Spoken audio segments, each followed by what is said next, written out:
What is going on, everybody? So tonight's going to be a recap of Spring Fling Rally. Uh, so I'm going to start bringing up everybody. First up is Chasing Adventures, new to the YouTube game, but putting out some pretty good content. Occasionally, we How many try. subscribers you got up to now? It was 14 or 15, I think, the last time I looked. So very new, very new. I always tell everybody, like, just go to Instagram first. I'm still figuring out YouTube. All right, we'll go ahead and bring up our next guest. Got Mr. XAN Biker. Howdy, howdy. And one of our favorite people in the world, we've got Miss Winroad Therapy. And she muted herself. You're muted, Des. Yeah, because the puppy is The puppy's He's being a crying. puppy. he's being a puppy. Hello, everybody. How is everybody doing tonight? Great. Recuperating. Recuperating still? Oh Or did you no, go out and party last night? I finally reached that point.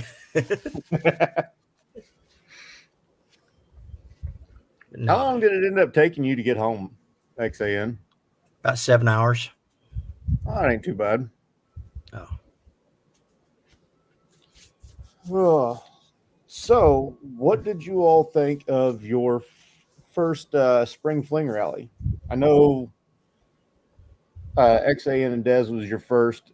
Chasing Adventures, you guys were there last year, just not creating content, right? Yeah, I think this was our third one. Yeah, third. Yeah. Nice. Yeah. I was there for Well, Bike it's my Blues Barbecue last fall, but this is my first spring Right. fling. Spring fling. And this is my first spring fling, but I was there for. It wasn't Bikes, Blues, and Barbecue. It was the year that they canceled it and then postponed it and made it in October.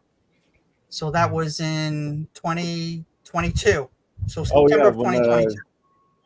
you were supposed to be going from there to It was Lake of the Ozarks, Spring Fling, and then K River. So it's a nice progression. yeah, that's what you're supposed to do. If you have the time or the weekends off to do Lake of the Ozarks, go if you live in the area. Because if you live in New York or Florida, you can't be going back and forth. But, I was fortunate enough to be able to do all three in sequential order. So they called it BFE that year. Well, they do have Bike Fest Eureka every year during Right. BB Bikes, Blues, and Barbecue. So, yeah, they just didn't call it. And then 2 weeks after K River, they had Bikes, Blues, and Barbecue. Something with Rogers. Does that make sense? Do you remember that? Fayetteville didn't want the rally anymore, There we so go. Rogers picked it up, is what it was. Nice. Yeah, that was when that was when Eureka stepped up their game on doing a lot more in Eureka because Fayetteville had canceled it and it got kind of messed up for a year or two, and Rogers was figuring their stuff out. There you go. Which I hear that's picking up too. So Yeah, it was cool this last year. I went to Rogers and you guys were there on Friday. I was there on Thursday. They didn't have anything set up, like any vendors outside. So you let me know. Did Big Trail have vendors? they never did have vendors set up at Pig Trail Harley. Yeah. So all the vendors were at Eureka Springs Harley Davidson, which Yeah. is right in town. So that makes sense. But I don't know. You want it just like Milwaukee for the 120th. All the dealerships participated in it. Yeah, that's true. I remember seeing Doc Harley's video where he ended up going to most of the dealers around. Yeah, actually, it was a hog challenge to go to 6 or 5 dealerships. I forget what it was. Oh wow! Yeah, so it took all. I got there on Tuesday for the 120th, and no, I got there on Monday.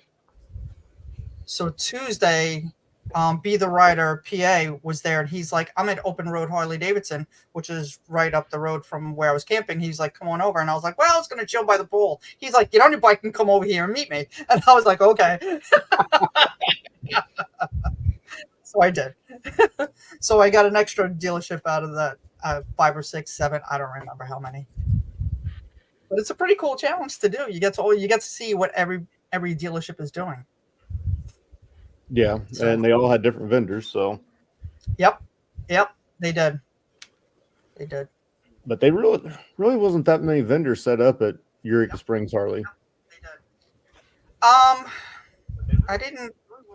After I went there before the rally, and then I went there on Sunday at the end of it. Yeah, they had a patch place set up. They had the all-out dyno drags, which is pretty cool. I've never seen that before. The only thing I'd seen like that was the burnout drags they did there at Adam Sandoval's K River. Right. That's it. Yeah, I saw the dyno drag. Sonny put it on his video. That was pretty cool. I must have missed that one. I was waiting for somebody to post it because we just didn't make it up there all weekend. I got a couple videos. I just haven't put anything together yet. Okay, that's cool. Yeah, the Wackinators are supposed to have something about the dyno drags on there. Supposedly the missus beat the Mr. Wackinator there. Nice. Come on. Would you think anything else? Let's see. They were telling a story when I was there because they keep the crowd entertained between rounds. Where one woman told her husband, "I could beat that time," and he goes, "Go at it." This is at a private ground, so and she never rode before and beat his time. Nice. Wow. Was she on his bike?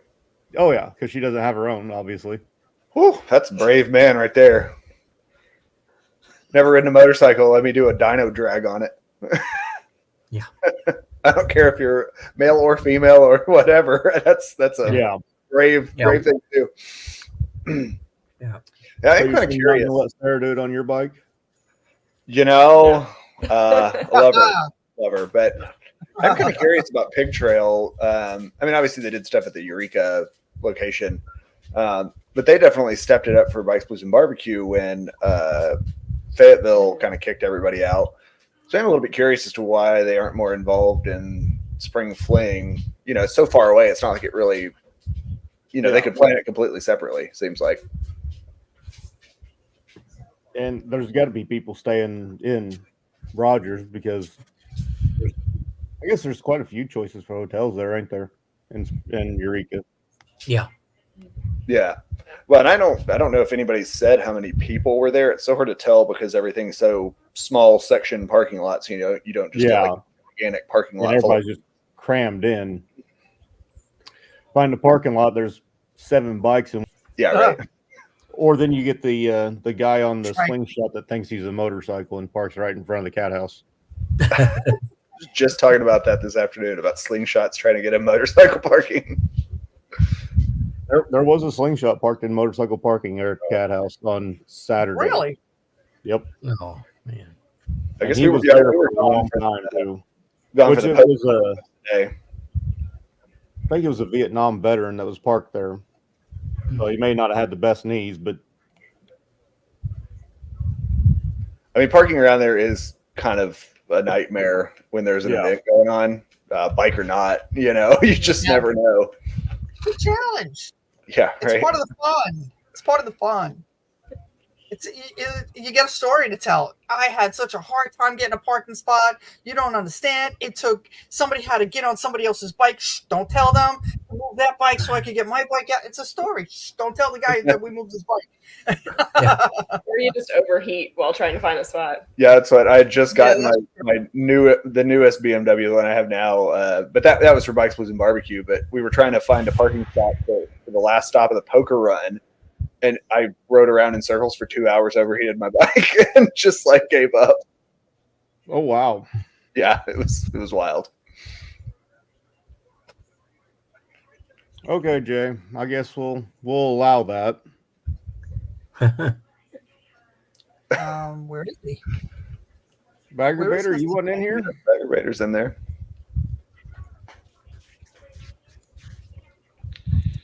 Hope I you're forgot not to send it behaving. to you. I think. Maybe I did include you. Hell, I don't remember. I've slept since I sent the group the mass out. Yeah, I was trying to find the thing on YouTube, and I was like, "Oh man, you put that up like 5-6 days ago or something." Oh yeah, yeah. I went ahead and scheduled it like Wednesday, I think. No, I don't even remember. Like I said, I've slept since then. Yeah. But I know for Spring Fling, like we've always liked it. It's sort of more of our home rally than Bikes, Blues, and Barbecue, just because when Bikes, Blues, and Barbecue is in Fayetteville, it's close to us, but still like, I mean, it's 30, 45 minutes away, which means you really need to get like a room if you're going to, drink and whatever all night. So it became,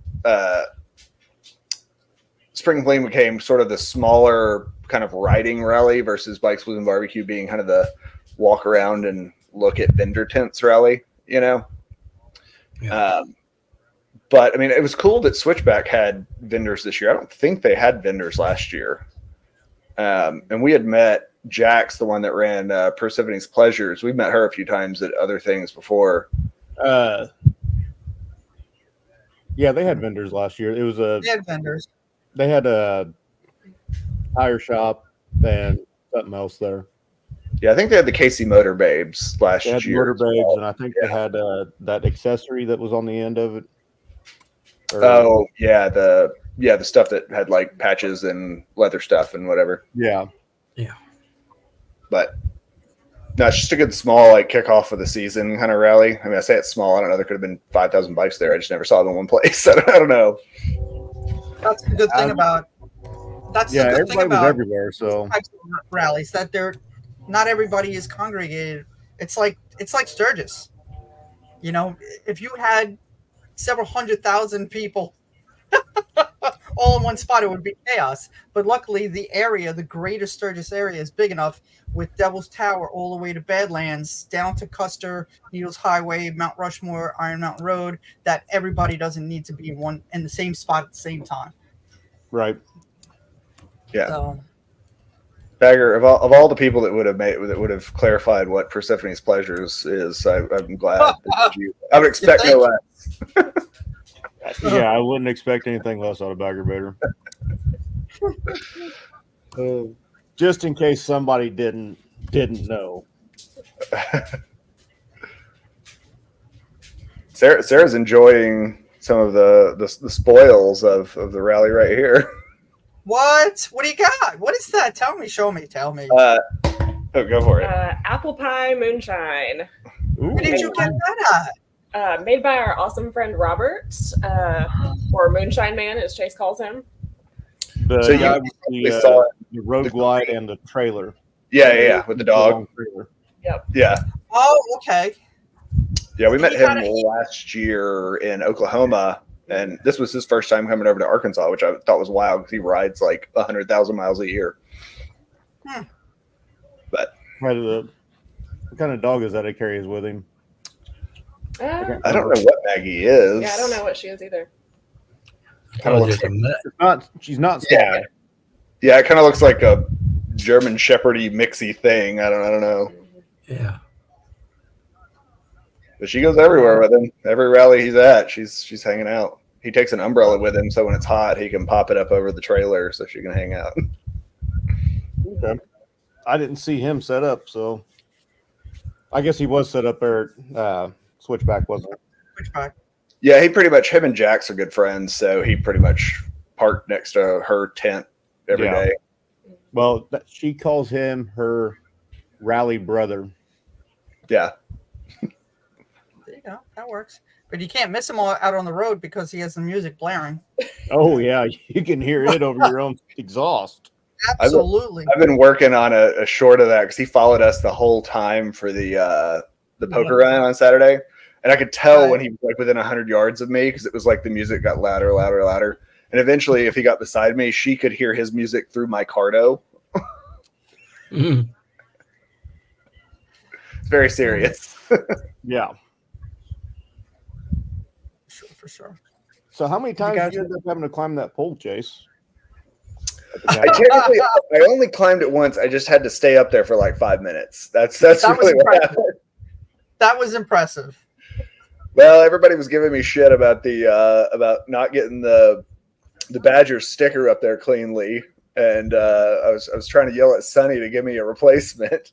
But I will say, Bill climbed up afterward because I didn't even think to rip the messed up sticker off. So then Bill climbed up and ripped the sticker off, and he's been up there before. He's an experienced pole dancer, you know. So Yeah, I How thought about- they would be here too. But they How probably about forgot. 70-year-old Mike Bodine climbing that pole? Right?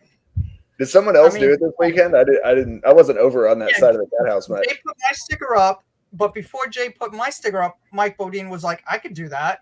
And he went up there before I could even get my phone off my hip. He was already at the top and he was on his way down. So that's all I could record was him coming down. You guys can ignore that. I forgot to remind everybody in the group that the live stream. Oh, okay, gotcha. I was assuming that was like XAN over there just blowing on his harmonica every once in a while, you know. Oh, there you go. That works too. I'm So just watching the live 70 stream on my phone. Gotcha. I'm like trying to glance over at the chat, but I'm also blind. Oh. So, XAN, are you ready to take that track kit off yet? No, actually, I've gotten used to it now. Oh, okay. I mean, after all that, there, man, riding home on it with it was a breeze. Yeah, it only Yeah, took you 7 hours to get home. I don't know how long it took you to get there, but because It once took me you about hit, 8 to get there. once you Well, hit 23, you Well, were going going there, I pretty wasn't slow. sure where. Right. Well, going there, I wasn't sure where I was going either. Oh, okay. You know, because I hadn't gone that route before. Yeah, I saw your Coming video back. on it. It was cool. Thank you. Yeah, it's just bits and clips, but Yeah, being as active as Mike Bodine at his age, oh, I don't expect to live that long, let alone be that active at that age. As he sips the cocktail, you know. Yeah, right? Hold on a second. Let me mute myself here for a second. So there's there's the the Wagonators. Wagonators. They made it. Damn it, I had a question. Completely forgot what it was. Now, Chase, you guys are in. Damn it. We're in Centerton. If we're talking to Outside, people, yeah, Bentonville. yeah. If we're talking to people from out of town, we say Bentonville. But if they're locals, we say Centerton because it's a different town. It's just west of Bentonville. It's sort of like a suburb of Bentonville, if you will. So Walmart land. yeah. I worked at the Walmart home office for about 10 years, and you worked there for a year and a half or two. Yeah. Yeah, that's the only reason I could remember it. Yeah. No, it's good. And I mean, Eureka is, I want to say very specifically 47 miles. The cat house is 47 miles from our house, I believe. Oh, wow. 62. So, I mean, I go over there at least a couple of times a month during like kind of riding season, you know, just because Highway 62 is awesome, you know, and just go over there for an afternoon and come back. I don't think you can pick a wrong road. No, Yeah, you really can't. cannot. Are the Wagonators in the green room? No, they're not. Okay, I was just wondering because they linked. I didn't know. Are they even No, in the chat? it's just you, the one that's linked. No, Wagonators are not in the live chat either. I just tried to tag them.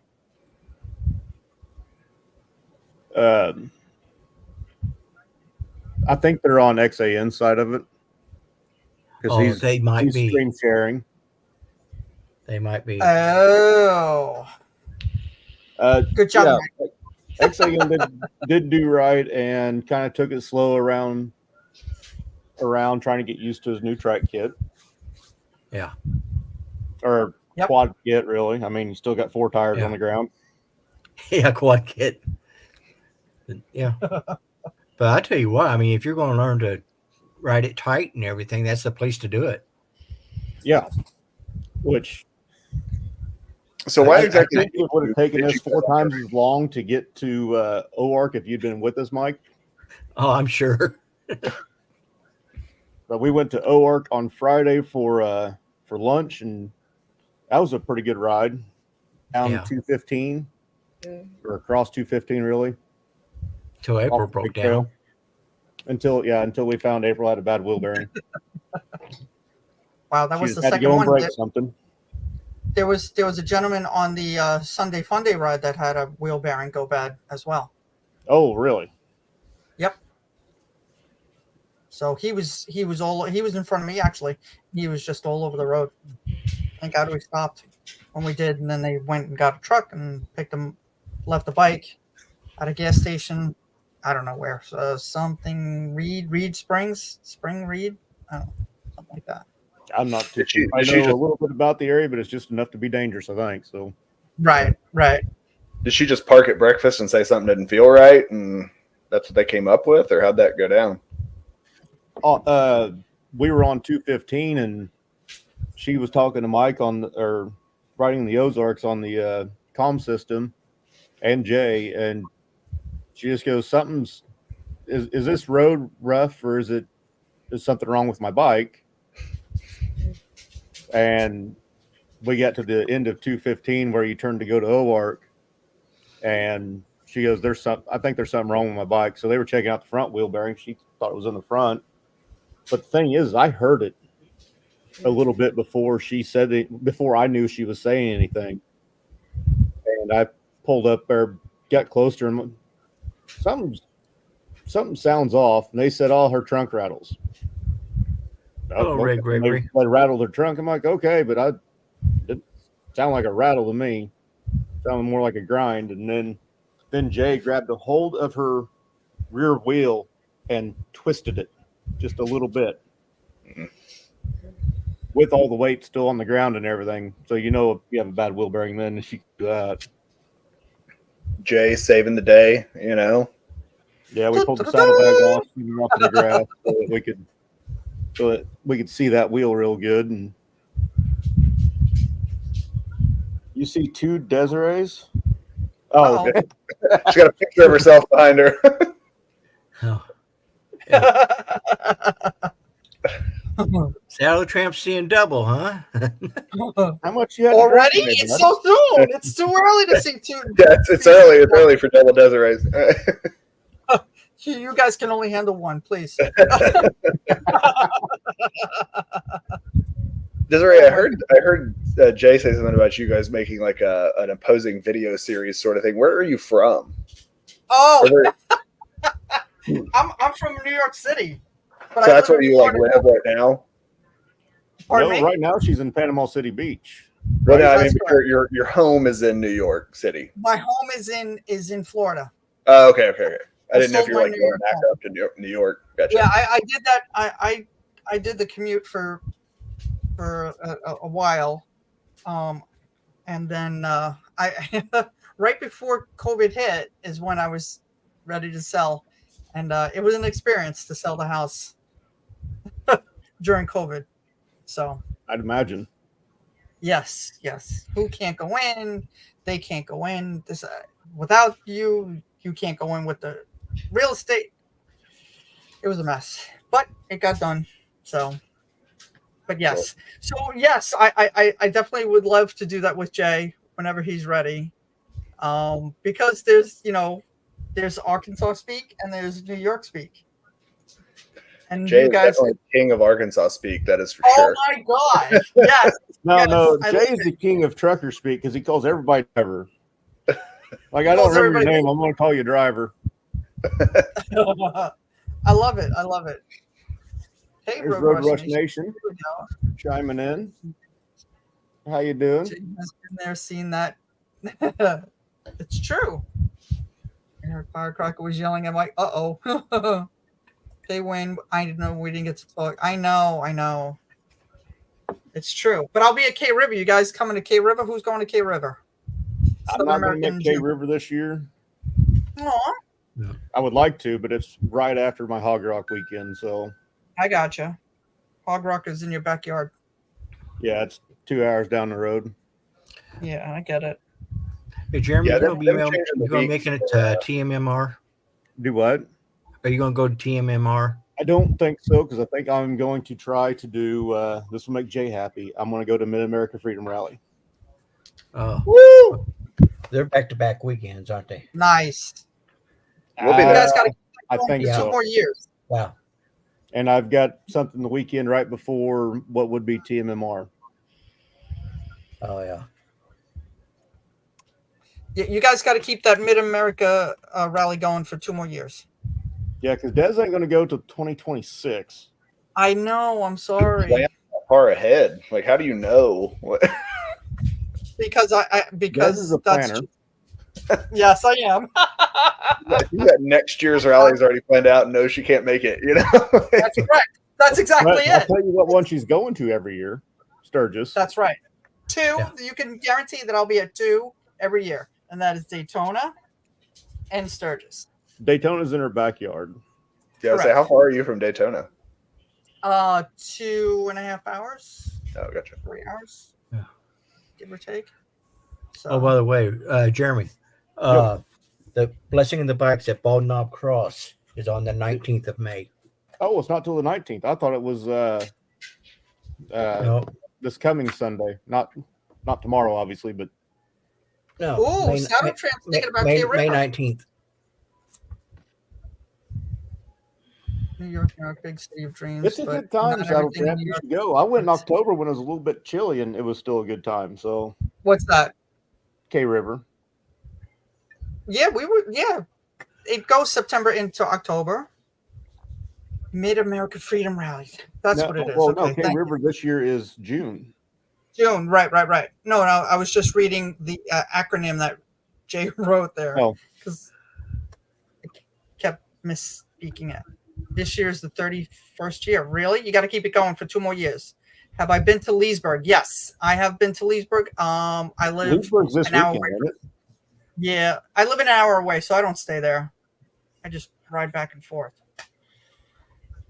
I mean, I could stay there, but I want to stay in my house.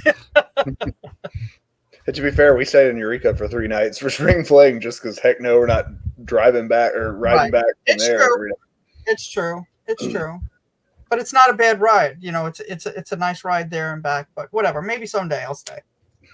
But I don't even have Leesburg on the schedule for next year. I'll be somewhere else. Leesburg. What weekend is this? April 27th. Let's see. Next year in April.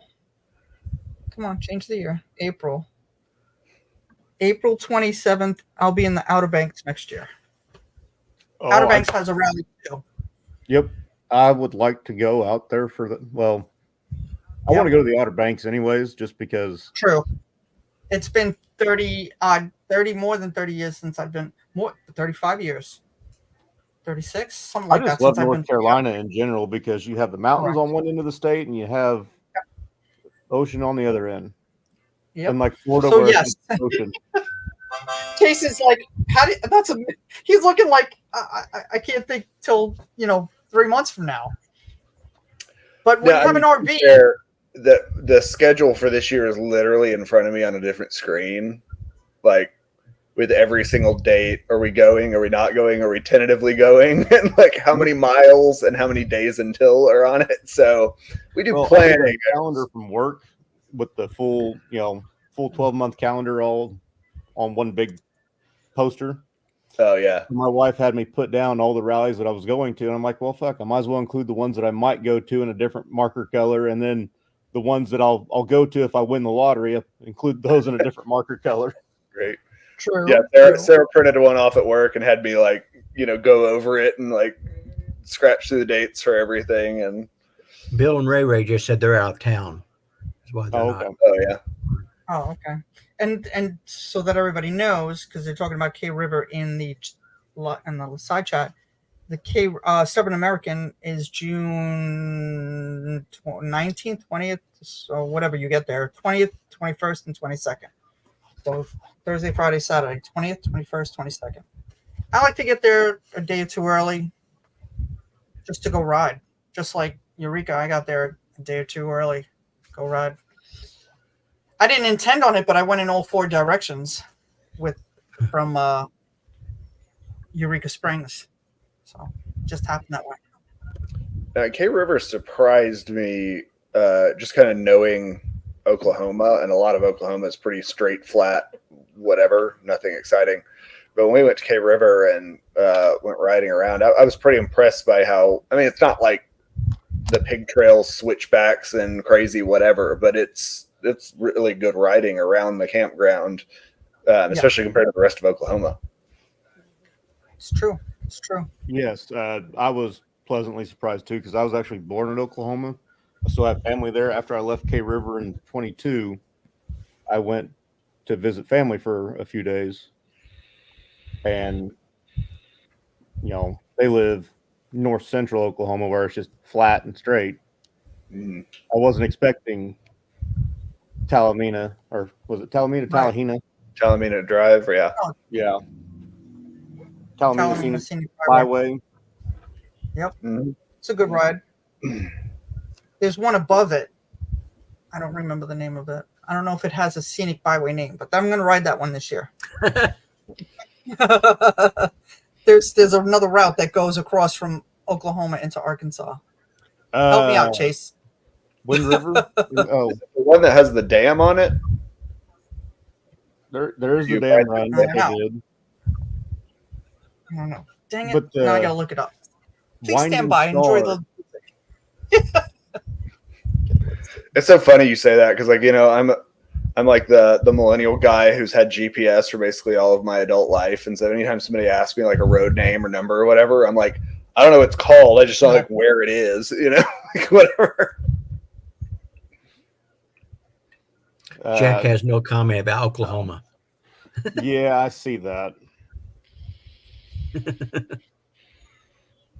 Hey, according to Gunnery Sergeant Arlie Ermy, only 2 things come from Oklahoma or from Texas. Uh-oh.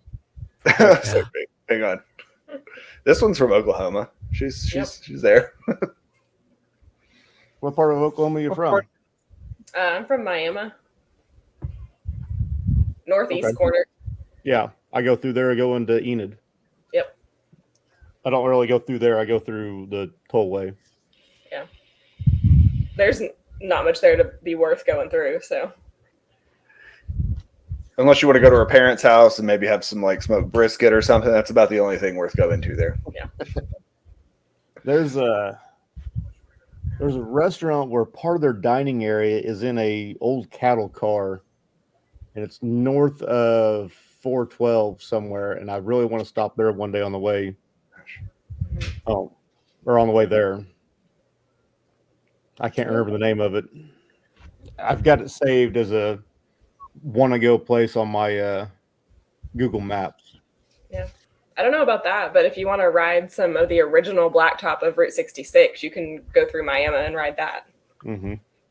Where's that? Okay, Which- where's that? Jeez. I'm trying to look it. I'm on my phone trying to look. I'm bad at that I see too. Like Wait, drop is it spelled like Miami?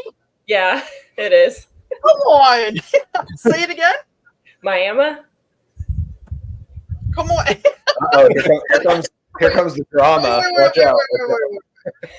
Well, so there's the Miami tribe of Indians that are located Okay. in Ottawa County, and so that's why it's pronounced Miami instead of Miami. Miami. Miami. Okay, Florida I got just you. got it wrong. Yeah. Oh, listen, I'm not from Florida. I'm from New York, but Everybody knows Miami, so that's what everybody I'm not thinks. taking the hit on that. I didn't name it.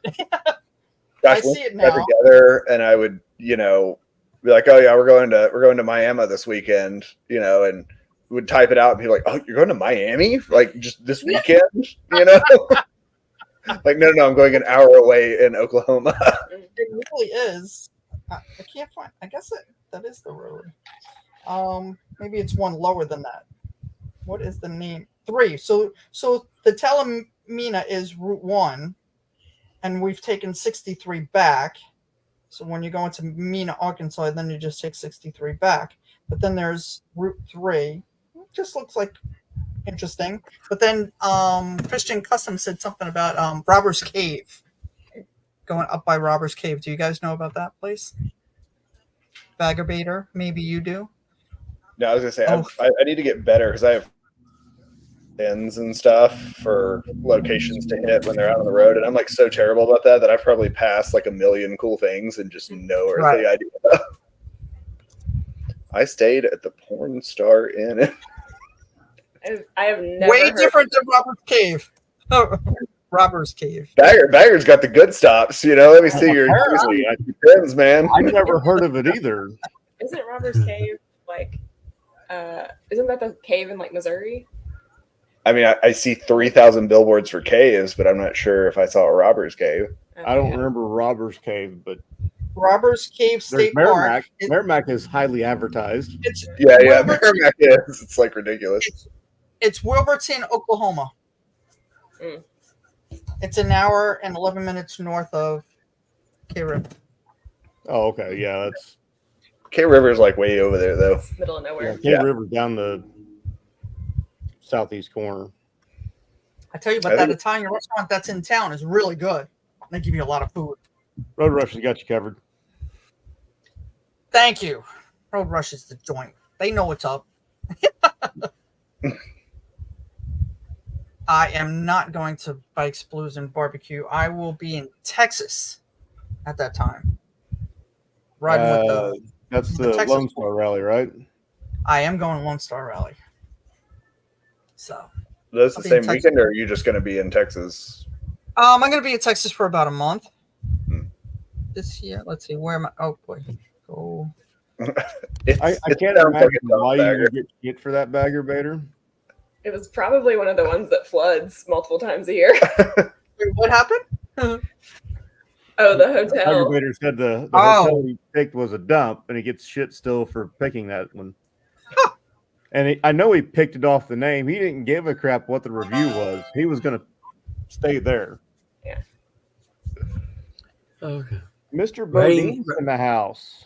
Right There in he the is. Ozarks also says they're not home. There we go. Hi, Mike. Yep. Mr. Bodine. Right in the Ozarks, and Firecracker unable to join us because they are potentially moving right now. Oh, wow. Yeah, I saw his video about that. Yeah.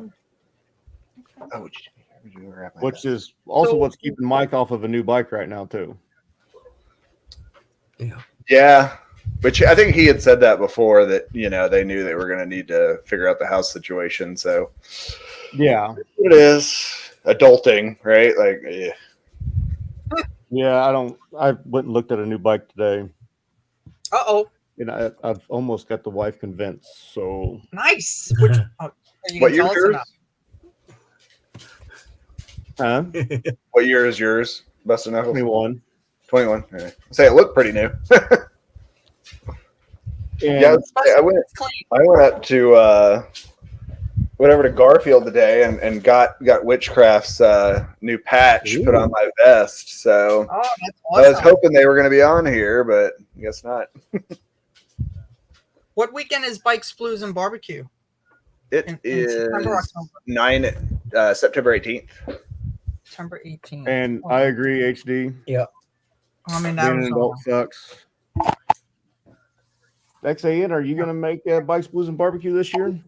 I don't know if I'll make Bikes, Blues, and Barbecue. I will be making Hog Rock, though. Okay. I think I'm going to try and put Bikes, Blues, and Barbecue on the list for 25, which I won't find out about that until probably like 2 weeks before whether I'm going or not. Yeah, Bikes, Blues, and Barbecue was a lot more put together this year. I mean, last year was the first year Rogers like officially hosted it, and it was fine. It was a bit of a mess. You could tell that it was kind of put together by a town that hadn't put together a rally for 25 years straight, you know. But they got a lot more fleshed out, and Eureka stepped in a lot more this past year. So I think we basically I spent like a day kind of kicking around Rogers, doing stuff, and then we went down to Eureka. We went to Flatheads and all that stuff. But but I know folks were saying last year that it's kind of become one of those rallies, not at the scale of Sturgis, but kind of like Sturgis, where you can't experience everything in one year. You know, it's spread out enough to where you kind of have to pick and choose the events and stuff you do now, which is fine. So we'll have something different to do next year, this year, than we did last year. You know. Yeah. It's good to have options as opposed to just doing the same thing, which I'm trying to figure out what I'm going to do next year. If I'm going to try and do Spring Fling again, or if I am going to skip Spring Fling to add in something else. It's tough because you want to support. Yeah, support Our people friends. supported me, like Right. Cat House, and Sure. Jeff is support Switchback Jeff, and then Switchback has supported us with allowing us to stay at the house that they rent for us. Yeah, they do. Yeah, and I think Switchback, that was one of the things I think Jay had said earlier, something about like kind of what were like the wins and misses you found at Spring Fling. And I think Switchback seemed to me that they stepped it up a lot this year, just kind of with the entertainment and Yes. like it was just there was stuff going on. It wasn't just hanging out at Switchback, you know. The poker run was great. I think it might have been bigger. I think the Labor Day, or is it Labor Day poker run this past year was their biggest one ever, but I think this was actually a little bit bigger than that one. So they always host good stuff, and Andy and Carrie The are rides awesome. are Yeah, and the rides and stuff. And it's funny, I was joking with her that I knew I popped open Waze, and like every single one of those stops was like a previous location. So like I had done it before, you know, but it's a new season, so I like forgot the roads between this year, last year, whatever. But you know, it's a really cool place, and they've definitely put a lot of work into it. To finish the last part of his question, in terms of a miss, I did feel like some of the stuff was planned a little last minute and wasn't super fleshed out. Like the bike show was really last minute. I'm glad we got the turnout we did, and there were cool bikes there, you know, but there just wasn't enough notice. And it seemed like Miss Spring Fling, there were really only 2 or 3 honest participants. I know the KC Motor Babes chipped in there at the end to kind of get enough folks to really have a contest. Oh yeah, we missed it because we got there shortly before they announced the winners. You know, because April had to break down on us. Oh yeah. It was pretty wild there Saturday night. That's for sure. When I definitely got plenty of video that will not be posted anywhere. Let's put it that way. So. I don't know how many bikes were dropped at the Switchback. I know of 2 of them when I was there. I've seen one. That's all I seen. We saw 2. Yeah, it's going to happen. You know, I've seen one at the Cat House. It was dropped onto my bike. That's all the roads in Arkansas. Oh yeah. I walked out there. I remember that. Which I was able to get most of that off there. So I told the guy not to worry about it. I didn't realize he actually dropped. I thought he just kind of scraped it backing out. He actually dropped it onto your bike. He dropped it backing up. Oh, wow. There was a little bitty bump right there trying to back up, and that threw him off, I guess. Have you guys watched Road Rush Nation's latest video? Where when they got there, that car pulled out in front of them? Yep. Like, they were telling me about that. I didn't realize she got it on video. Yeah. Yeah, and they just kept going. Yeah, the person just kept going. That was wild. Yeah, the Switchback parking lot, I mean, I've been there 100 times, and it's still like a pretty treacherous parking lot to me, especially if there's a lot of people there.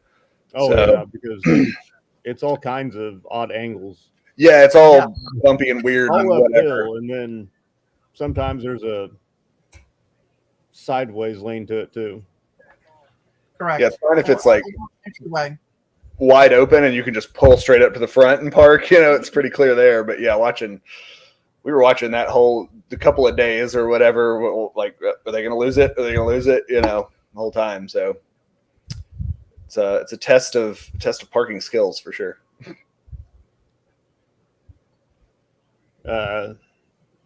The guy that dropped his bike onto mine, people were apparently giving him shit because he couldn't pick it up himself. his girl had to help him pick it up, Wait, which it was against another bike. It'd be kind of hard to get in there and get Right. what was right it? angle. it was a street glide, I think. I mean, I have picked up my bike. Bat wings, they're about junk, you know. When you're under stress, yeah, like, oh shit, I have to pick this up. It gets significantly more difficult to execute a proper pickup of a 900-pound bike. Yeah, when you're right up against literally on another bike Right. with the fairing, so The morning of the poker run, some guy pulled right up, like the bike. I'm parked going into the, the bar area in the switchback. So, but it's leaning and the handlebars are turned as per usual. So the guy came in so close, I couldn't straighten the bike out without hitting his bike now. And I was like, he finally came over and I was like, a little close, you think? And he's like, I'm lucky I didn't drop it. And I was like, oh, good God. Yeah, we were talking about that. You were like, who's this guy? Why is he 6 inches from my bike? which there And were he was several too people that up. tried to park like that at the cat house, and one guy parked and he got off of his bike on the right side, and he was getting ready to call it good. Then he stepped back, he looked at it and goes, they can't stand their bike up. Right. And that's how I get on the bike from the right side. Yeah, So, it's a battlefield out there. Oh, you stand up on the floorboard and throw your leg over, got it. don't you, Does? leave me alone. Don't be making No, fun of short people. if you listen to Jerry Palladino, that's the way he recommends getting on the bike. I mean, That's it. Yeah, absolutely. Yeah, getting up on the high side, so you don't look like me, like the Yeah. idiot that has to like do the ninja kick over his backrest. yeah. Here lately, I've been standing on the rear foot peg and Oh, then yeah. throwing the leg over. And you make fun of me for how I get off. Oh, there you go. Well, now listen, she I'm gonna have to get I'm like gonna leave that comment alone. some saddlebag bumpers because Sarah has left half of her boot heel on my saddlebags. You know, Oh, when my but legs, it's a BMW. It don't rub out. It don't when rub my out. legs It's a are so BMW. cold that Don't worry about it. they move, there's not much happening there. Oh yeah, that was the poker run when it was a little bit chilly. Yeah. It's funny, we walked into that first stop at Brew and Q, and Robert, the guy, the moonshine man, I asked him if I could say that in public, and he said, yeah, I don't care. We parked, and I was like, oh yeah, it's sun's coming out, like starting to warm up, whatever. And he was like, I was thinking about putting chaps on. True, man. I'm Yeah, Thank God back for the there, chat. warmer it is this year than it already- was last. Last year was about miserable. Yeah, Especially last when year you're it got home. down into the 30s that in the mornings because we rode over It was for the Great American Convoy kickoff, and it was easily in the low 30s that morning going over to Pig Trail. Oh yeah, It was 39 on Sunday morning. yeah, that was a little chilly, but Last year, this year or last year This year. was it? I guess. We weren't up that Oh, early. we didn't get up that early. Gotcha. We got up at like 10. but last year, whenever we Oh, woke okay, up on we were Sunday already to on head the road. home, there was ice on all the seats. So Oh yeah. boy. except for Road Rush because they put little seat covers on their bikes. That's People who plan ahead for things. God.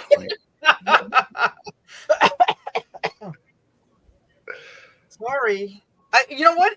When you plan, you can have like little life comforts. It's true. I mean, I don't want to make it sound like I wing it on anything. Very rarely You know, wing it. The more you plan, the more it just flows, and there's less stress. So Well, it sounds that's like you just- have a lot more going on in terms of like events and stuff. So it definitely makes sense. Like we always have like 2, 3, 4 weeks between things. So it's not like you have to get crazy with your planning and moving around Right. and stuff. Did we Well, lose? it's not even the rallies or anything. It's just that this is, I bought an RV, and if you buy something and you don't use it, then you shouldn't have it. If you have a boat in your driveway, garage, storage, and you're not using it, you should sell it. Right? That's just the way that I look at it. It goes for a motorcycle. If you're not riding it, maybe it's time to let it go. maybe somebody else can enjoy it. So Yeah. for this period of time, I need to use the RV, if that makes sense. Yeah. Right. Hello. So in the Hello. future, will I have an RV? I don't know. So Hey, let him Mike. get it done. I'm trying to glance at the chat. Like I say, I'm half blind, so I'm kind of like I need to be over here to like see the chat. Now, Road Rush full time in their RV? See, and Jack says he agrees. Thank you, Jack. Hello, Mike Bodine. Yeah. There's a lot of people with boats in their driveways and side yards and everything, and they're not using it. They should Oh yeah. sell it. What are you holding on to it for? Oh, I want to give it to my kids. Really? Because it'll be ancient and out of date. Your kids won't want it, Yeah. So I didn't know you had an RV. Yes, I'm in it right now. Gotcha. That was like you were talking about getting out of the shower and stuff, and I was like, do you have like a scary place that you don't want to show what's behind you? With the like live wallpaper thing or whatever. But that's cool. I was wondering because you obviously travel around a lot, so that makes a lot of sense. I was like, man, are you staying in hotels and like doing whatever the whole time? No, because if I want the reservations that I want, and I don't, a lot of people just wing it. And Road Rush, they travel in their RV, and the Wagonators do as well. And if you want the site that you want, then you have to be on top of it. You have to be on top of making your reservations. Like, I after Eureka Springs, I went to Hot Springs, Arkansas, and there's a Hot Springs National Park, and they have a campground. They have full hookups in a national park. Like, that is just unheard of. And full hookups means water, sewer, and electric. To have sewer where you don't have to go and share and wait in line to, dump your stuff, your gray water, your black water, whatever. Correct. Like, you just don't want to wait in line for somebody else to be done, and then you're going to be potentially, if they're new at it, or anybody could have a poopsies, and there's literally crap all over the place, and you're dealing with that. So full hookups means a lot, and it was $34 a night. Wow. So where did you stay during Spring Fling? Like which campground? I stayed at Wanderlust, and I would stay there again, just not in the site that I was in, because it was too. I couldn't. I like to be able to hook up and load up my bike without moving the rig. If that makes sense. Yeah. So. Yeah. Did anybody stay in Adam's place? I forget what it's called. Green That's Tree. where Bagger Bader stayed. Oh, he did. Yeah, I know when he bought it, you that's kind where of he did the stayed. walk around. Yeah, because there's That's some where- cabins and then a bunch of RV spots, pretty much, right? Isn't that what it is? Yeah, that's where Wagonators stayed also. Cowboy, you make it home yet, or are you still traveling? Because he went down to Texas after Spring Fling. I was gonna say he's been putting up videos from all sorts of places ever since this past weekend. So Yeah, I have a separate garage on his as well. vacation and Yes. had an extra week, so he decided to use it. Just got home. Well, Cowboy, if you want to join us, I'll send you the link. There we go. Apparently, Bagger Bader didn't want to join us, so I sent him the link too. Just kidding. Yeah. I was waiting for this moment because I've talked to Bagger Bader on Mike's live streams like 58 times, and I was like, oh my gosh, I'm going to see you in person. And then I saw him for like 3 minutes, and he was gone. Just never saw him again. Wait, who put this under my name? Jeremy, your favorite. Wait, how long has that been there? It was not there earlier. I just put it up there a little bit ago. Oh geez, I'm afraid of what he might put under mine. I don't know you well enough yet. It'll be like pole dancer or something. I love it. I love it. I love it. Washer, you could put under mine washer of motorcycles, because I'm always reminding Jeremy to wash his motorcycle. Like, That damn she it, wash is. that bike. It's true. Every time I see it, it's filthy, and I'm like, I want to wash your bike. I ride it and I don't clean it. So I do both. Look at her. That's at, which one are we there? That's at Buffalo River National River. I guess that's Say right. Tyler Bend. I don't know if I've heard of that. Pole dancer. There we go. Tyler Bend. Tyler There Bend you is go. where Yeah, the I'm the same way. People always act like because my bike is clean that I don't ride it, and I'm like, no, I just ride it and clean it.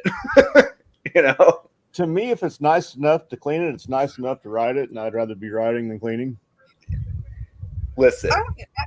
And I'm lazy and I like to ride, so it kind of works out for me.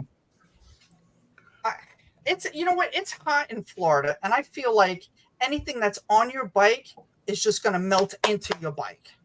Does that make sense? Like the bugs are just going to become one with the bike.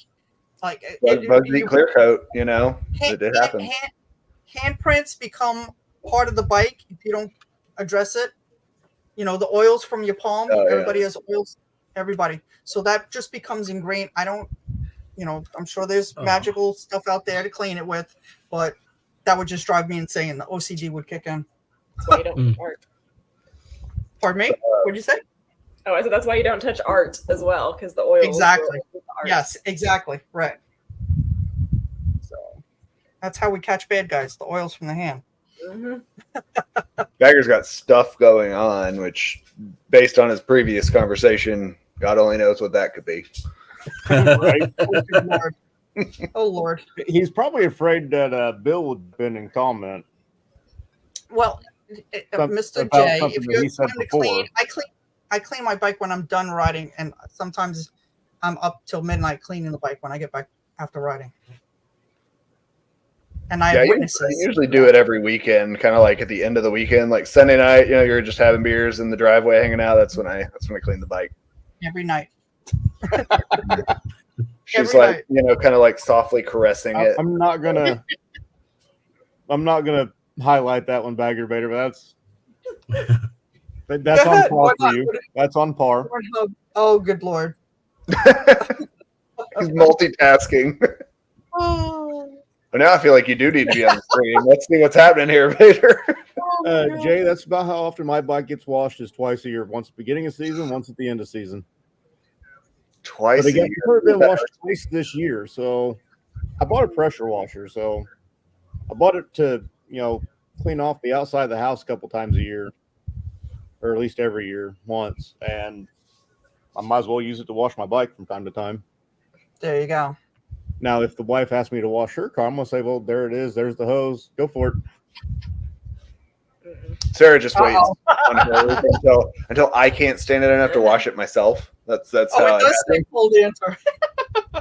That's funny. My man hands Bagger, go home. He is home. Haircuts? No, I get a haircut every 2 days. I would say I do every other week.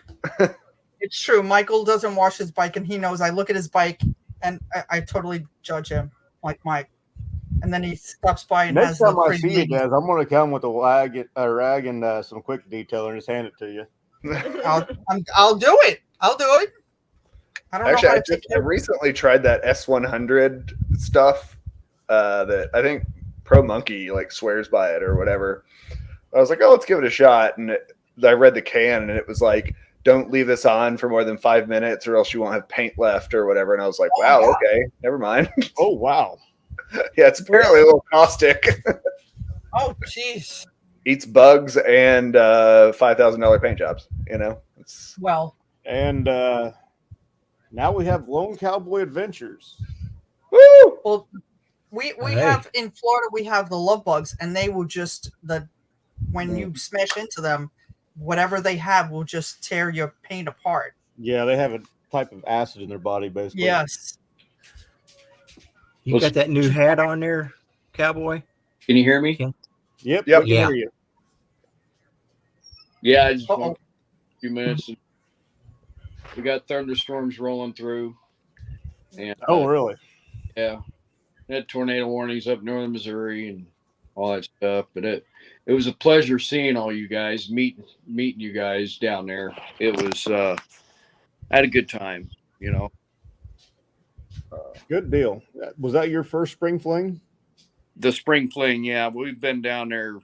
Gosh, I think I've been down there 4 or 5 different times. We're going back down Memorial Weekend. We we got some virgins in my group up here that aren't that have never been down there. So, and I don't know. If, I rode the whole pig trail down south to what is that, Ozark or whatever? Yeah, down to Ozark. Where, Yeah. I think that's where the interstate cuts it off, and then it just becomes flat after that pretty well. Yeah, I went on south of there to Boonville. But yeah, I was gone 8 days. I was glad to get. Well, I was glad and I wasn't glad. You know what I mean? I got grass to mow. Yeah, Hmm. I still haven't mowed my grass. It's planned for tomorrow. Thought about doing it today, but yeah, I got busy looking at another bike. So Yeah. We've gotten so much rain here in the past few days that there's no hope of mowing anything. Right. This last leg, I went from Beebe, Arkansas, I think it's called, clear up to Lake Tenkiller, Oklahoma, to another. It was a YouTube meetup, y'all. My next video. But I started doing YouTube when I was watching like homesteaders and stuff. oh, You know, that's how I first started out, was cows and calves and horses. I'll do you're the cutting motor. out on us, cowboy. What's that? Said you're cutting out on us. Oh, this might be the thunderstorms. But you know, when I got rid I of think I hear the thunder. yeah, when I got rid of the cows and the calves, that's when I switched it over to the motorcycle deal. You know, just more fun. So, Jeremy, are you seriously looking at new bikes? I am. Nice. What do you look? Road Glide. Well, new Road Glide. Nice. Road Glide or no glide. I'm with I'm you. going to Street Glide. I gotta have a Road Glide. It fits I me got better. you. There you go. That's all you need to say. It fits you better. Now, for you. am I gonna ride the new Street Glide? Absolutely. I'll ride anything once. Yes. I rode the Street Glide CVO. I could barely touch the ground. I was That's what literally Bagger Bader said. Wait, what? Yeah, but he's talking about anything. I'll ride any Yep. motorcycle one time. Oh boy. All right. That's cool. Do you have a color in mind? I really like the white Onyx Pearl until I get up on it, and it's too flaky. I think it is Okay. too shiny for me. I got I but already- white's easier to keep clean. Oh, okay. So Yeah, I'm so- looking at Mike calls it the blue primer burst. gray. The blue burst. No, I'm not going to do primer gray. Save $850 right there, man. I don't care. So you like the blue burst? I like the blue burst, and I like the black on black, The black on black. the vivid black, Okay. the standard. Used to be the standard color. I still haven't found a gray billiard ball. Has anybody found a gray billiard ball? Because that's what they call that color, is billiard gray. Huh. I still haven't found You it. should ask a salesman that and see like how long it takes the mouse to find the cheese on like why billiard gray is called billiard gray. I want to see what the answer to that is. Right? Oh my goodness. I guarantee a salesman won't know. At least not the one that keeps coming up to me every time I walk into the dealer. Now the salesman that I deal with, he might just go, "Well, that's just what Harley called it." But You he's know? not wrong. It's not like he had a say in it. You don't think he was in that meeting where they were like, Probably okay, we have not. a gray color and we need to call it something. Jay and the Road King. He's coming in hot. Honestly, I if like I didn't have to have music, because I will sing a song in my head until I hate the song, and then hate the artist, and hate the entire genre at some point, because I get this one song stuck in my head. So, but I really like honestly, I think a Road King's where it's at if you don't have to have music. Right. That's a good looking bike too. I like the copperhead color. Have you seen that? But I don't know if that's just a CVO color. That's the CVO color. It's beautiful though. That's the Is that the Kind of. yellow gold kind of looking one? No, No, it's it's like a more of a brown like a rust dark. dark. I don't even know. I've got a computer with Harley's website pulled up in front of me. Please, Yeah, by come all on, means, host share of the that. YouTube video.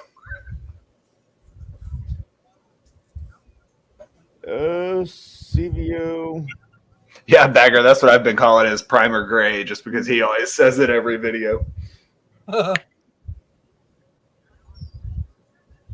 where they saved the $850. They just primered it and clear coated it and called it a day. Root beer. That's a good color. It's like a root beer color. Good job. Road Rush is on point tonight. Sheesh. Yeah, Road Rush does her homework just about like Mike does, but Mike's got an inside man. I don't think Road Rush has an inside man yet. That's one person I didn't get to meet down there. Was Road Rush Nation. They were there at the cat house while you were there. Yeah, I Yeah, guess. I saw him There we Thursday go. night, but I didn't see him after that. There is the copperhead. Oh, that's not the color I figured it would have been. Go full screen on that. Take us away and show. I mean, up. I think I know I have pictures of that. Should I go looking for my picture? Let's see. That is, yeah, that's the copperhead color. Here. Is that a I'm gonna CVO find- only? It is CVO only. Yes, that's a CVO only, but the color that I really liked for this year was the damn it, hold on. That they're I like actually that. not even showing it on the road glide. Yeah. It's on the street glide only, I guess. Yeah, that one I like that one they introduced down there at Daytona. That fade or whatever. Kind of looks like the old guitar kind of. Oh, yeah, it looks like a sunburst, like a Yeah. sunburst guitar. Yeah. The only reason I know anything about the color names is because of Mike. Like, Right. Yeah. I don't have a Harley. I'm just like, I listen to things. Well, I listen. I just don't remember names and stuff. Takes me a while. There, that's the color the paint scheme that I like. What's that one called? The legendary orange, which I thought they had it on both CVO models, both the street glide and the road glide, but Harley's only showing one on their website, so Have you seen it in person? I have not. I seen the copperhead today. I say I don't think I've seen that one in person yet. There's the copperhead. Tobacco fade. That's right, Dying Breed. Oh, Yes, that's a good way looking better color. in person, or like in an actual picture versus the like render on the website. Yeah, that looks Yeah, way there better. you go. Can you It bring? just Can you looks kind bring? of like whatever red on the website, but that's a good color. Yep. You guys were talking about the black on black earlier. That's what I've got on mine, but it's a 20. I do like the different colors.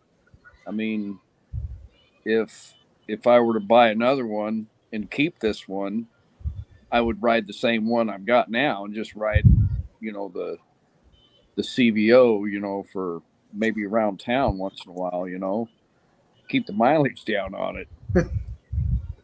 You know what they say about that, right? Garage Princess.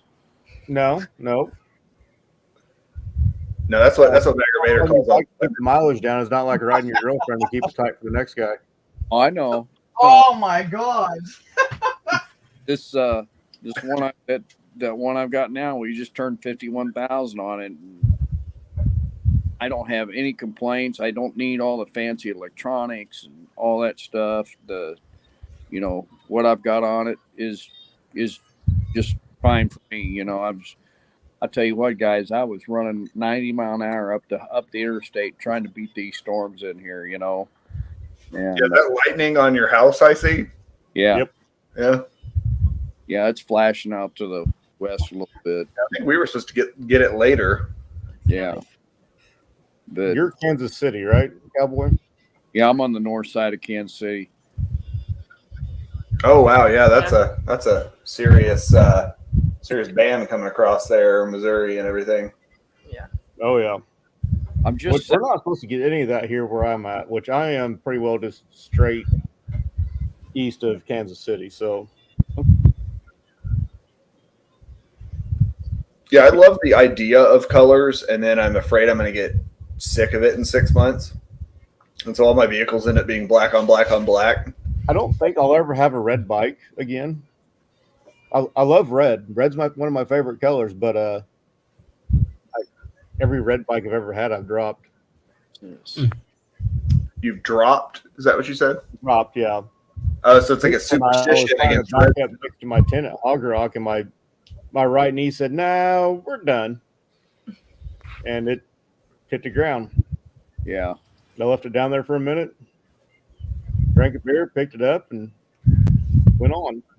You can't be mad about it. You know, it happened. It's over. You know, just Just like I wasn't mad at the cat house when the guy dropped his bike on mine. I mean, yeah. he What are was you gonna do? super apologetic about it. He was looking for me, and when he couldn't find me, he went into the cat house and asked the bartender for a piece of paper, and he was going to leave his name and phone number and all that on it. And if he hadn't That's said cool. anything, I probably never would have noticed. It was just one little white mark on the saddlebag. That's cool that he did that though. Right. Yeah, Some people would just left. Mm-hmm. that's why they try to do that. I don't know who was at Switchback. Was that Friday night? I think it was Friday night. Yeah, it was Yeah, it was Friday. Friday night. So when we pulled into park, and it was we got there early enough that the parking lot wasn't crazy yet. I was trying to pull up between two bikes, and somebody came in from the other side. And I don't know if they were trying to take my parking spot or like what was going on, but just like tried to turn into the hole I was getting into and just like dumped their bike with like Olens and stuff all on it, like on the floor. That looks like a Jay Sorsby. Yay! How was your birthday party? Oh, it was great. It was great. I forgot about it, but it was great. Whose birthday party was it? Not yours, right? No, friend of my son's. Because Jay recently had a birthday. That's right. 36. Yes. 36. Nice. I don't think I've ever seen you without a Spring hat. Fling.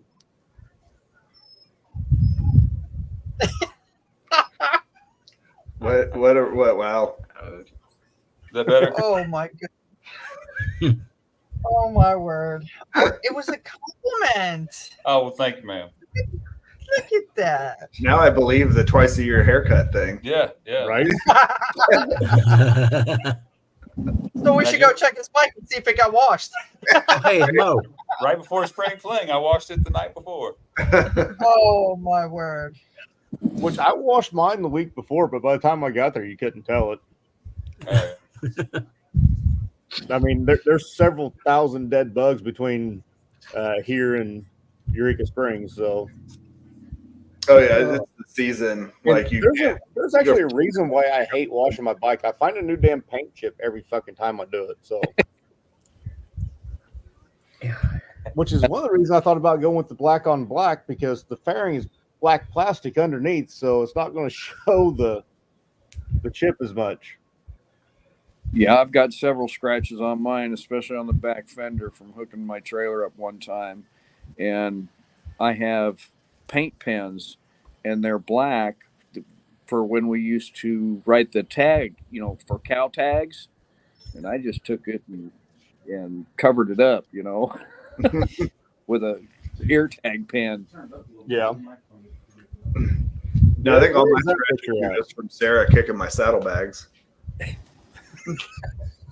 Wow, that's the second time you mentioned that tonight. Jeez Uh-huh. Louise. I'm with you, Sarah. Don't worry. We got this. Listen, guys, I'm gonna jump ship here. I gotta go ahead and take care of some business. You know what I mean? And Tell the wife we said hi. oh yeah, I'm glad. I bet she's glad to have you home. yeah. It's been 8 days. It's kind of nice to be home. It's not. You just wish the trip wasn't over. You know what I'm saying? Cowboy, it was nice to meet you What at you Spring said. Fling, sir. Well, yeah. Stay in touch. Yeah, same thing. So you're going to go to Mid American Freedom Rally? Yes. When is I'm that? asking Cowboy. That is 5/12 5/24, the weekend of 5/24. And where is it? Buckhorn, Buckhorn. Missouri. St. Robert. Oh, St. Louis. St. Robert. Huh. It's off of a little bit off 40 or 70, 44. What's that interstate that runs through there? 44 or 70. I mean, they both run through there. Yeah, just Yeah, south of 70 Raleigh. runs to Kansas City. If Yeah. y'all can send me some information there on my Instagram. Or Jay can do that. Jay probably has all the information. I'm working on it. I'm working on it. Jay's recruiting people like crazy to come to that. I know. Yes. Yes. This still better be going on in 2026. Even a year out. I'm recruiting for next year That's after this. American. So as That- we're getting ready to leave on Sunday, Saddle Tramp's loading up. We're all saying goodbye, and somebody says, Mike says something about Mid America Freedom Rally, and Saddle Tramp goes, "Huh?" And then Jay goes, "I got this," and just jumps in. So May 24th through the 29th, or whatever it is. Oh, is that Memorial Weekend? Yeah. Yeah. Yeah, I'll be in Eureka Springs. Yeah, that's right. You just said that. Yeah.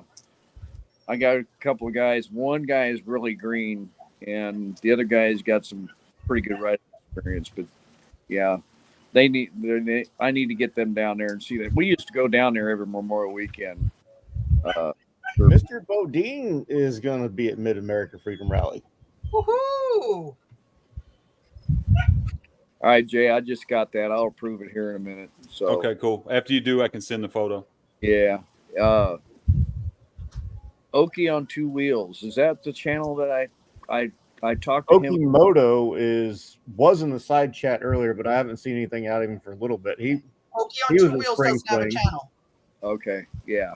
but he was there. You met him. I had a good time with those two. Yeah. They were at Cape River also last year. Yeah. So is Okimoto and Oki on Two Wheels same person? No. No. Okay. Oki on Two Wheels, him and his wife are there. Yeah. Yeah. It's Oki on Two Wheels and Oki's old lady. Yeah. Something Correct. like that. If I'm not in here and you guys are live and he comes in or something, ask him what his wife used to do before her job now. Oh, Yeah. Oh, damn. Oh no. We'll talk to y'all later, man. see you, cowboy. Oh boy. About you. Now, Mike Thompson promised me that Mid America Freedom was the best old school bike rally that still exists. So it's a high expectation there. The bar is real high because we like the old school bike rallies. So I'll be curious to see how this plays out. If you want a real old school rally, Hog rock. compete with all the shenanigans of a private campground. Yeah. You have a hog rock is where I put my money at. Yeah, we met a couple in Depew. I don't remember which one. Was that after Sturgis? Yeah, I think that was after Sturgis. Yeah, we went to their after Sturgis rally, and we met a couple there that does hog rock every year, and they kind of talked through it. Unfortunately, it's like 500 miles one way for us, so it's kind of like a big commitment to get there, Oh yeah, there's actually a couple that comes every June, all the way from Arizona. Mm. But Wow. they've only been making that trip for 3 years now. They did live just this side of St. Louis. So wait, Yeah, they showed They used to go twice a year, but now it's just the once. So Actually, I didn't realize hog rock. Maybe I'm thinking of Junebug Boogie. Some of the stuff they went to wasn't super bike specific. It was just like a party out in the woods kind of thing. Hog Rock is not. It's not really bike specific because it's uphill no matter where you go. It's all gravel roads. They do allow golf carts, but who wants to get on your bike after you've been drinking and drop a 900-pound bike? Yeah, a $30,000 bike at that. Yeah, for sure. Chase, did I hear correctly? You were at Sturgis last year? No, No? Oh. I don't. I didn't mean that to sound like Oh, screw Sturgis. I just meant the Sturgis now. Wait, no, I totally misheard that. I'm trying to the dog is crying and I'm trying to pay attention. It's But on my heard Sturgis, bucket and I was like, list. Sturgis? So I'm kind of torn. I mean, I think it's I've got it up here. I bet. Are you going this year? So it's about 1,000 miles one way, which means it would either be Sarah's not going to be on the back of the bike for 1,000 miles unless we take 5 days to travel there. So we would truck, trailer, all that jazz. Maybe And you need a better seat for it, or a better bike and get a Harley. Oh, listen, she has a there seat. might be a red and black one for sale soon. That's right. A well-loved road glide. Yeah, well, she wanted me to get the full dresser version of the bike, and I was like, I don't want a tour pack on the back of my bike for the like 85% I ride it solo, you know. So, Witchcraft, if you go check your Instagram, you can join us without Ray Ray. There's no shame in I know trailer who the PR manager is. My PR manager's out of town. That's great. Hey, Jeremy, I'm going to be Yep. staying on here, but I am going to go ahead and link my channel off of it. Oh, okay. Just I'll let you know. Jay, are you coming up for IFRD? Doubt it. Got it. I just mean, wanted to, With just his wanted to long share hair, he is kind of girly, What but is I mean, FRD? What is FRD? No, International Female Ride Day Oh, okay. next You weekend. forgot the I. You forgot the I in front. no, he said it. Oh, did he? All right, then I didn't hear It's- it. My yeah, apologies. it clipped out for a second. Thank you, Jay. We all just knew what it was and auto corrected it. And Yeah, it's I'm one of on a those hot- super long I'm on a titles. hot spot. I'm on a hot spot. Yeah. Oh yeah, because you're in the RV. So I'm in the RV, correct. I'm in that RV right there. Yeah.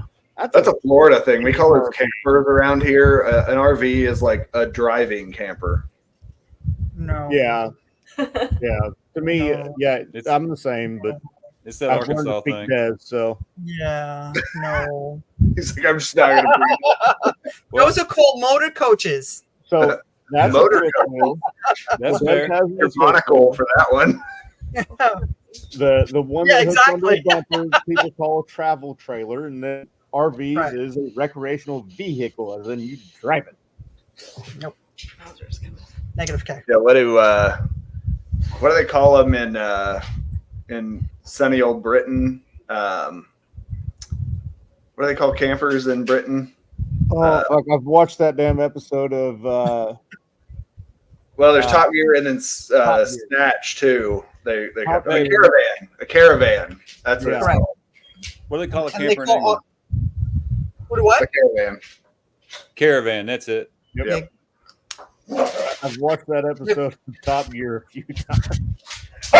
Where they push Jeremy's off the cliff at the end of it. We're having a dog battle back here. Oh, look how cute. See, and that's Uh-huh. it. You put there's two dog. Well, in that RV right there, in that picture, there's only one dog, but there's two here. So that's the luxury. She took his chair, and I don't know how he's going to react. Uh-oh. Oh, took the floor. My pup used to sit in my recliner, but ever since he's gotten full grown, he doesn't do it no more. Or as often. I have caught him in there once. Well, they both act like they weigh like I got 4 up out of pounds. my chair, it was occupied by him. What kind of dogs are they? The one that you can see right there is a Labradoodle. Okay. The one who's now acting out back there. The other one's a Weimaraner. Very nice. Beautiful dogs. Beautiful. So nice. So good luck, Jeremy. I hope you get your bike. Me too. Did you say you're looking at a new road glide? I am. You just got to decide what color. Blackity Right black. now it's going to be black. Hmm. The whiskey neat or whiskey fire, Ooh, whatever. it's those called, are nice too. Whiskey It Fire. doesn't really do anything for me. Really? That blue burst is still my favorite color this year. Hmm. Yep. Blue Burst or I really like the white, but it's just whenever you see it in a picture, it's great, but it's just But not. think of the white as you can put whatever accent color you want: gold, red, blue, black. I can do that with black on black. So Black on black, you see all the swirls. It's like, black bag or well, one. there's not going to be too many swirls. So I'm not worried. I'm not worried about cleaning it very often. That's true. That's just me. Forget what I just said. Never mind. Man, Carry on. as someone who cleans his wife's vehicle that is white, fuck white. That's all I No. got. Oh, I've got a white car or a white cage. It's an SUV. Oh. Yeah. Can't stand it. It's so much easier than black, or I had black, or I had maroon. You could see the swirls, like every little, if you go through a puddle, you can tell when a black car is dirty. It takes a while. You have to come up close to see a white car is dirty. It just Honestly, looks silver less or white. gray is the two colors that don't show any dirt. Correct. But in the Florida heat, Harley the white- doesn't have a silver this year, and their gray sucks. So That River Rock gray a couple years back was pretty nice. yes, Yeah. yeah, that was nice. Witchcraft, are you coming in? so Jay, we were talking about having the discussion about New York and Arkansas. I'm down. You start popping off ideas, or if I pop one off, I'll send it to you. I dig it. I'm gonna It's love like- these videos. I guarantee it. It's like a translation. Right? We need to put somebody in to translate for us. Well, no. See, if you have an idea, then you just film it real quick, Okay. and then send it to me, or I'll send it to you, however Okay. it works. And then you just do the translation for the other person. And if you send me one, then I'll translate it to Arkansas. I And love if I send you one, then you translate it to New York. I love it. I'm Hello, Mike, so at Riding good. on a 3. What's going on, Riding on 3? Welcome to Hey, Mike. Shit Show. That's funny. We started off talking about Let's- Spring Fling, and I think we've covered everything else. So Jay was trying to help out in the chat there earlier. He was like, "Hey guys, here's some things you could talk about Spring Fling." which yeah, he did, and you covered part of it. So, but yeah, Helping the I think conversation. there needs to be more vendors. Which I talked to Motac, and they said we didn't even think about having a vendor set up because it was just kind of a last minute deal for them. Their owner was there, but they didn't even think about having a vendor set up. How many vendors were there at Eureka Pig Trail? Not very many. Now, if you all get a chance to do the all-out dyno drags, do it.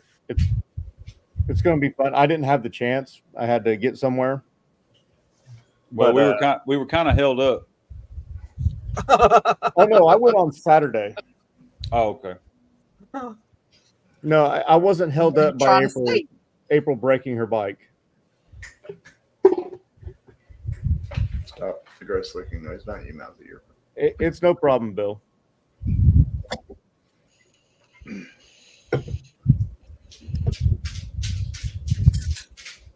You can do it on your phone, Bill.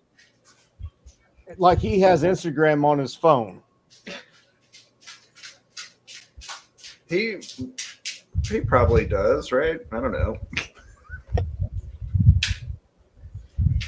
No worries. We I still love don't him. think he does. I think it's all Ray doing the Instagram and the Facebook. Oh my goodness. Now, Bill, you missed it earlier. I went and got those witchcraft patches put on the vest today. Yeah, he did show that off. I don't know. Sarah's looking potentially indignant about grabbing the vest again. She's going to go get it. grab it for Bill. For Bill. Maybe Bill's scared that Bagger Bait will make a comment again. You know? I didn't. Jay, I had said you sounded like you should be in sales at Harley Davidson, and it looks like you're kind of going that direction with that shirt. I'm dressed for the job that I Yeah, want, right? not the job that I There you have. go. Yeah, there you go. There you go, Bill. No, this is my birthday present. Asking for a job there, but they just added a third salesman. So, This is my birthday present from my brother. oh, nice. $148 shirt. That's a nice present. No, it was only 56. It was 40% off. It was actually a Christmas present. He just forgot to give it to me until he realized it was my birthday. He's not in. Okay, so my brother's not into motorcycles at all. I have tried. My dad has tried. Everybody's tried, and it's just not his thing. And that's fine. Okay, cool.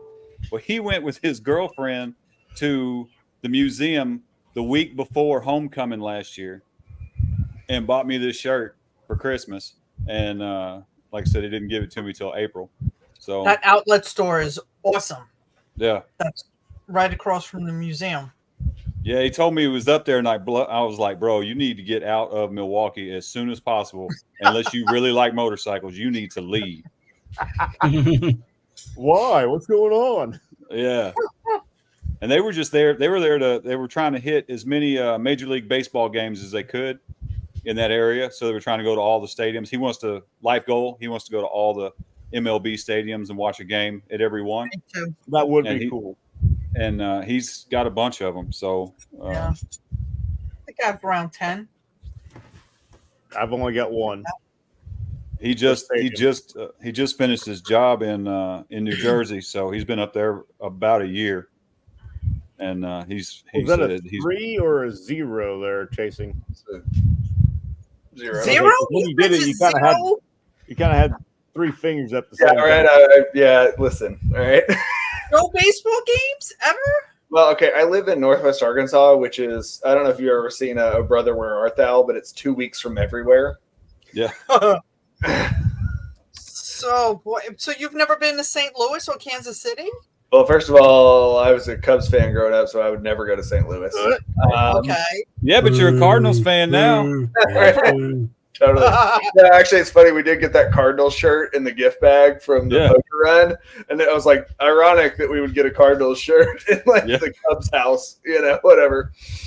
But no, I mean, because we've got like the Texas teams, Kansas City, St. Louis, and that's kind of it. And we have the Naturals. Yeah, we do have the AA Royal team. Oh man, damn them! Arkansas Travelers is better anyway. Man, I was born a mile away from Yankee Stadium. That's true. Our college team is there now. So that's really the entertainment. We watch a lot of Hogs games. Omaha. Yeah. We used to have the Southern Illinois Miners, but I don't know what team is there now. They vacated the stadium at one point. Yeah, they got a new team coming in there. I can't think of what they're called.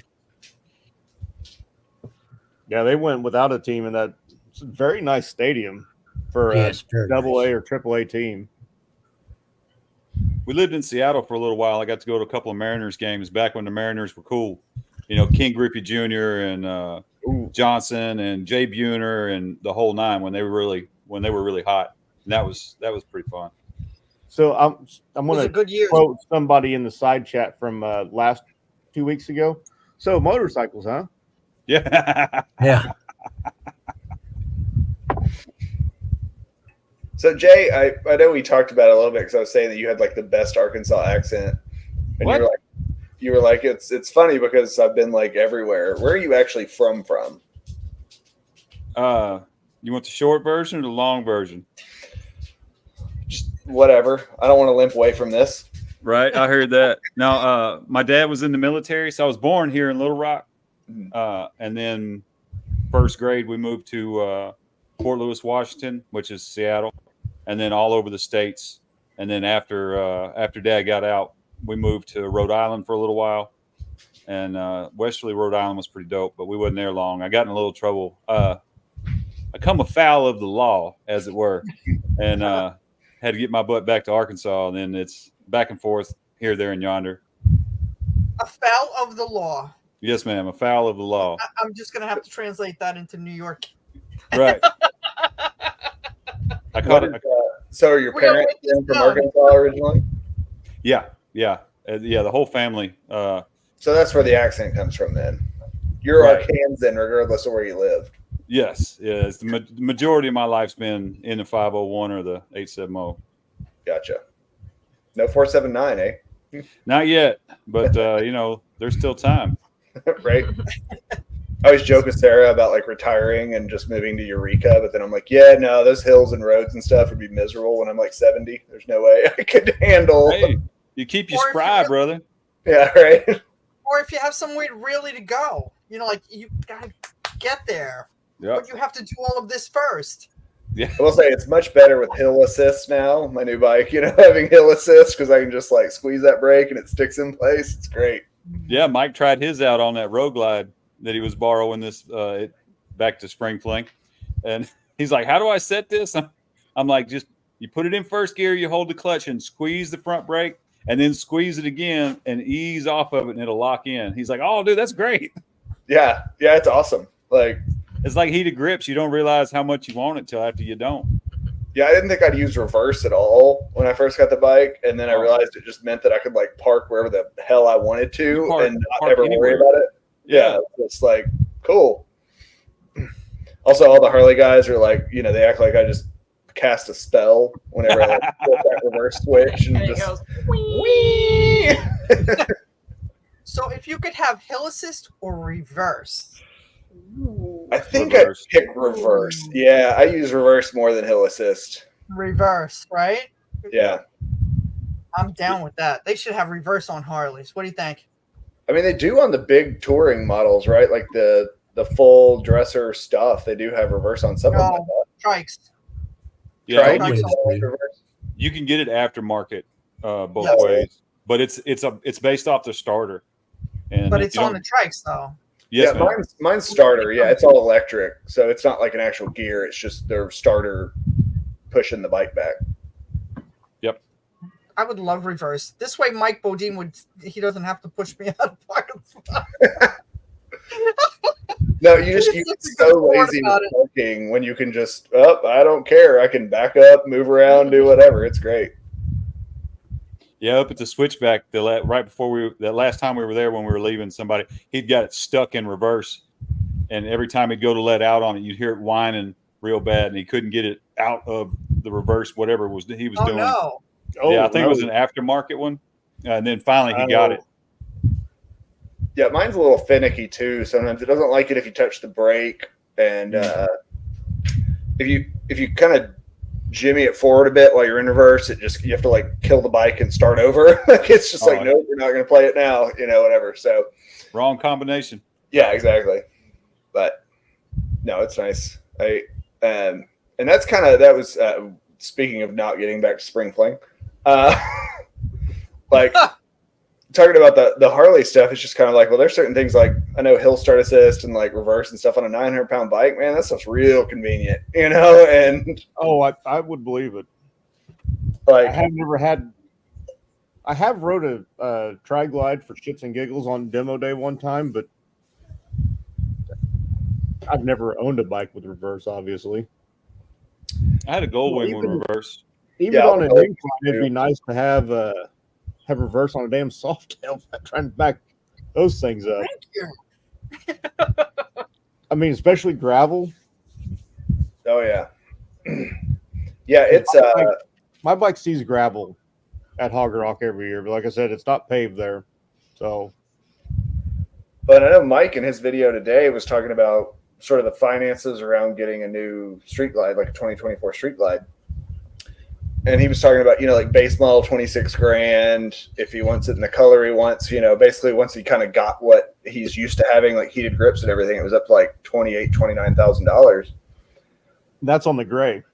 Yeah. And so I was just kind of like, well, hell, I paid like 20 for mine, and it's got like, all this reverse and hill start assist and stuff. I don't know if I could live without it on that big of a bike anymore. Well, it's the same thing with like the Indian Challenger. If you look at the options, if you just go down option for option down the road, you get more for your money on the Indian side. But they're having to swing pretty hard to try to bite that market share off that Harley's possessed for years and decades. And I'm sure BMW is doing the same thing. Yeah. I mean, those bikes MSRP are 30 grand, but you can get them for 20. Yeah. So yeah, it's fun to watch. I It's have fun to to watch say go ahead. I'm sorry. No, go ahead. It's fun to watch the used market on the Indians because they start out like this, and then Harley just kind of stays where it's at, and Indian just kind of falls off on the used market, the pricing. All right. Well, we have a newcomer. We have the Wagonators, or Mr. Hey, Wagonator. Hey, how you doing? This doesn't appear to be there. Chase, to your point with the price of the BMW, like I have my other bike is Kawasaki Vulcan S, and I absolutely love her. But I knew that traveling around the country, that if I needed work done on her, I'm not going to be able to get that done. And between this bike, she's been her 1K, her 5K, the 10K, any little thing. There's always she stopped working. One of the pins came out, and it happened to be right almost in front of Fort Smith Harley Davidson at the stoplight in front of it. And I had shut it off because 3 lights cycled. There's an echo. Jerry, check your YouTube. There's an echo. Well, he's on a phone, so it should have shut off the YouTube. Unless he's got It might be YouTube one on of his TV. apps. Maybe he has it in like an open app. It doesn't sound like an echo. It sounds like a different thing. No, it's an Oh, echo. no, you're right. Yeah, okay. Yeah. Yeah, it's a delay. Yeah. Yeah, So I then, think he's on the like, TV. If it wouldn't have been right there for Fort Smith that Harley better? Davidson, they were able to take care of the bike. Yeah, and that's one thing that I definitely thought about. 'Cause I mean, I have to go to still heard the echo. Tulsa for service, and I follow a lot of like super long distance motorcycle ride guys, and they all ride Harleys just because they know they're always like within an hour of a dealer. At a maximum, you're 2 hours from a dealer if you're out west, where it gets really thin. It's true. It's That's a big thing, and I mean, if I really did start doing like crazy mileage stuff, like it would definitely be something to think about. But I'd have to get like a CVO to get the features I have right now, and you're talking like a $50,000 bike. 44, 45. in primer gray. Or They you don't just have get, primer gray in the CVOs, so I was thinking it. You limited said or it. special and then have those extra things put on. Yeah, Because when you get a limited or a special, they have most of what you're looking for, except for right. your reverse or your heated grips and that kind of stuff. But also, So like you you said, he's not laying down crazy miles every day. yeah. I mean, I have 7,500 mile intervals, so it's not like I have to be at the dealer every other week anyway. But trying to think of where else. HH Plymouth. My bike before I got into Harleys was an '82 Honda CB 900. So you don't have to buy a brand new bike. correct. XAM's never had a brand new bike, have you? No. Me neither. Yeah, you ride Yamaha, don't you? This is my first brand new Yeah. Harley. My first 2 bikes were brand Yeah, new. 1300 V Star. But my first 2 bikes were brand new, but they were less than $10,000, and they also didn't last very long because I wasn't comfortable on them. I wish I would have bought used at first. The first bike I had lasted 2 months, and I traded it off because I was too big for the bike. I bought a 250 Kawasaki Ninja. 250. Wow. You too, You're Jay? that damn wide. I mean, my Rear tire was like a 90 with a lawnmower motor on it. Yeah, I had a Honda CB 500, and it lasted about 9 months. Yeah. The first Harley I bought only lasted is either 11 months or 13 months. The next one I bought was the other, but the first one didn't last. It was 11 or 13. And then the Road Glide the first Road Glide I bought lasted 3 years. A little over 3 years before I traded off on the new Road Glide. And I'm at 2 years on, August would be 3 years. Because I got it 3 days after I got home from Sturgis in 21.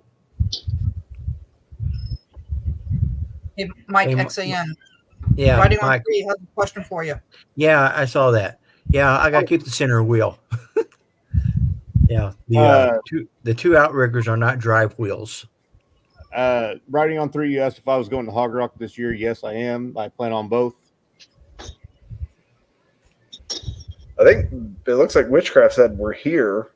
Exclamation point. I don't know if that means they're. I think they just meant they're In the chat. in the Okay. chat.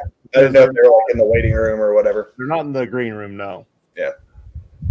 Woo! I was wearing that shirt yesterday, but I figured I'd represent, my wrong side. Represent my BMW today, It's reversed, so I'm like, I don't know which hands I'm supposed to be using here. So you're used to using the mirrored feature on your phone?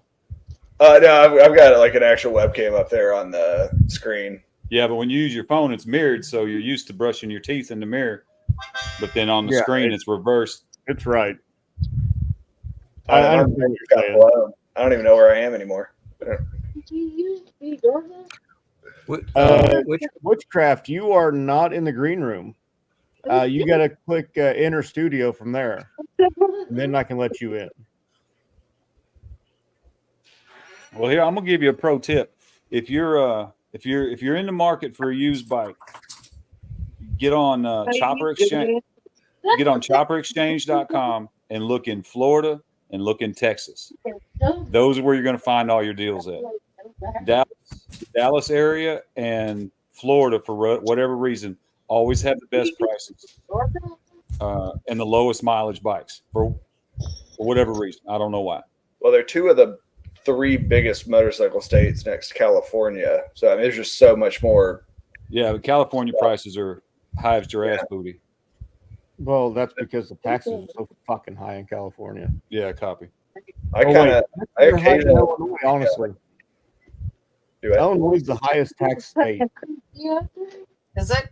Terrible. I think New Jersey may have passed us in the last couple of years. But Illinois was the top of the tax for, I can't remember if it was for total taxes or if it was just one certain area, sales tax or whatever. But Illinois was the top, and New Jersey, then California. Well, Jerry, how was your spring fling? Our spring fling? Yes, sir. Oh, it was good. We enjoyed it. Was it your first time or? That's our second time, but this is the first time we actually stayed down there. We pulled our toy hauler down there, and we stayed at the Green Tree with Adam Sandoval. Okay. How was that? It's a small campground. We did a video on it on our channel. Okay, I'll check that out later on. But it's a very tight campground. We came in there at night, probably about 9 o'clock, and we had to do some jostling to get our camper set up, and then it was a pull through. But it's a clean camp. It's a clean campground. Bathroom's real nice, clean. I mean, it's a nice place, but it's just small. I may stay there at some point because now he has the veterans camper and whatnot. I may try to stay down there. Give that a shot. Yeah, I mean, it's a nice little campground because, like, at night it wasn't loud or anything. You had bikers in there, and they had a community fire pit and stuff, and nobody got real loud. So if you wanted to sleep, you could. And but it was nice place. Are they mostly pull-through sites, or are they? They have 8 pull-through sites and 10 back-end sites. So we have Witchcraft Cycle Works has made. Hi, everybody. Hey, Ray. Hi. My errand ended up taking longer than I was planning to get home, and it was raining, and I was stuck on traffic on Highway 44. Oh. So. And Ray is one of the ladies that are going to be representing for International Female Ride Day. Woo! IFRD. I've tried to enunciate real hard. Bill, get on the back of your bike. Do what? Said, ain't you making Bill get on the back of your bike for a hot minute? Oh, there he is. There he is. Uh-oh. Say it now. Say it now. No. You're not going to do that, huh? Not even for the photo shoot. I mean, Sonny did it, right? Sonny's done it before. He rode on the back. That's right. He actually offered to ride on the back. We were moving bikes around in Daytona, and I rode down with him, and he's like, no, I'll ride behind you. And I was like, no. That one on the bar. So you know why Bill and Ray are here now, right? Because Bagger Vader hasn't made an appearance in the comments for a minute. So they think he's gone, so he won't comment on something about Bill.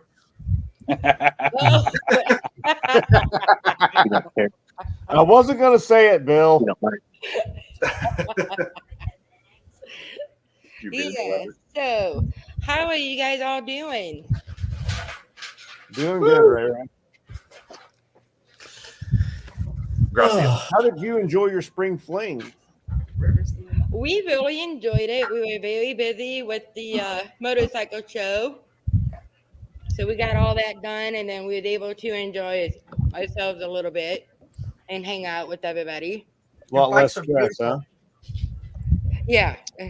So I Especially since you were don't think thrown it into it turned out last too minute. bad with just having a week's notice. You know, we kind of threw it together and stuff, and now we'll have a year and we can plan everything out. Yeah. All that good stuff. So Do you guys plan on doing one for Bikes, Blues, and Barbecue? We talked about it, and we've kind of decided for now. I think we might just do the spring fling for now and just kind of see how it goes. But we'll know for sure in probably a month or something like that for sure on whether we do one for BBB or not. At least know a month out this time as opposed to 6 days, 7 days. Exactly. I mean, like I said, I don't think it turned out real bad at all, you know, for just having a week's notice. So No, it's a lot of fun. That's what I was saying earlier. I mean, I know it was short notice, but there were definitely like a lot of cool bikes, and the two choppers, and then the guy from Fayetteville with that purple haze bike. That was the Maybe it's 350, right? Yeah. I single honestly thumper think that 350? he could have won one of the 3 places had he shown up on time. You know. Yeah, I had already voted. I was like, I need to make my vote out of the bucket and change it to that guy's bike. Yeah, they had some nice looking bikes there. Yeah, that they did. So We showed up while how did you was guys counting enjoy votes, yourself? so- Do what? How did you guys enjoy yourself? Oh, I loved it. I had a great time. I had Great a time. better time this year than I think I did last year. I mean, And it's all because of you guys. Well, back at ya. right? I got to meet them and you. You She already met me, so wasn't too excited about that one. I just want to wash a bike. And it was somebody's birthday, the man in the middle. It was his birthday. And I still never got to buy his man's drink, but I bought birthday. you dinner. Right. That's But- true. That's true. It's nice to meet some of the people that we get to see on YouTube all the time. Yeah, that's what I liked. You can see them we see them on YouTube and we follow them on YouTube, but it's nice to meet them in person. Yeah, Right. exactly. Yeah. Yep. And yes, HH Plymouth, you stole a 2022 for $4,000. Oh wow. Well, it's a 2007, but he bought it Oh. in 22. Oh, okay. But still, I mean, $4,000 for a bike that runs right now is And only had 6,000 miles on it. damn near stealing it. Yeah. See, Yeah, that's a good price. Yeah. if going back to A what Sportster Winrow that said runs- earlier, if you're runs not going to right use it, get is rid of it. Yep. $1,500 It's right true. now. I mean, No matter what it is, you know, it could be a bike, a boat, an RV. If you're not using it, get rid of it. Somebody else is going to use it and love it. You know, That is exactly why I sold my big dog. it's somebody else's dream that you can help make come true. Mhm. And so put did some I money- embarrass Bill that much that he completely walked off and is not coming back? No, I think he might be a little bit speechless now. I think he was kind of hoping to maybe outgrow that pipe. Brush that under the rug, so to speak. No, and Winroad, you talking about that, you know, and Jay talking about the prices of bikes in Texas and Florida and stuff. You know, every once in a while I glance around like Craigslist and stuff around here, and you can tell how many like Bikes, Blues, and Barbecue, like, you know, got the fever bikes are put up on there when you have a, you know, 5-year-old bike that somebody posts up there with 3,000 miles on it. You know, it's like a $30,000-$40,000 road glide with like a few thousand miles on it, you know, and that happens all the time around that this fucking kills me on Facebook. But I honestly don't even see those ads anymore, because if I buy a second bike, it's gonna be a night train. Ooh. Just a little bar hopper. Hell, I'll Night ride it all trains the are way out very to nice. Creation. It's just that they want a night train is basically one of my dream bikes, the bike that I wanted when I bought my Softail. Yeah. But there's like a cult following with night trains. Yeah. I bought my Softail Slim, it was 2012 Softail Slim in 2014 or 15. No, 2016 for $9,000. And it had less than 1,000 miles on it. Oh wow. Even if it was, maybe it had 1,200 miles on it, but still, it didn't have very many miles on it at all. And We then talk about that all the time because this is kind of small. But the guy wasn't selling it so he can get a bigger bike. The guy was selling it because he just didn't ride it. Yeah. we talk about that all the time. These guys go out and buy a motorcycle because all their buddies have one, and Right. they think it's cool. And inevitably, they see us at the bar and they come up and tell us all about the bike that's parked at home that they never ride. That they drove to the bar to. And Right. 5 years later, 10 years later, it's up for sale with 3,000 miles on it. Exactly. I literally just did one. A guy brought one in about a month ago, 2017, that he bought. He brought it in for its first oil change. Oh wow. wow. God. Oh, wow. Ride your stuff, guys. That ain't riding at all.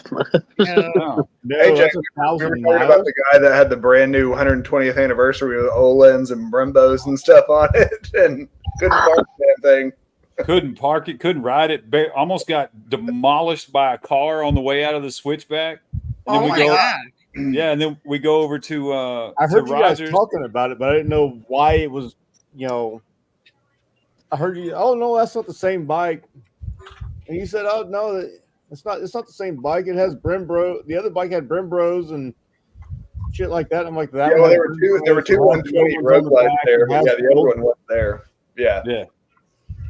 And so we go over to Rogers, and I was just chatting up with one of the salesmen. He's like, "Oh, bro, you should have seen this 120th we had, and it had Olin's front and rear and a cool guy seat." And I was like, "Yeah, and Galfer rotors and Brembo brakes." And he's like, "Yeah. Did you see it?" And I was like, "Yeah, I seen it over in Eureka." That bike was 2 days old. It was like $50-some thousand. And dude, that guy had more money than experience. And More money than sense. well, yes. He did not know how to ride that bike. He did not know how to park it. He did not know how to get on and off the bike without looking like he was going to hurt himself or somebody else. And then when he pulled out in front of that car at Switchback, I was like, oh, shit, here we go. And then when he cleared the car, he's yelling at the car. And I'm like, bro, you just pulled out of a parking lot. That car had the right of way. What is your problem? You know, and I didn't see him after that. Yeah, speaking of, did you guys see the video that Road Rush Nation put out? Oh yeah. Yeah. Oh my gosh. That intersection is super sketchy when there's a bunch of out of town people in Eureka because it is like on a super pitch. So trying to stop quickly Oh, on is that one that goes curves, down? yeah. If you're Yeah, on a the one- motorcycle and yeah, the dropped one it when you go to because you're wanting to 23. turn left, waiting on somebody that was going through, Right. I would understand that. But because you were cut off because the car wasn't paying a fucking attention, Yeah. And that car never stopped. Yeah, they never stopped. They just kept on going. they never do. I mean, No. Yeah. No, Jay, that was one of the more. I've seen a lot of painful parking jobs happen out in front of the cat house, but that was a chore. That was a 17-pointer just to get it in the parking spots. Yeah, to get in the parking spot, not even to get out, to get in. Oh my God. He pulled in crooked and then backed out and then pulled in crooked again, then backed out and then pulled up. And then the bike started to roll back just a little bit and he freaked out. I was like, whoa, dude. I'm like elbows, like, hey, you seeing this? Are we watching this? Yeah. Both of us are just. Would you say he had more money than sense? Yeah, well, I mean, it was a 120th anniversary with like Brembos and all the Olin's like remote reservoir stuff on the back and Brembos, Galford brake rotors. Oh, I seen that bike. Yeah. Yeah. I think it was in the bike show. Nice bike. Nice bike. Oh, it was a very nice bike, but I was like, I guess if you're trying to buy your first bike for $50,000, that's one way to do it, you know? Well, our one friend used to work at a dealership, and he said you would not believe how many times these guys come in, sign on the dotted line, buy a bike, and don't make it home. Yeah. He said some of them literally parked pulling out of the parking lot or crashed their bike pulling out of the parking lot. He said it happens all the time. Yeah, I've heard the same thing.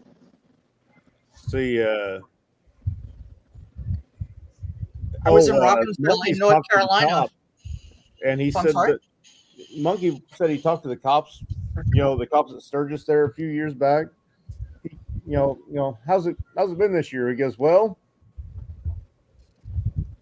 there's a couple fatalities already, and damn it, it kind of sucks. And he goes, the thing is it's not the people that are here every year. It's the people that rode when they were in their 20s, had kids, sold the bike, and bought a new bike in their 50s, and just headed out to Sturgis that year.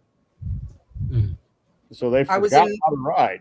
I was in North Carolina, Taylor the Dragon, Cherahela, all of the rides, right? So Yeah, there's on the list. Yep, that's my favorite ride there. The Taylor the Dragon can. Right. Right. I want to do the dragon just to do the If dragon. you've done the Taylor the Dragon, and you know that it's amateur hour, in my opinion. Oh, I'm 100% agree. I haven't even been there. I So. like the Cherahela much better, but nonetheless. So I was at the Iron Horse Inn, and there's an older gentleman, and he's on a snake venom road glide, and he is just struggling just to get it going. And I was like, oh man. So I'm there with a couple of the fellas from Forgotten Angels. They came up from Georgia and met us, and I was like, this is not a good scene. 20 minutes later, he comes walking into the restaurant that's on site with blood all on his arm with no bike. And I was like, okay, he needs medical attention. Can I help you? So he's belligerent. He's like, fucking bike. What? Where's your bike? 20 minutes down the road. He walked back, left his bike in the ditch, and it was just a mess. You could tell that bike was too big, too heavy for him. Like I tried. Mike let me sit on the road glide. I couldn't even really stand it up. Mm-hmm. So I know it's not the bike for me. Mm-hmm. We followed a road glide out of Rogers last year for BBB. We left the dealership, and when you get past the 4-lane down to the 2-lane, we came to 15 miles an hour. Mm-hmm. 2 guys on road glides all the way back to Eureka Springs doing like 15 mile an hour. We were dragging brakes in first gear.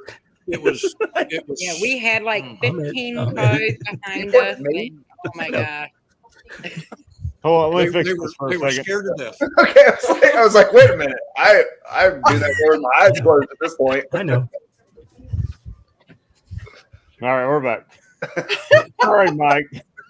I know, but hey, I have to admit, I was getting used to the extra set of wheels. I understand, and it just killed me that I was going around curves and having to actually turn the handlebars to turn into the curve and not to turn the direction instead of counter steering the bike. Oh, you rode his bike? No. Oh, okay. With him following me or him leading me for that few miles that he led me from the Missouri line to to the house. Yeah. Well, No, like I everybody's said, got to ride their own I didn't know ride. where I was going That is either. true. That's true too. You got to ride your own ride. I don't ride fast. Guys, I'm going to interject real quick. I got to excuse myself. I appreciate y'all, and I had a really good time. I'm glad I got to see every one of y'all again in person at Will Spring we Fling. see you at the Fort Smith rally? No, ma'am. Unfortunately, Aw. not. But I cannot wait to get to see everybody again. But he's representing us. Hopefully next year at the latest. Yeah, hopefully next month for some of y'all. Buckhorn.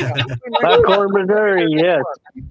We actually may go down for the day. They are going to do day passes this year. On Yeah. Saturday. On Saturday, they're doing a day pass. So I actually got word on that today. So that is a possibility for us for the day. So, and we can come down early enough and we can see all the games and everything. So, Yeah, Witchcraft. They're doing that on Saturday. okay. Yeah, we're part of the with Mike with the Freedom of the Road Riders too. Oh, okay. And yeah, they decided to do a day pass this year. It's the first time they've done it for a long time. Yeah. Well, that's actually a good thing because there's actually like Little Sturgis does a graduated pass. See ya, Jay. Later, Jay. Hang on, bud. But like Little Sturgis, Kentucky does a graduated pass basically where it gradually works up to or works down to the day pass price. Hmm. Well, what I think Mid American Freedom is it $30 for the weekend? Is that what I read? 35 for non-members, Okay. and that's your tent and everything, concerts and all that for all 4 days. But veterans are. Veterans, I think, is 30. Then if you're part of the Freedom Road Riders, it's 30. Gotcha. Then you can get a camper site, which the hookup camper sites, they're usually gone within a matter of just, they've already been taken. But your camper site, if you run off a generator, just boondocking, it's $25. See, 2 years in advance, I'll get a full. You better put in for it now. Because they're not scheduling out that far, Des. I'm kidding. They I'm only- kidding. They only have like five or six hookup sites. Oh yeah, it's Okay. not very many. But they got a bunch of if you want a boondock with running off a generator and all that. I have pets. I need electricity for the. Yeah, we run off of our generator the whole weekend. We got a generator and we run off of it Yeah, the I whole have a weekend. generator as well, and I have Riding on full 3, panels up where top. are you at? Tennessee. He's in Tennessee. It says it right there. But he says he lived nearby, so Yeah. Oh, we're he's talking in about the East. American Freedom he- Rally. He's Yeah, Tennessee. he's in far East Tennessee. Then he doesn't live nearby at all. I guess it depends on your Maybe, definition. maybe when you guys were talking about. No, he says he lives Oh. nearby to North Carolina. Okay, I Oh. got you. Now I see that you were talking to him right before that. My Yes. bad. Fuck that one up. The Cherahela actually goes into Tennessee, so that's one of the rides that goes from I North want to Carolina. do the That is a beautiful Natchez ride. Trace, Yeah. or as one of my Pardon me? friends calls it, the Nachos Trace. Oh, Natchez Trace, yes. I've Yeah. ridden some of that with Carson, the adventurous rider. Carson used to be country coder. Okay, yeah. But, Carson. we rode from I knew that down from Loveless Cafe down to Tupelo. Hmm. So that was We a nice. did the Tail of the Dragon last year, and I don't care to ever do it again. I agree with you, Ray. You I guys agree did with it on you. your like 2-week Um, vacation, didn't you? Yeah, when we met up with our friend Betty, and then quite a few other ladies from Minnesota. Actually, they had like a big group ride, and we did a 2-week trip last year, and we went to Tennessee and North Carolina, Right. Did the Outer ride Banks, and all that stuff. on the bike. So is But yeah, the Tell the Dragon not what they're talking? What all the hype is about? Yeah. Yeah, so the but- hype is ride as fast as you can and Like get maniacs. killed while you're trying Right. to get your picture taken by somebody on the side of the road. Did That's we- all it is. I literally had guys passing me around curves in my lane. Yes, yes. And I was if- doing when the I, speed hate limit. when I that. went, You it be was on a straight small bore. freaking It was road. small.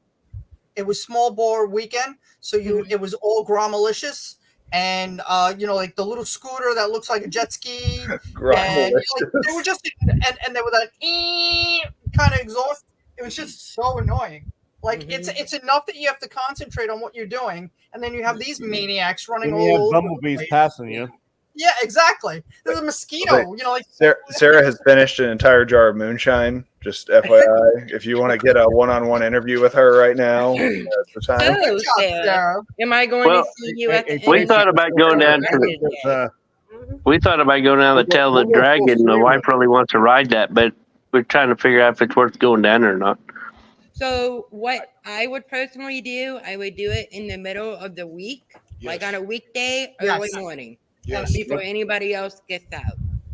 We did it. That's my goal is to do it like We on did a it Friday Thursday. afternoon. Yeah, we did I it did it Friday during the week afternoon, as and well. it was crazy. And even still, I think it was on a Thursday was when I did it, and these maniacs on their Groms were out there just being pests.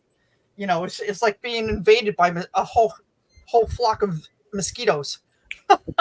Yeah, I Then would when we think got you to here's a story for you. A guy, because I was riding my Vulcan at that time, I didn't have the Harley, and we're at the top. You park on the side of the road, and then you go across the way, and you put your sticker on the guardrail, right? So a group of 4, so I'm across the street, and they're coming this way, right? So you're coming from the bottom to the top, and the bikes are on this side. So they come in, and one guy comes in hot. He's wearing all black. The bike is black, and all of a sudden you just hear crash, boom, bang. I turn around, and he's on his back like a turtle. His hands and legs are in the air. That a turtle that can't right himself up, and I can't see my bike. My Kawasaki Vulcan S is a white bike, all blacked out engine, and I don't see my bike. My helmet is white. I don't see anything. Now you know that there's that little stone wall, right? Do you remember the little stone wall on at the top? Yeah. And I'm like, holy crap! He knocked my bike over the wall. I can't see my bike. Well, he came in so hot, and he must have front braked it, so the inertia just kept him going. His bike went over. He went over. He went over with such, speed that he took my bike off her wheels. He didn't just like, oops, I knocked your bike over. He took her off her wheels. She was on. Yeah. So, he was sorry. He was like, he was from Oregon riding the Tail of the Dragon on a rented bike. That's a combination that never should have happened. Wow. We had her and I had a little discussion at Deal's Gap at the bottom there before we even got, going on this. And she tends to ride on the right side on the white line anyway. And I told her, I said, you hug that white line. I tend to ride toward the middle on the yellow line, and coming around some of them curves, a lot of the cars were taking up half my lane. Yes. So Yeah. I'd be leaning into a 35 mile an hour curve doing 50, and I would have to swerve over almost to the white line to avoid the cars that were taking up half the middle of the road. On something that's raked out, given too. Do what? He's not riding a stock bike. He was. No, I was he on my his Heritage. I was on my Heritage. Yeah, I'm like you, Witchcraft. Yeah. I'm like you, Witchcraft. I like that. I like riding that left track pretty hard. Yeah, I'm the inside lane. Well, but whenever it I ride happens, by myself, which I rode more in Spring Fling with other people than I have in probably the last 5 years of riding around here locally. So, yeah, I normally ride solo like 95% of the time. Because riding in groups. I was always with somebody except for the very last day I was in Sturgis. Yeah. So my advice on the tail would be, if you're gonna do it, I would do it like during the week, early morning hours, like 8, 9 o'clock in the morning. But otherwise, there's many other roads that you can check out, and that is Because a lot then the more cars come enjoyable. too. The motorcycles aren't even the problem. It's those little sprinter cars that come in. Yeah. They're a pain in the ass too. Yeah. And the photographers at every corner just begging you to push it to the limit so we can get a good photo. Yeah. Well, Terrible. you see them photographers in Sturgis too, so I don't pay attention to them you know because what? I ain't gonna pay to have my photo taken. So one of my friends that I know from TikTok. You mean you're not going to pay me? She did the dragon. And she went past one of the photographers with her elbow on the tank. I'll buy you a drink. How about that? Just out here like this. She was bored on the dragon. Like, fuck, it's a weekend. She's probably behind somebody that was slow. We did it just to say we did it, but there are so many other rides. Correct. That's the reason I'm going to do it, is to say I did it. The Rattler, That is the the only Hellbender. reason why we did it. Well, and Yeah, the wife wants to do that one pretty bad, and I kind of care less if we go down and do it, but I'll do it if she wants to do it. But I stayed at the Iron Horse. It was pretty good. It's like Jerry, what's this I hear about the wife beat you on the dyno drags? I'm gonna tell you that Indian of hers has got some horsepower behind it. But there will be a video up on that coming up. She's gonna be working on that video. We do have that video, so it'll be coming up on her channel where she spanks my ass again. And she did it, but the sad part about it is, which we did it with coming off the line with that, and she spanked me coming off my line off of my bike. It was she's never rode before. Yes, that is funny. But I now, was telling a story that you know how they tell the stories about previous events and stuff between rounds. Yep. They were telling the story about they were at I can't remember what rally it was at, but it was one of the ones that's a private campground. So the woman of a guy that just finished walked up and said, "I think I could beat your time." that was at Buckhorn. She rode naked. She rode naked at Buckhorn. Yes, that's what they did say. They did say she rode naked, and she had never rode a bike before. Yep. That happened at Buckhorn 2 years ago. Yeah, 2 years ago down here at Buckhorn. And she beat his time. Yep. Never rode a damn bike. I think anybody that Now in the same video, there. Now distracted. in the same video, there's going weight savings. You know. Correct. The weight of the clothing. Weight savings on a dyno drag where weight's not ever. Yes. Listen, yeah, that ain't it. I'm not going to complain about nakedness. By the way, this is the group for the Sunday Fun Day ride. Oh, you had a pretty good turnout for Sunday Fun Day. Yeah, we did. With most people going home on Sunday, yeah. We love the Sunday Fun Day ride, and I woke up that morning and I about fell down on the floor. I got so sick. I am still coughing and hacking even today. And then we got home. I rode home Monday sick. She looked at me. I'm sorry. No, I'm responding to Chase. My apologies. She Monday morning, she's like, "Well, are you good to ride?" I said, "Yeah, I'll manage." She goes, "No." She goes, "You look pretty sick. I'll ride." Well, what was it? 36 degrees that morning, and I looked at her. I said, 39. You're not riding in that weather. I know better. So I ended up riding her bike home, and then we got home Tuesday. She woke up to go to work, and she's like, "Oh my God, I'm sick." So the both of us are still sitting here coughing and hacking and feeling sick. Felt bad about missing Sunday Fun Day. I didn't realize that one of you rode and the other one pulled the other two bikes down.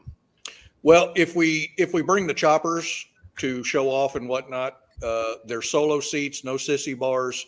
So where do you put luggage? Okay. And then if one of the bikes breaks down, like the Witch happens so often, then we follow with a 2-up bike to where we can have a backup. The But we like pollen to- down there at Arkansas Spring Fling this year was horrible. Do I'm what? sorry? I ended up getting allergies while I was down at Spring Fling. Oh, the Oh, pollen. the pollen was terrible. I just Yeah, know- it was horrible. Florida pollinated in February, and then I come down here and it happened all over again. And I'm like, good Lord, I already went through the green stage. Yeah, by Saturday, man, my allergies was so bad I didn't feel worth a crap. I feel That's really true. bad for you guys having to have nice weather all year round, or you get Yeah. pollens. You know, I feel for Yeah. you. 2 pollen I really seasons. feel for you too, Des. I mean, I love you. You've said that once or twice before. Just like that, right there. I No, love Dave, you you're guys. talking about You're one of my Sturgis favorite people. You earlier. know that. You were talking about Sturgis earlier, and I've heard conflicting reports on. It's like if you want to ride Sturgis, don't go during the rally.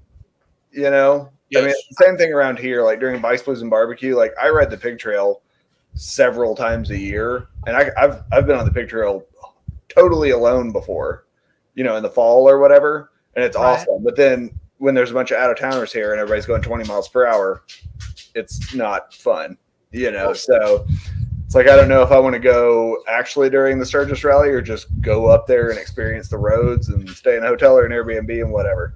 So, I'll tell you We've now. been, we've been to Sturgis twice, Okay. and we rode all the roads up there during the rally, and they wasn't too bad. But I would like to go up there and ride them with nobody up there. I go for 2 weeks, Jason, and this is why, because the first week is like July 27th, and that whole week is for me. That whole week is for me to ride. And then the second week during rally time, if people want to ride, or like if you've never been there, I would take you up, down, all around. Which is Mike Bodine and I did that last year. We had two groups of new people and somebody that had actually been there before, but never really, because you know they were staying at the Chip or whatever, and they concentrated on Main Street and Sturgis and blah blah blah, and did some riding, but didn't do in-depth riding. And I'll take you around, no big deal. I rode all that way. There's no way in hell I could have stayed on the Chip or just around Main Street. No, there's too much good riding up there. Oh, absolutely. And I rode. I think I rode every. I did every ride there is to ride there in Sturgis. Yeah, we found a guy's wallet the first year we was there in 21 at Hardy's that we stopped at. So I tried to get it back to him, and so I followed. We opened his wallet up to look at the address, and I'm gonna tell you that took us on the most beautiful ride. There was mountains on both sides of us. It took us on an awesome ride. We ended up finding the guy's house because the house that we went to, they told us, well, that's probably on the other side of the pass. Well, we passed a cop that was sitting in a little small town, so I went back to the police officer and give it to him and said, hey, can you find this guy's ride? But they led us on an awesome ride up there.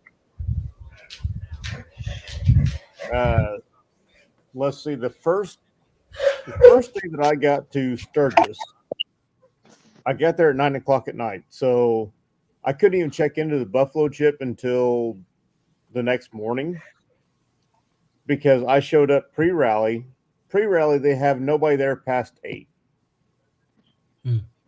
which I hauled ass. I did 1,000 miles, 17-ish hours. Damn. Yeah.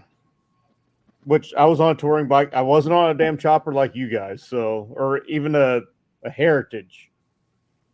I was on a full tour, my Road Glide. You keep saying chopper like it's a bad thing. No, it's not a bad. Fuck, I would love to have one in the garage. It's a character I'm building not riding experience. it long distance, so Yeah, I like to have me a chopper just to ride around. Bring it to me. We'll make it happen. Right. we're not going to chop my Road Glide. I can tell you that I love. And I'm not going to chop my Ultra Classic. Now, if I can talk the guy that's going to give me a bike, he won't literally give it to me. Well, It's I still just going to be sold his one bike, last but night. if you can talk him into chopping his bike, then maybe we can talk. Are those olives or cherries? What's in the drink? Cherries. Okay, I didn't know. Is it an old fashioned? It's an old fashioned with orange bitters, Woodford Reserve, and simple syrup and cherries.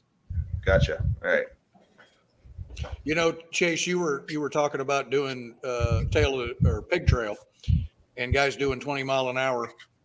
Last year, I was sitting at Switchback talking to a guy, and we got into a conversation about the roads and how they are. And I got to saying how, you get these people that come here from like Florida and Kansas, and they're used to flat ground, and they get up here and they screw up and end up wrecking and killing themselves. And it just, some of these people need to learn how to ride first. And Hey, what did you say about people from Florida? well, and I get done talking, and the guy looks at me, he goes, "Dude, I'm from Kansas." And it's like, I felt I about knew it was coming. I fucking knew it was coming. Again, it's like right here on the right. Like northwestern Oklahoma or some places flat as fuck. Yeah, and Illinois where it's flat as fuck. Well, I think it was. I don't know if it was last year or the year before when several of the Florida folks that are like content creators, kind of in that shade tree surgeon realm, came up to Eureka. I don't know if it was Spring Fling or that was for Bike Fest Eureka last year. Yeah. Was it? Yeah. And watching their videos of them going up the pig trail, and they're like, "What is happening? What is this road? Why does anybody enjoy this?" Dude, I love the pig trail. Yeah, it's great. I went out of my pig way trail's to nice ride the ride. pig trail on going to the Stubborn American in 22. I went out of my way to ride that road because I knew I was going to be in the area somewhat. So like, fuck, I might as well try to route my route going that way.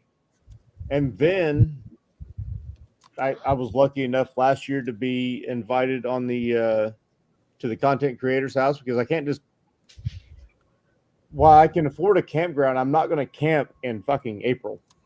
Yeah, it's tough. Well, it can be good, can be terrible. It's mostly going to be terrible. But no, I don't know how the girl from what's her name's Passions and because she camps in a tent. Oh, you're talking about Jax from Persephone? Yeah. Is that what I thought her name was? Are you talking about the one that sells dildos? The name of the pleasures there. So is that who you're talking about? Jax Persephone for Persephone Pleasures? Yeah. She does that all year though. That's like her thing. So thought you was a biker. Bikers are supposed to be tough. It says device not connected. Oh wait, hold up. Don't do anything. You're almost there. Did you kill Winroad? What happened? No, she just popped off and I'm not coming back slowly. But I'm not the type of person that's like, I have to have like 10-mile-per-hour switchbacks on every road or else I'm not happy. Like I enjoy riding just like an easy whatever road whenever, But these folks that just always ride straight and never see any of this crazy stuff like the Ozarks has, it's kind of interesting to watch their reaction to stuff like, Pig Trail 23 or like 62 or even if you're talking like Des told me about Arkansas 123. 123, yes. Is it right? I still didn't get to do this year. I wanted to do it. Have you heard of what is it, Jasper? Yeah, Jasper, where the Arkansas Grand Canyon is, off of Highway 7. Okay, look up Jasper. Look up Jasper. Just to the east of that. Arkansas Dragon is what Des called it, I'm pretty sure. Yes. So at Jasper on Highway 7, look at a map. Just to the east of that, you take a 2-lane road over to Mount Judah. Mount Judah is just a small little whistle-stop town at the base of the mountain. And from the schoolhouse down there, you can look up to the top of the mountain up to Sam's Throne. Okay. And it's only like 3 or 4 miles to the top. But it is the sport bikers are in second gear going putter, putter, putter. I mean, it is 10-mile-an-hour U-turns back and forth going up that mountain. Yeah, it's Highway 123 from Mount Judah south. Okay, it's on the list. I wanted to ride it this year. I was planning on doing it on Saturday, but I had something else come up. So Another one we like is Mount Nebo. I've heard of that one. Mount Nebo is just outside of Russellville, which is down on I-40. Yeah. And you go to the south edge of town, and there's a 2-lane road. 155 will take you up to the top of the mountain, and it's just a long. Do they do a rally around there somewhere? Not that I know of, but it's a long. It's a long, sweeping ride through the bottoms, and then all of a sudden you come to the base of the mountain, and then there's a sign that says no trailers over 25 foot past this point, and from there to the top, it's 2 miles of literally 10-mile-an-hour switchbacks. It's beautiful. You guys did a video on that, didn't you? At an 18% grade. Oh, wow. And then you get to the top of the mountain's flat, and you can literally drive to all 4 edges with your bike and literally see for miles. It's more of a plateau than a mountain. It's a mountain with a flat top, yeah. But they call it 2 miles of wild, and yeah, it's not for rookie riders. That last 2 miles to the top is it's pretty wicked. Neither is the switchback parking lot, apparently. Right? We was there and we seen. I bet I seen 3 bikes tipped over in that parking lot. Yeah. Oh, I yeah. seen one. any rally you go And to. he was You'll trying see to that. pull out of one of the edge parking spots where you go from unpaved to a little bit of gravel to wannabe blacktop in about 6 inches. These guys was pulling in the entrance and turning up that first row of bikes, and I bet I seen 3 dump right there. Oh wow! Yeah, I was at the bar. I don't know if that was Saturday. I think that was Saturday after the poker run when we got back. I was standing at the bar waiting to order a beer, and I look over and there's just like a guy on a bike in the ditch in the grass, like off in the distance. Apparently he didn't actually drop it. He just like overcooked it trying to get up the gravel and just like had to go into the ditch and turn around. It was, happens. In the chaos of us trying to do the registration for the bike show, I had went down there to, see who was all doing the lineup in the area. And the one guy looks at me, says, "Hey, do you know who owns this black Street Glide?" No, I don't. Well, the guy, it's a black Street Glide. Half the people in here own a black Street Glide. The point was there was 3 guys standing there asking me, "Do you know whose bike it is?" Well, the guy on that other bike over there turned in here, tipped his bike over, bent this guy's fender, stood the bike back up, walked it over 20 feet, and parked it. And didn't say shit to nobody. Luckily, these guys were standing there, and they eventually found the owner of the bike that got hit, and I think they eventually found the owner of the bike that did the hitting. But yeah, from what I was told, when he pulled in and tried to make that left turn, he literally just dumped his bike over and hit the other guy's bike. Yeah, I was same day that we were there. Yeah, I was the one that went and found the owner of the bike that he hit, because they just like walked off and acted like there was no damage. And when we looked at the fender, we're like, that fender's touching the tire, man. Like you like bent the shit out of it, So I went and found both of them. And unfortunately, the guy who dumped his bike he said he had insurance, but he didn't have proof of insurance on him. And so the guy whose bike got hit, he got my number and everything. He was like, "If I need witnesses, will y'all like say something?" I'm like, "Sure, yeah, just give me a call or whatever." But yeah, it was wild. We were standing right there. We were watching the carnage as it happened. You guys were up there at the table, and that parking lot was crazy that day. Oh yeah. Yeah, I mean that was on Friday, and I think I seen 3 bikes tipped over that day. Yeah. Well, you got to figure a lot of the people are inexperienced. They just went out and bought a bike, and they're showing up to their first rally, and it happens. Oh yeah. But in that parking lot, I mean, even if you, I mean, like I said, I've been to Switchback 100 times, and when that parking lot gets full, it's tricky no matter how much experience you have. You know, you got to know what you're looking at, you know, and folks just trying to wing ding it in there and slot into a spot that don't know that parking lot and the grade and the weird angles and the dips and everything. Yeah, they just lose it.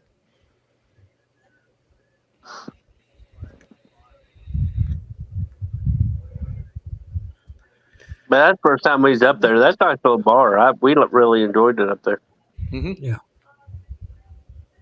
Yeah, that. If you were there Friday, that's about as crowded as that place can get. I mean, they were parking them up the hill in the grass even.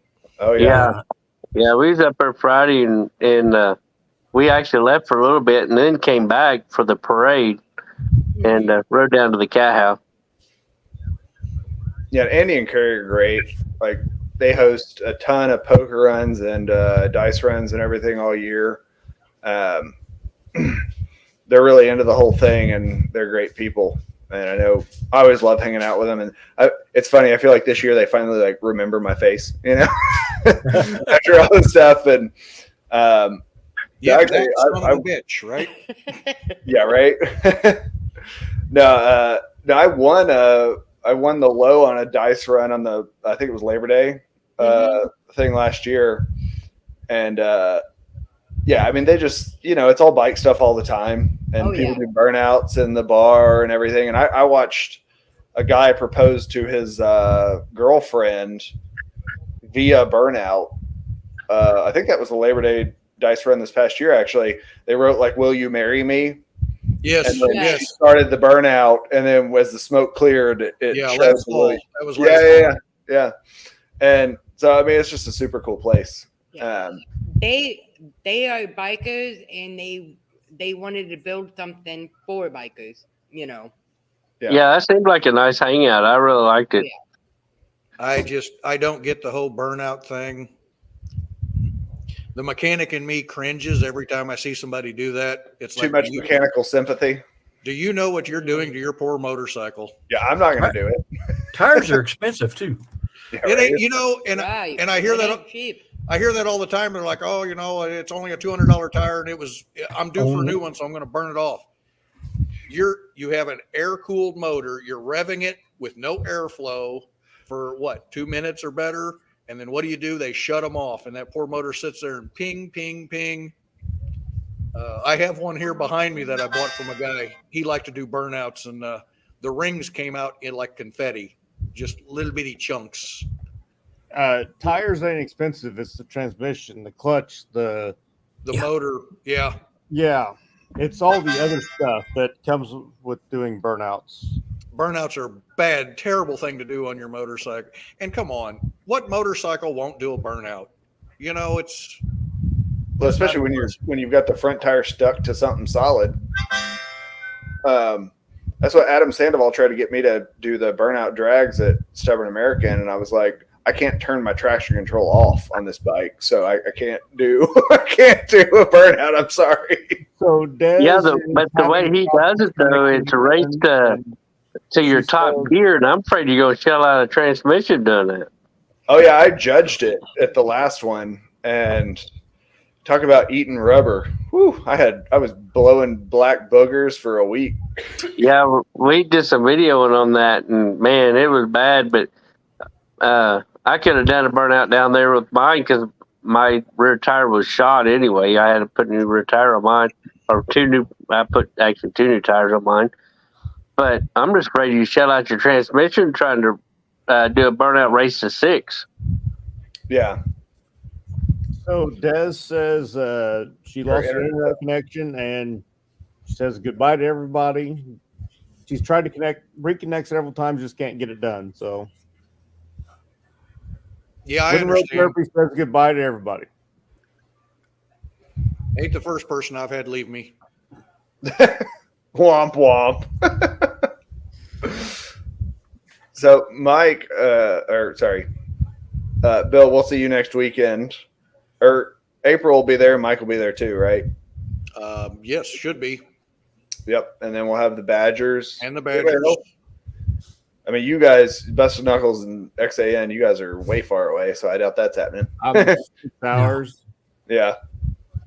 Yeah, we would have went if we knew about it earlier. My wife would. She said she would have went, but we made camping reservations with somebody else, and way before we knew about this ride. So. Well, it's always 2 weeks after Spring Fling, so. Yeah, we know more next year. So next year, I say we'll end up going to it. Well, last year it was cold, and I think April threatened us with our lives if we didn't show up this year. So that was the thing. My wife has Yeah, to because bid she's on her really days ferocious, off, so let me tell you. we plan everything a year ahead of time. Yeah. Hey, Nope. Howard, what is GPMM? Great Plains Moto Meetup. Oh, okay. It's in Nebraska. It's what Stevie Foe and that area puts on. Oh, okay. You know Stevie Foe, right? No. I think so. Stevie Faux. Oh, okay. Yeah. I've seen it. Yeah, we do well, kind of what you do. We plan a year ahead. Right now, we're already planning for next year. I plan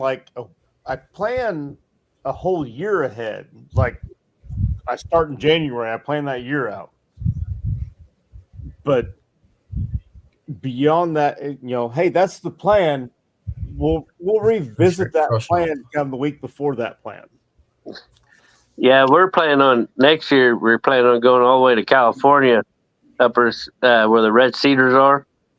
Then coming down to Utah, right on the Salt Flats, then coming down to Four Corners Rally. See, now I'm really kind of disappointed in Utah, and not because of the scenery or anything, because I haven't been to Utah. But I watch YouTube videos from a couple off-roaders, not even motorcycle creators from Utah. And it would be great riding. There's not that many rallies that go on in Utah. No. She just wants to ride on the Salt Flat because she's got an Indian. So she wants to ride on the Salt Flat up there. So we're going to let her do that. Then we're going to come down to Colorado, the Four Corners Rally. We were going to do Laconia this year, and again we had a room booked. Well, not a room, but a house with a friend of ours, and everything was good to go back in January. And then here about 2 weeks ago, our Airbnb messaged back and said, "By the way, no longer available." And trying to scramble and find another place to stay up there, it was outrageous. Oh, it was like $2,000 for a 5-night stay. It was like, so we regrouped and we're deciding now we're going to go out to like Silverton and Durango, Colorado this year instead. So, see, you know that big eclipse that happened there last month? Right. Everybody was fucking gaga over. I watched a YouTube video of Steve Leto. He's a lawyer in Wisconsin or Michigan. I can't remember which. He always covers these weird stories, and a travel agency had booked a couple hundred rooms, had reserved a couple hundred rooms to have people during this eclipse 2 years ago. Well, it wasn't on their radar that there was going to be an eclipse in 2 years. So in January, they emailed and goes, "Hey, we canceled all your rooms. Sorry about your bad luck." So that travel agency that already booked all those rooms that they had reserved was out $30,000. So I see where you're coming. Hey, we're going to book this room a year out in advance. Oh wait, shit, sorry. We got to charge you more, or you can't have it. I think that's literally what happened to us. I think the owners found out, oh, there's a big motorcycle rally. We can charge more. Let's cancel them and get somebody else in there. I think that's what happened. But at least they gave you more than 2 months notice. Well, Witchcraft, you guys got the good hotel for this weekend, next weekend, right? Where? What are we referring to? The Fort Smith. At Fort Smith, we are downtown, literally a block off the rally. Don't remember the name of the hotel, but yeah. See, again, we booked back in January. For all this, so yeah, we know rooms book up quick. Yeah, we tried to get that hotel and it was booked, and I saw people after we had booked. I guess maybe some people had canceled and there was a room available here or there, but we got an Airbnb that looks real interesting. It's real close, but it looks real interesting. So we'll see how that goes. I know Mike was asking, because they booked really late, and he was like, can we split your Airbnb? And I was like, well, I mean, it's 1 bedroom, so if you want to bring an air mattress, you're more than welcome. But he wasn't down for that. Our room that our house that we were in, Mike and April invited their friend Steve to stay in the same room because there was a second bed. I'm like, at this point, you guys are still newlyweds. I'd kick his ass out. There's an extra bed. Yeah. I mean, there's a whole extra bed. He could have stayed, top bunk, or actually, he could have stayed bottom bunk and pulled the age card to kick Jay to the top bunk. I mean, yeah. That's what we need to start doing. We need to get ahead of things and start planning these like 3-bedroom Airbnbs with folks so we can split the cost more. But this has had what, 4 bedrooms like that? Deb's coming back. Is she trying to make it? She's trying. I hope she makes it. It's not looking good though. I see a spinner. It's just a spinner. Yeah, so I was working in the garage here and just happened to change over the TV up there, and it's like I see your advertisement with our logo on it. It's like, oh shit, was we supposed to be a part of something? And I don't know how to. She finally got home, and I pointed to the TV, and I'm like, were we supposed to be a part of this? And she gives me that oh shit look. Gets out her laptop. She had messaged me because she had told me that, hey, you need to remind me, and I had forgot to remind her. So I take the blame, and I sent the message after the live stream started. Hey, live stream now. And she sent back, hey, I'm out of town. And when she said, I'm out of town, I knew exactly that it was Ray Ray. And then you were on the side chat going, my PR manager is gone right now. Yep. So that's Bill. But I also knew that you did not have Instagram on your phone, did you? I don't even know how to log on to Instagram. Exactly. I work on Hayes motorcycles. was giving you the benefit of a doubt that you had Instagram for the shop on your phone. I'm like, no, he doesn't. I guarantee he doesn't. I like to work on motorcycles. I don't know computer stuff. Hey, I was telling Des the other day because now we go hand in hand, just so you know, Bill. I was trying to figure out point in time how to respond to her story on Instagram about like which music you listen to while you're riding. And I was like asking her, I'm like, I have no idea how to reply to your story on Instagram. And she was like, what do you mean? And I'm like, listen, I'm like 87 and social do any of this, so I'm gonna need some guidance on how to get things going. But we gotta Bill, we gotta get you on the Instagram bandwagon. You know, she literally the shop is on Instagram, but Bill is not. So Bill could do like super fun little reels of like whatever he's working on. You know, Bill works on motorcycles. No, I mean, she got home and literally it took her probably 10, 15 minutes to break out her laptop, plug in whatever it is the hell I'm looking at here, get out her little booklet. Okay, what's my password to get into Instagram and blah blah blah. It's like there's no way I would have figured all it this out. should save the password to Instagram. You don't have to have a password to StreamYard because you're not the one hosting. So Ray, what this really boils down to is you need to sign into Instagram on his phone, so then he can just like make little reels on his phone and just post them on Instagram. That's what I need to do. I actually signed this up for the Instagram, and he doesn't have the info on it because I've been doing it. You know what I did? I told you. Not making reels. You know what I make? I make choppers. You know, but you can do both. You can do both. No, I don't think Bill can do both. He was just talking about, I totally agree that anytime you're doing anything and you try to film it, it makes the thing take twice as long.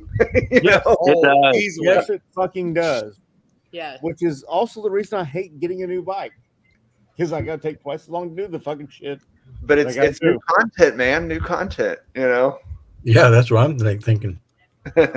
Took me 2 hours bike, to new do an oil content. change But yesterday. I have did to a strip video. down my suspension, front and rear. Mm. I'm not 100% sure the front's going to fit even, but it's got to come off because it's an aftermarket fucking thing. They're not giving me a dime for it. Yeah. That's Oh, yeah, what I went I'd keep- to. I'd keep that new suspension if I was you. Even if I have to sell it, I'll keep it. Like I went to go get those patches put on today at the Iron Butt Stop in Garfield. Just down 62. There's a couple folks I don't know. I don't think anybody on this stream now is like super local, but OMG Moto, how's it going, brother? they used to have a traveling brother. vendor tent and switch to like a permanent store in Garfield, Arkansas. And So, he does the- patches and what? does everybody know OMG Moto? Yeah. I don't think so. Used to be a WWE wrestler, right? Or WCW? I can't remember WCW. which. Ooh, WCW is going way back. Dude's been around for a minute. He doesn't, it's not his favorite thing to talk about, but he does acknowledge the fact that he is Ricky Santoro. That name Please rings tell a me you bell. got that right. I'm gonna have to Google that Now now. that I say it, I feel like I'm fucking it up. You have me mistaken for somebody that watches social media. I Oh, it's work on TNA and motorcycles. WWE. Oh, TNA. Sorry. Tits and ass. No, that's not That's not TNA. My bad. Oh, wait, that's the TNA I think of. So it counts, right? Anyway, Chase, you got your patches sewn on. Oh, so I went over to the Iron Butt Stop attached to Shortstop in Garfield, Arkansas. And I rolled up and there were like 20, 30 biker folks just standing out in front of the building. Like all like same vests, same patches, all that kind of stuff. And I was like, what the hell's going on here? I roll up and like the closest parking spot's available, so I'm taking it, whatever. And as soon as I park, they're all just like crowding around me, and I'm like, what in the hell did I just roll up into on a random Saturday with nothing going on? And turns out it was the let me see. It was the Circuit Rider Motorcycle Ministry doing a bike blessing all day at the Shortstop. And so they came up and started talking, and they asked if they could bless my bike. I was like, sure, go for it, whatever. So we chatted, and of course, being like the guy in a BMW, everybody's like, ooh, let's look at this new thing, And yeah, it was just funny because I went to this random place in the middle of Garfield, Arkansas today to just like get a couple of patches sewn on, and ended up like getting an Instagram reel out of it, talking with these Circuit Ministries motorcycle folks. They invited me to church next Sunday. I said I'll be in Fort Smith. I'm sorry, but you just never know when content's going to happen, especially when Jay Sorsby's around. But all right, I got a story for you concerning bike blessings. Oh yeah. So it can't be worse than my story last year. Right? Yeah, he just shows up a day early. We nobody's there. We do a local poker run for charity here every year called the Fred Ride, and this will be 200 bikes on a poker run.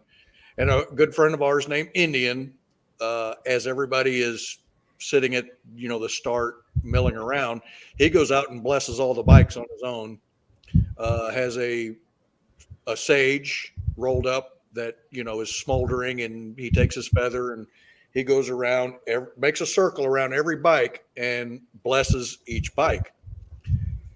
And I think it was last year or year before, I happened to walk out to my bike to do something. I had the witch, and he had just got to my bike, and I made the offhand remark. I said, "You might want to pass this one up. She's evil."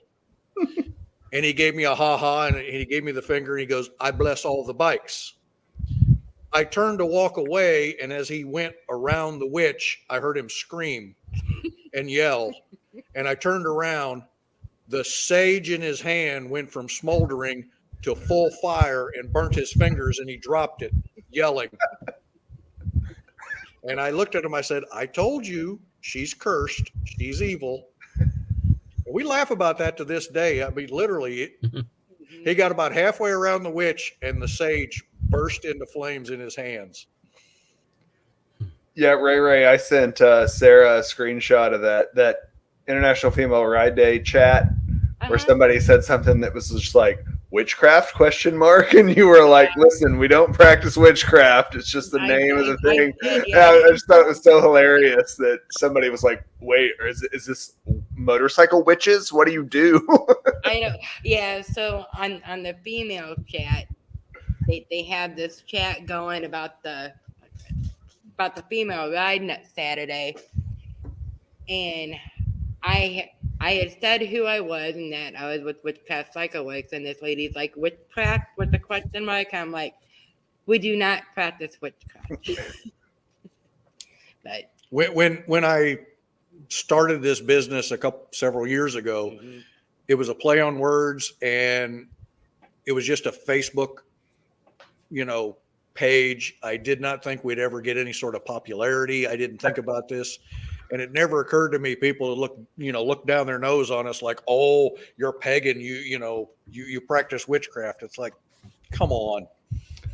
Yeah, I was hoping Ray, would just be like, "Yeah, we're witches." Like what, like whatever. Well, she might be, but I'll never tell. No, I love it. Like Bill, I think I told you, I was like, I hope you guys get like bigger and bigger just because it's like the coolest logo and like name ever. So I'm like, I want you to be super popular because it's the cool names and everything. Devils. I'm sorry? You said you had Blacktop Devil that was they were up around the 15,000 subscriber mark on YouTube. It might be more than that, but they don't put out content anymore. They actually switched their name to Life on the Blacktop because now they live out of a van. They kind of give up they're van lifers. Yeah, they kind of give up the motorcycle life. No, they actually quit posting content on YouTube. Period. Yeah. Well, they every did once in a while they'll share one of their older videos, but they did the thing the other day to where they uncovered the bike. Talk about revisiting an old friend. Out? Huh? They actually pulled the bike back out? Yeah. Okay, yeah, they pulled the cover off of it and talked about revisiting an old friend. We might give up motorcycles too. I don't know. I doubt that. Well, it's they just didn't a hobby. give up motorcycles. They started making their videos. That's the day before you die. Van. They bought a Ram Transit van and turned it into a camper. And that was their content there a couple years ago over the winter time. Because I mean, there's not much to do with motorcycles when you don't actually build motorcycles like you guys do. You don't live in Florida like Monkey does or shit like that. So they just, we're going to build a little camper van and Then they decided, well, we're going to go on the road in the camper and leave the bike at home because he had shoulder surgery or some shit and it was fucked it up. So he taking the time to heal and whatnot. And then it was just, yeah, we still have the bike. We haven't sold it yet, but we're going to quit content to get all together. And every once in a while, they'll post one of their older videos. We talk to a lot of people. You'll be at the local bar or eatery or something, and they kind of like pick you out, you know, and they want to come up to you and tell you all about the bike they have at home that they're not riding. And one of the things I mention to a lot of these people is, oh yeah. When you first went for your ride, did you feel that wave wash over you? And some of them will look at you like, huh, what? I'm like, that bike's going to be for sale in 5 years. Yep. No, dude, not me. Live to ride. I'm like, if you didn't feel that wave wash over you when you first rode, it ain't for you. Be right back. My last road glide was on a trailer one time, and that was because I made the fuck up. I attempted to adjust the rocker or adjust the holy fuck. Push rods. I push rods and didn't get them tight enough. They backed off. So it ended up on a trailer to go home. That was the only time it'd been on a trailer. The street glide that I had before that went on a trailer one time, wouldn't fit with the other equipment on the trailer, so it came off, and somebody hauled the golf cart down to the rally. The Softail that I had before Street Glide was in a trailer to go home the day that I bought it. I got no problem trailering bikes. We do it all the time. Oh, Not all. I don't have a problem with it. I'll give you shit. I'll give you endless lines of shit about it, but yeah, I mean, and it's everybody's kind of different, right? And like, but I don't have a problem with it in general. I mean, like tent camping. I know that Bill and Ray ride their bikes. Yeah, I'm still going to give them shit. Oh, you trailered that one down here, huh? Any day you want to ride the witch for 5 hours, you let me know. I'll set you up. But like we would be beat to death. Trying to go 2-up camping on a bike alone. Is the witch solid rear? No. Oh, it's a Softail? Oh, it's swing arm. FX frame. Oh, we're good then. I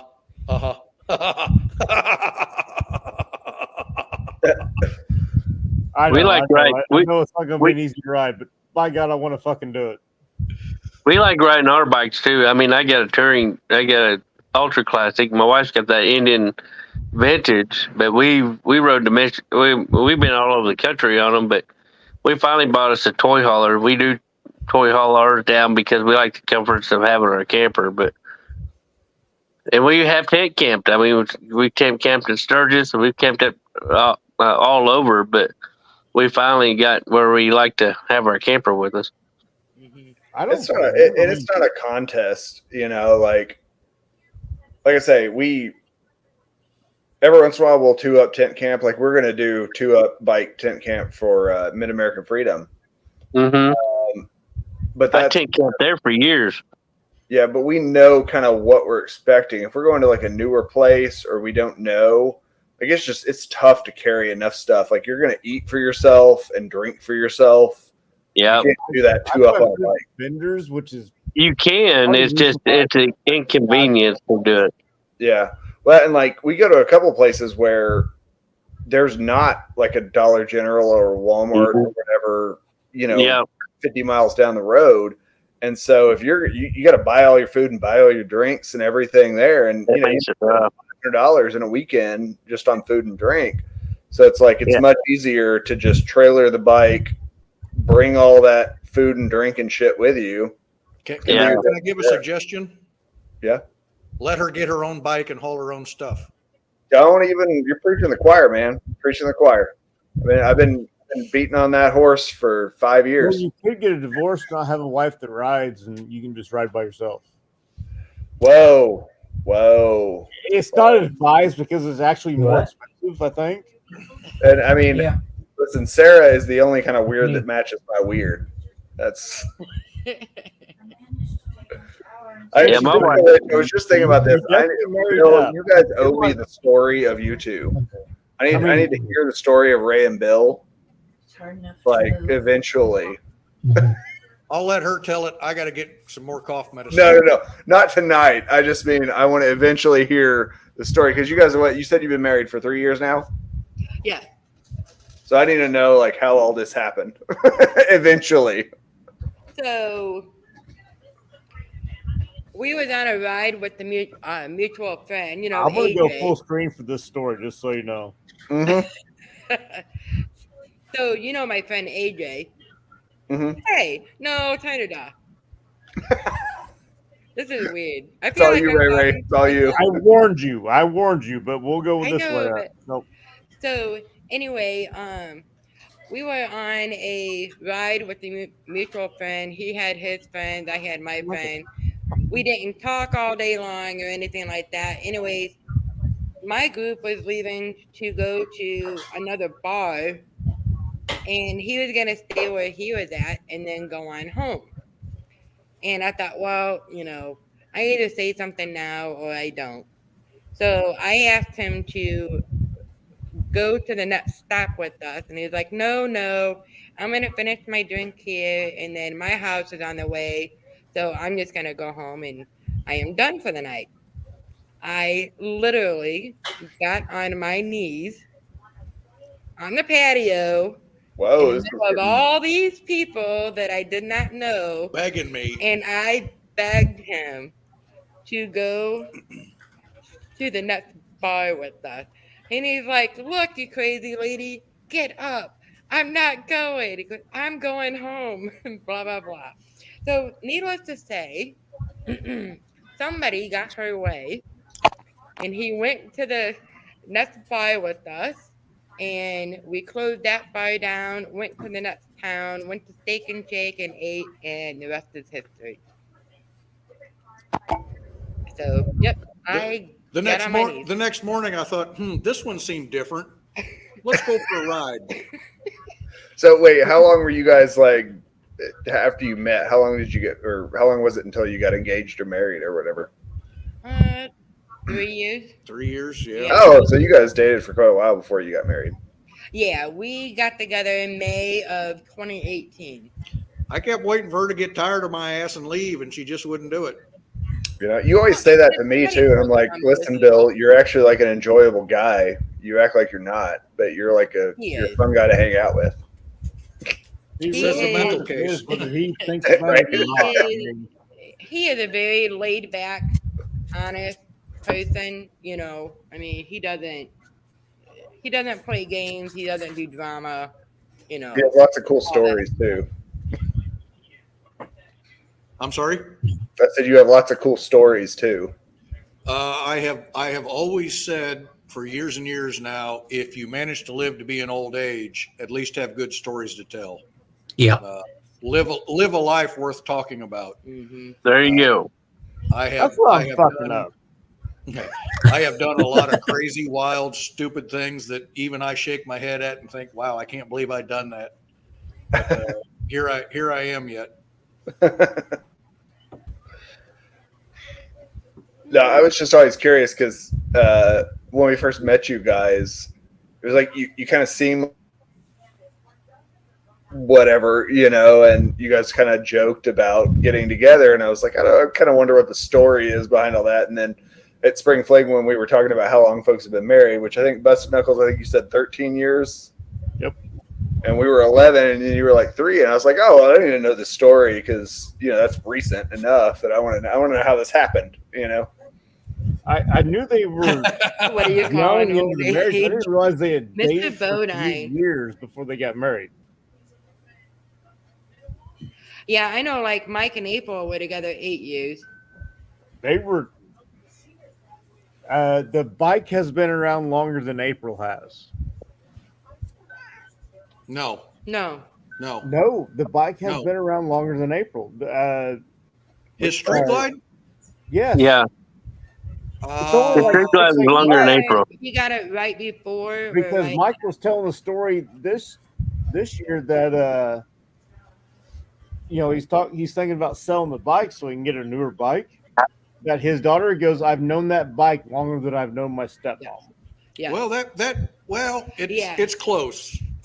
He bought the bike like almost right before they got together. Because I was at the Lake of the Ozarks standing with him when he got the phone call from her to come rescue me at a bar, and the rest is history there. Yeah, he said he got it. I think it's just a few months before they met. Oh yeah, it's only like 6 months or so, but I mean, Yeah, it ain't very long.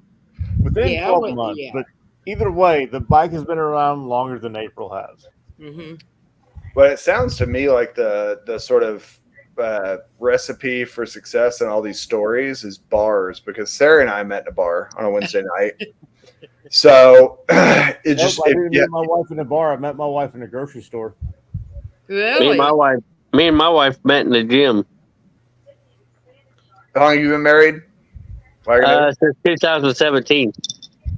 2017. Okay, so was that 7 years? I guess. Right? Yeah. Yep. Yeah, but we How long met. have you been together We've before been you together 10 years. Okay. Yeah. Well, we dated for 3 or 4. Yeah, 3 years. And then she took me to a Mexican restaurant, had dinner, a couple fishbowl margaritas, brought me home, That's made good me a few more enough, drinks. Next thing you know, I proposed marriage, and I don't even know what happened at this point, but here we are. I mean, it seems like you figured it That's out. what happened, though. She needed somebody to work on all her motorcycles, is what it breaks down to. Ray, how many bikes did you have when you got married? I had one when I got married. So all the one she needed. When we somebody met, you had when one. when we met, I had the one. I had a '98 Heritage. When we got married, you had 3 When or we 4. got married, I had 3. And how many do you have now? She's down to 4. I had 5. Last night I sold my big dog, so now I have 4. So now I have 2 travel bikes and 2 fun bikes. So you just didn't ride the big dog, right? No, when I bought it, I rode it for a little bit, but I was having issues with my hands before I found out that I had a rheumatoid. And the clutch on it is so hard and so stiff that it was just like really bothering me a lot. And that bike was a hard bike to ride for me. That one rides a lot different than all the other ones because it's like you have to fight it just try to get around the curve and stuff, and I just didn't care for it. And the bike was just sitting there, I was just paying insurance on it. And this girl that bought it, she was in love with it. She really wanted it. So I knew that it was going to a good home, so I let it go. Going to somebody that would actually ride it. Yes. And yes, we actually seen her she was ride on it by today, on yeah. it today. So awesome. Well, now you've got something. Do what? Now you've got something new and shiny. Well, she found out my choppers handle better than that big dog. Yeah. Well, when somebody actually puts thought into it, yes, it would tend to do that instead of just, hey, look, I'm gonna throw money at it. Well, big dog puts, like her Mastiff, it was a 40-degree rake and it was all in the neck. Mm-hmm. And with the 300 or 250 rear tire, it did okay, but you had to put more effort and turning into it to get it around the curves and everything. So basically, they tried to take the stock rake and put in a all neck and call it good. And well, I don't want to get into all the geometry of it or anything, but So was the trail equal to the rake then on the big dog, or the big dog would have had more trail, a higher trail number with all the rake in the neck. Okay. Which is great for high speed stability going down the road, but for medium speed or turning around in the parking lot, not so great. Or, riding the pig trail on the fucking switchbacks that they have. The big dog had a 40-degree rake on it, and I had built this the Voodoo Child behind me here with a 50-degree rake. And I told her one day, I said, take it for a ride, see what you think. And she come back, she's like, oh my God, that's so much easier to ride. Mm-hmm. It's not the amount of rake in the in the bike, it's how it's set up. Yeah. Yeah. That makes a lot of difference. I knew there was a difference between rake and trail. I wasn't sure what the difference was until your video. Yeah, you did a very good video on that. I'm sorry? I said you did a very good video on that. Mm-hmm. I need to do another one on choppers and how that all relates, in a chopper. But yeah, I got a lot of good feedback on that video. I've seen a lot of other videos, guys doing technical diagrams and theoreticals on rake and trail. I wanted to do one on real world application, and you showed the difference. So yeah, I was like super blown away when you were going through the sort of angles and why you do this and why you do that, because it's just not something that's in my wheelhouse, and so absolutely. And kind of understanding as best as I can with whatever. I'm just kind of like, oh, like this makes sense, and it's cool to think about how much goes into it. It's not just like we're gonna stretch the front end out and make it all crazy or whatever. It's like there's actual stuff that affects all the handling and everything like that, and kind of like choosing your angles and making it better for this or better for looks here, better for handling here. And so it's neat to see that happen. Well, and I seen too many times where somebody took a stock bike, and I understand it's intimidating to take a bike and cut its neck off and re-weld it, and that's not something most people don't want to do. That's so a lot of people dealerships don't want to do. Well, that's something any dealership doesn't want to do, to be honest with you. And you'd have guys taking their stock bike and just getting this outrageous raked triple tree to make a chopper and put it on, and they'd end up with zero or negative trail on their bike. And okay, it looks like a chopper, but God, it's a death machine, and it's gonna, kill you in the process. I seen too many guys with janky front ends on a stock bike that it's like, oh, that's not the way you make a chopper. Yeah. Well, some of it is lack of education, and the way you explained it in your videos, it really educated you how to do it. Mm-hmm. Like me, I'm a pretty mechanical guy, and after watching your video, I thought, okay, I can see where you're coming from on that and how you get that angle. Because before that, hell, I wouldn't have known how to do that.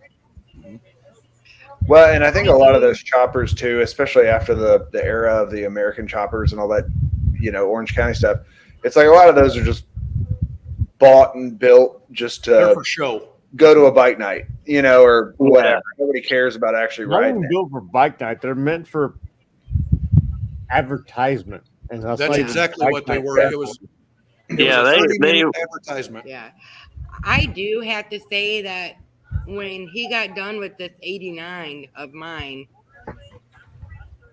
we got it off the lift and took it for a 40-mile ride, and then we brought it back home, and then we took it to Arkansas.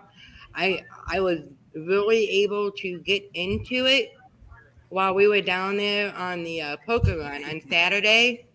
And I just wanted to see how it was going to handle and everything. And I am in such awe. I mean, he did a tremendous job on it. I mean, it handled very well. The first day I noticed she would be following me, she'd be back there, way back there following. And then we did the Saturday poker run. And all of a sudden she's 2 bike lengths behind me through every curve. Mm-hmm. And I started going a little faster, just see if she'd keep up. And we got to the one restaurant, and I said, you're getting the feel of that bike now, aren't you? And she just grinning from ear to ear. She goes, God, that thing handles good. It does. Yeah, there's one thing of looks and one thing of handleability. They need to handle first and look good second. Mm-hmm. That's right. And Bill, your bike, what is that? Is that Voodoo Child? Is that what bike you were on? Yes. Yeah, I didn't even realize being so close to it how far out that front wheel is. But then watching the videos of it, I was like, "Holy shit! That front wheel's like 6 feet out from the frame." Like When I took it for a ride, when he had me test it out and see what I would think about, doing something like that, I was like, "Holy cow! I see the whole wheel." Yeah. Now, way out there. Yeah. now, how? I mean, I know you still have the front fork suspension. How does it come into play with it being raked out like that? On the Voodoo Child, I have 50 degrees overall rake on a telescopic front end, and it still functions. You get a lot of spring effect when you stretch them out that far.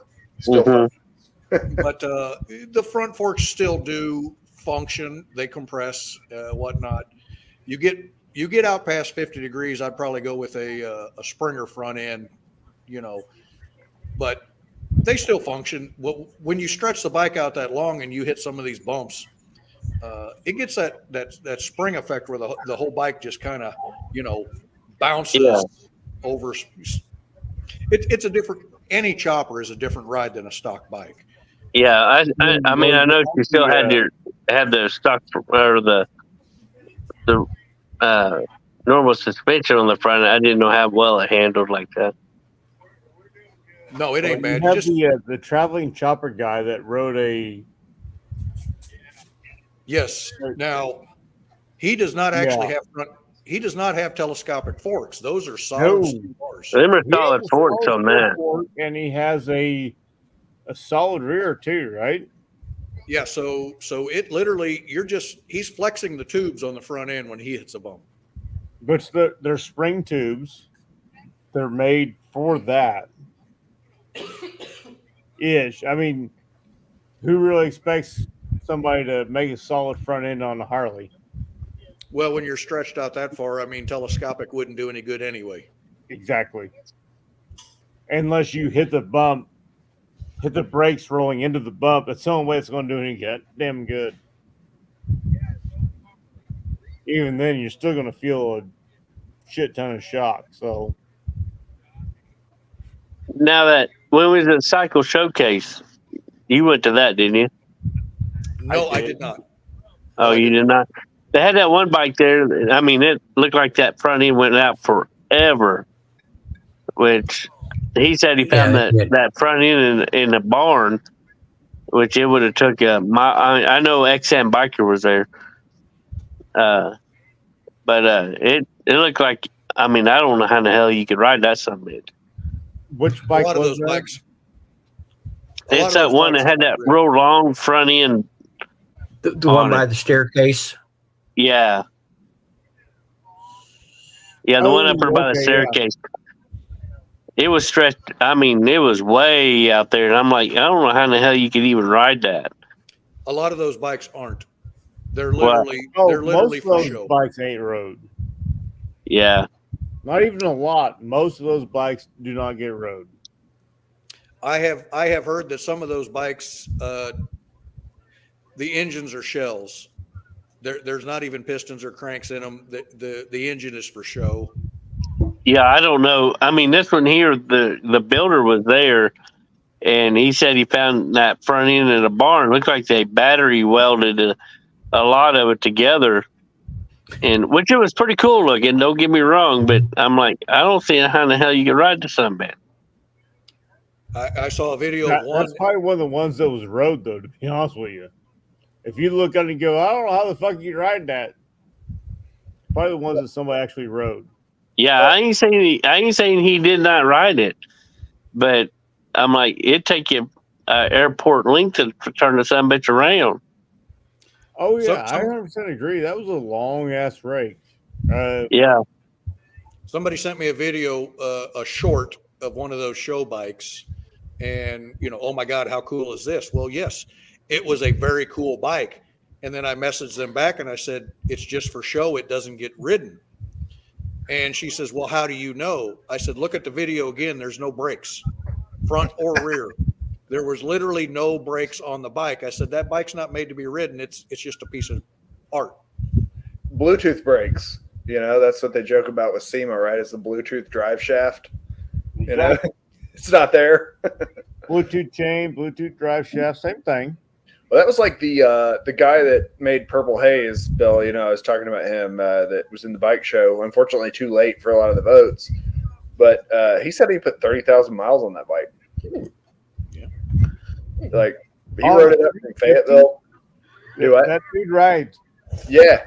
Oh, yeah, I sat on it. It was a bicycle, hardtail, like, man. Single cylinder thumper. I mean, no, it was a 2-cylinder. Was it 2? Yeah. It sounded like 1 when it left. Yeah, it had 2 pipes coming out. Let's put it that way. But I mean, I'm just like in awe of people who can ride bikes that have to be that uncomfortable. You know, like hell, even I mean, from Fayetteville, that was set up like a digger, though. I mean, it wasn't set up like a typical chopper. It's set up like a digger, like. Oh yeah, it wasn't a chopper. I mean, he said that the frame was too rusted out to save, or else it would have been on the factory frame. So he fabricated a new frame for it that just kind of was stretched out. And that front, I mean, it had a front shock with a leaf spring. That leaf spring was awesome, just like old trailer he had in his property. So it was a beautiful bike, you know, and purple and the chrome and everything. It was beautiful. But talking to that guy. And it rode in and rode out. So yeah, that's the guy I want to talk to, because you know that makes an interesting story, you know, and he can tell you in detail what he did to the bike and how he overcame this and overcame that, as opposed to the guy that's got, you know, maybe like a big wheel bagger and $100,000 into it, and you ask him questions and it's basically, I wrote a check. Yeah. I wrote a check to this guy and I wrote a check to that guy and I wrote a check to that guy. Yeah, he gave me his. They're beautiful bikes, but I'd rather see the janky bike that somebody's put blood, sweat, and tears into and talk to them about what they went through to build it and ride it. Exactly. Yeah, and he gave me his website, and I sent him an email about hanging out at other events, local events around here, you know, and bringing other bikes. Because he's got 7 or 8 builds that he's done that are just like gorgeous, you know. And he's a retired engineer now, I think, and just builds bikes for fun or whatever, but like he just has lots of cool stuff. Like that's the kind of guy I want to see at a bike show, you know. Yeah, that's the stuff that you like to see at a bike show. You don't want to see somebody that just paid to have something built at a bike show. Absolutely. Hey, Jeremy, I'm going to go ahead and hop off here. All right, bud. You said that it's an been hour good. ago. Huh? No, he said he was killing his version of the live stream an hour ago. Oh, okay. Yeah. But I'm going to go ahead and hop off here. All right. See you later, Axel. It was a good time. It was meeting all of you. Good time meeting Maybe all I'll of you. see you here in 3 weeks at Alto Pass. Probably. Alto Cross. I'll be there. I'll talk to y'all later. All right. See you, bud. Later, XAN. Ride safe. And then there were 4. Oh, I don't have my readers on, and I just now seen this. You have me down as the chopper experts. Boy, do I have you fooled. Oh, you gave him an extra nickname. See, I gave him an extra title. So. Do you see what his pole title dancer is? Pole dancer over there. Pole dancer is there. I mean, he stayed up there for more than a minute, so I have to argue there was no dancing. He was struggling to climb it. He didn't want to come back down. He was hanging on for dear life. I was trying to make the sticker right. You know, it's funny because I got those good pictures of me like with my arm out, but that was really just me asking for a sticker. I wasn't trying to be flamboyant. Help! Help! There was no style, no grace. No, Bill would not put $1 in my thong. That's what I'm hearing right now. So did one of the cheap bras end up on the wall of the cat house? I didn't see any bras. Oh, were you talking about with Sarah? I'm talking about from one person. Yeah. Now, unfortunately, the lingerie that we brought was stuff I really liked. So I was like, we're not getting rid of that. Oh, When you say we, what was you wearing it or her? Or? I mean, depends on the night, you know. Is Bader still here? Is he here for the commentary? well, I'm not fucking drinking the fucking whiskey no more. God damn. Yeah, right. Now, I was joking with her that I was like, well, not even joking. I'm like, hey, next time we come up to Eureka and like everybody's here and whatever, like we have to just like throw in like a throwaway bra because you got to tack that shit on the wall, you know? Like, No. We were down there and Ray and another friend of ours seen where they had the bikini tops on the wall. And Ray and her other friend literally took off the bras they were wearing and put them on the wall I think they got a free drink out of it. But yeah, they signed them and hung them on. So wait, hold up. It's the cat house, so it's a $7 drink for a $50 bra. And bragging rights. I didn't even get my drink for climbing the pole. I climbed the pole last year and I didn't get no damn drink either. Well, you look like I had to buy my own damn drink. Do what? You look like a geriatric doing it. You know, listen, I made it. That's all that matters. It doesn't. There were no style points. I mean, I'm probably twice your age, and I got up there and I come down Twice. with style. No, Sarah would wear it, but it just wouldn't be like an everyday, like, you know, $50 bra that actually does things. It would be like a fun bra, you know. Does But no, things. that's- Hold the that's- tatas back from everybody else. Exactly. That's how that got started. Literally, they had like the swimsuit bikini tops for Yeah. decoration on the wall. Yeah, me and Betty were like, hey. She's Oh, Ray back over. yeah, she's back over here Hi, telling the Ray story. Ray. You come back into the conversation. Yeah, where'd you go? What are you doing over there? But I yeah, was hanging out. yeah, they just, you know, spur of the moment decision, seeing that on the wall, and well, let's take off our bras and put them on the wall. So yeah, they kind of started this whole thing that Well, we had to stand on one of them stools so we could hang it up there. That was a challenge. I think you should have to climb the pole and nail it to the ceiling. That's a little too far away. But yeah, that was Okay, where are all of those stickers going to go then? I mean, all the stickers are up there for the YouTube channels. Mm-hmm. Mm-hmm. If the bras are blocking the stickers, I mean, looking up at bras is a hell of a lot better than looking up at stickers, but 10:30 at night, and he's putting thought into this. Right?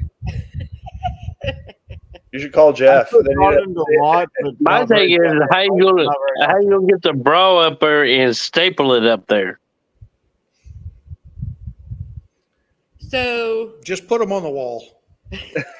Just take your gun out, you know, put it up there. Hey, come on now. Literally, there's 2 bras on the wall right now, and it's the original 2 that started this. mhm. We just need some more women to step up and follow the trend. Sarah was supposed to put one on Saturday night, and apparently Chase decided the ones that she brought were too good for that. Well, they were just the ones I like to see pretty often, so I didn't want to get rid of them. Well, Yeah, to do something like that. what really, if in all nothing reality, I would would just do replace a cheap those? one. Do what? So what if nothing would replace those? Well, listen, there's a thrill of the chase. You know, you gotta. Dude, You you're gotta- married. I need to There's be no thrill in the seduced. chase. That you already got it.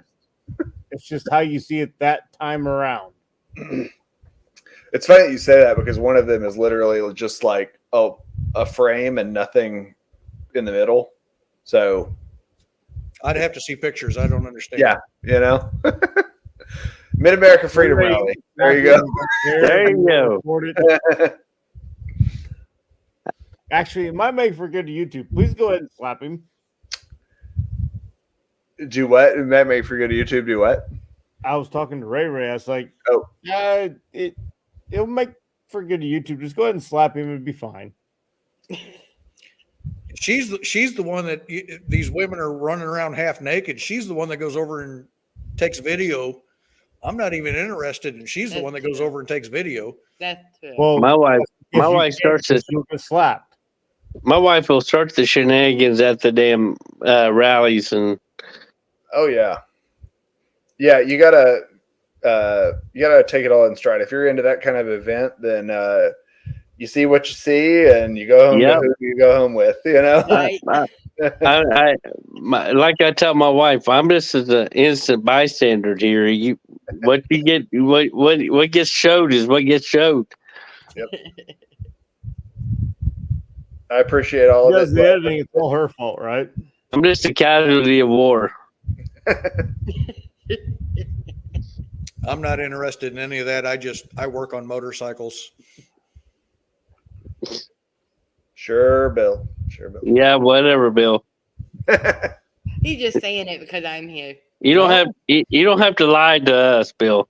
No, really, in all reality, I am the one that goes around and gets all the pictures and the videos of all these women and stuff, and he's just over here talking with all the guys. And that's 100% because Bill is scared of social media.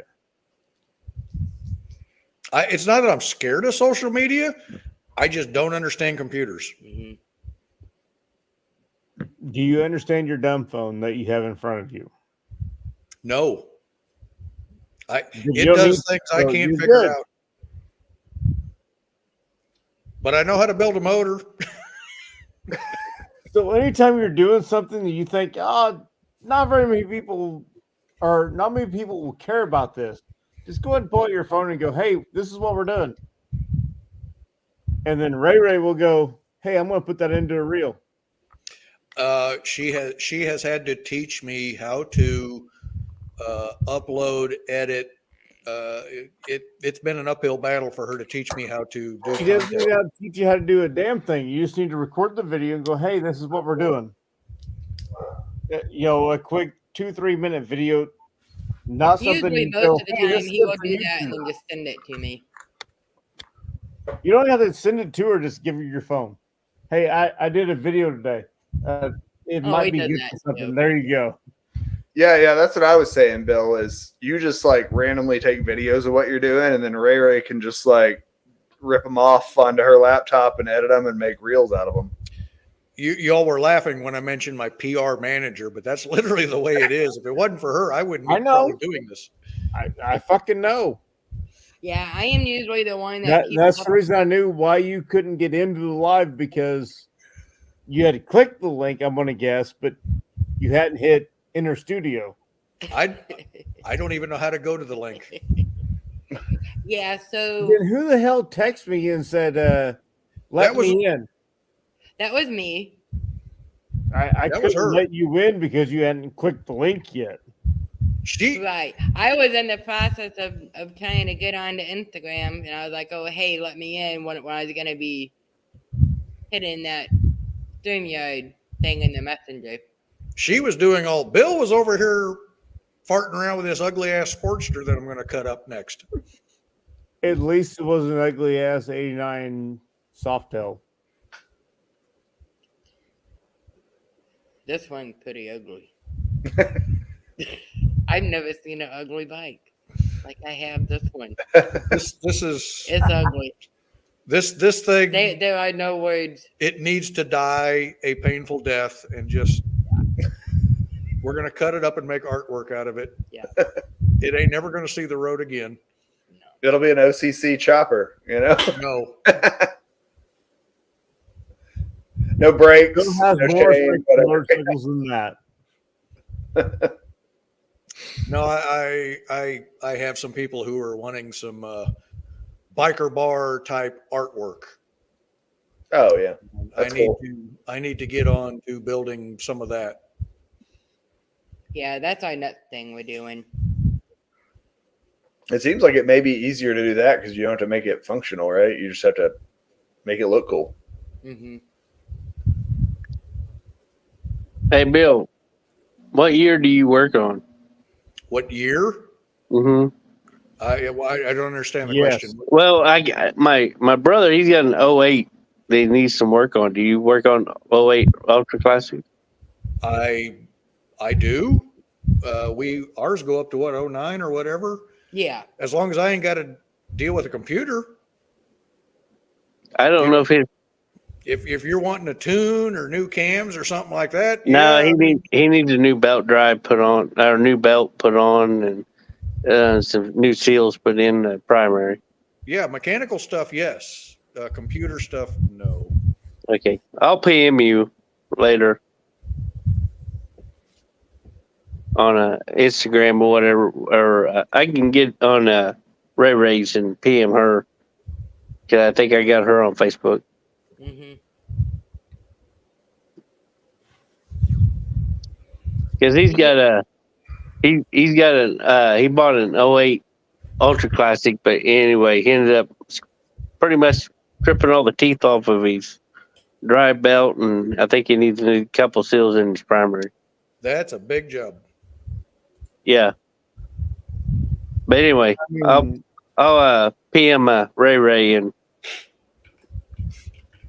yeah, pull the inner primary, pull the stator, pull the clutch. Oh yes. Yep. Inner primary, and then you're able to replace the belt. No, you got to drop the swing arm. Oh shit, yeah. Yeah, on the OH, I think you got to drop the swing arm on it. Yep. Because see, I got to lift and everything here, but right now I'm working 60 hours a week, and I just don't have time to tear something down like that. Just go shaft drive. What? There's an answer. Hold up. Let me fix this. What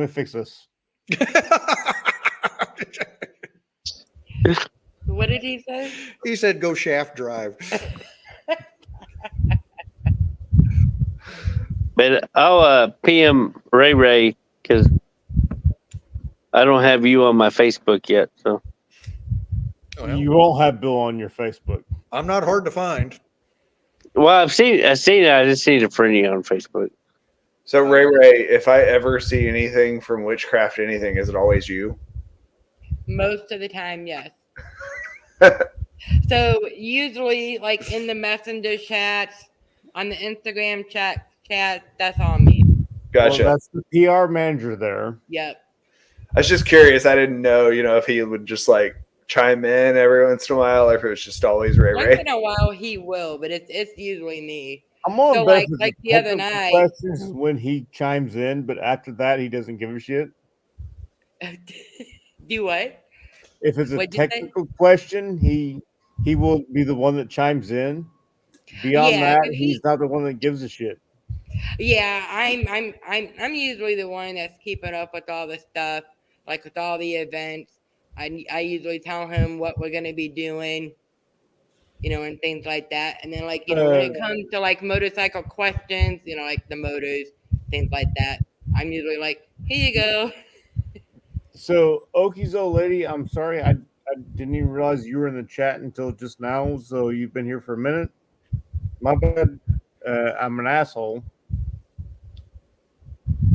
I guess it hasn't been that long though. I mean, but I'm an asshole, and you've been in the chat for a minute.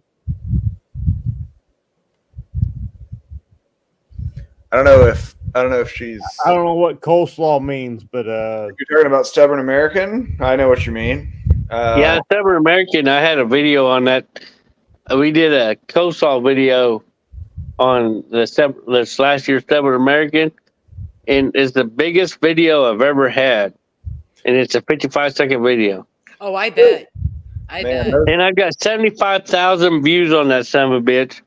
Mm-hmm. And those two big boys that were in there naked were serious business. Well, I just had this on the two girls that was in there that wasn't naked, but I'm gonna tell you, I had 75,000 views. It's the biggest video I've ever had. Oh, I'm sure. So, are you guys going to Stubborn? Yes, we will be going to Stubborn American this year. I'm not sure if we will get to make that or not, because we will just be getting back from Colorado, I think. Yeah, they changed it this year June, right? Yeah, they changed it this year to June. Normally it was in October. Right. been And October Mike, the last 3 years. yeah, the Mike ride in the Ozark usually has a camp out Hmm. in June, but I think he's changing it this year too because of the Stubborn American. Yes. Yeah, he's not sure Well, he's done the camp what out weekend one he's time, gonna right? do that. Yeah, he did it last year. And when did I he think do that was that? the first year so Was far. that October when we did that? No, Or, no. no, No. it was June or July. It was It was in the warmer July or months August. because my toy hauler was up getting service and I had to tent camp it, Hmm.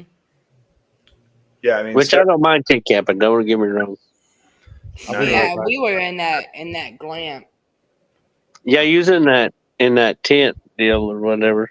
Hmm. I don't remember what it was last year, but now this year, it was in June or July when he did it, wasn't it?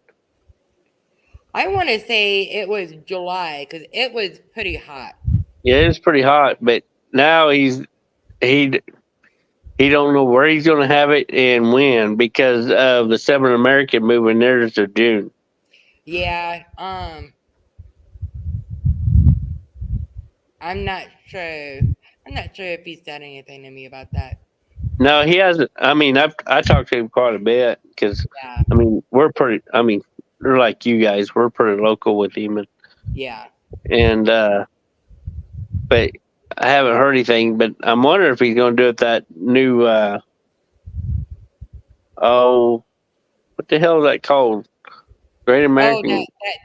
that campground down at the lake up there by Laurie, Missouri. Yeah, I'm wondering if he ain't going to do it there. Great American Campground. Yeah, the Great American. Yeah, the Great American Campground. I'm wondering if he ain't going to do it there. I don't know. He talked about it. Because that Candy Mountain deal, he talked about doing it there, but then he also talked about that other campground. Hmm. I'm just glad I have a wife that tells me where to go. Right? Yeah, I've only got so many vacation days, and Hmm. we got most of ours planned out. But there's a couple in there that I can use to go to that. But I'm just kind of curious where he's going to have it at and when. Yeah. Yeah, I know. I know he was trying to sort out a lot of stuff, and then with that new job and stuff that he started, I think he was kind of limited too. Yeah, and but hopefully, I mean, he can figure out when he's going to have his camp out. Hmm. Because he didn't want to interfere with the Adam Sandoval camp out once he had it. He goes, well, I may just back it off until whenever. Yeah. I can't remember when he was, in October or something, maybe. Which you really can't blame him for that because somebody No. has a bigger name on the YouTubes and literally every other social media. Well, but the thing is, though, you can't, I mean, there's a lot of rallies every year. So it's kind of hard to pick and choose your weekend, but. Well, and yeah, I mean, you I can't know plan Southern around American- that, but you can also plan around the ones that are closer to you. Yeah. Well, Stubborn American last year, which of course it now kind of seems like everything's this way, but it was just like all the content creators were there for that whole thing, right? Like, Yeah. So, Is that if you're trying to do what? So is that a bad thing down there, asshole? No, it's not a bad thing. I'm just saying if you're trying to like get your friends somewhere, you don't want them to have to choose between. No. But you don't want to have to choose between your friends going to this thing where all their other friends will be versus this thing you want to do. Yeah. And like, I mean, that I was going to joke about that earlier about Spring Fling, which it was like Thursday night, I think it was. Which were you there, Busted Knuckles? Were you there Thursday night?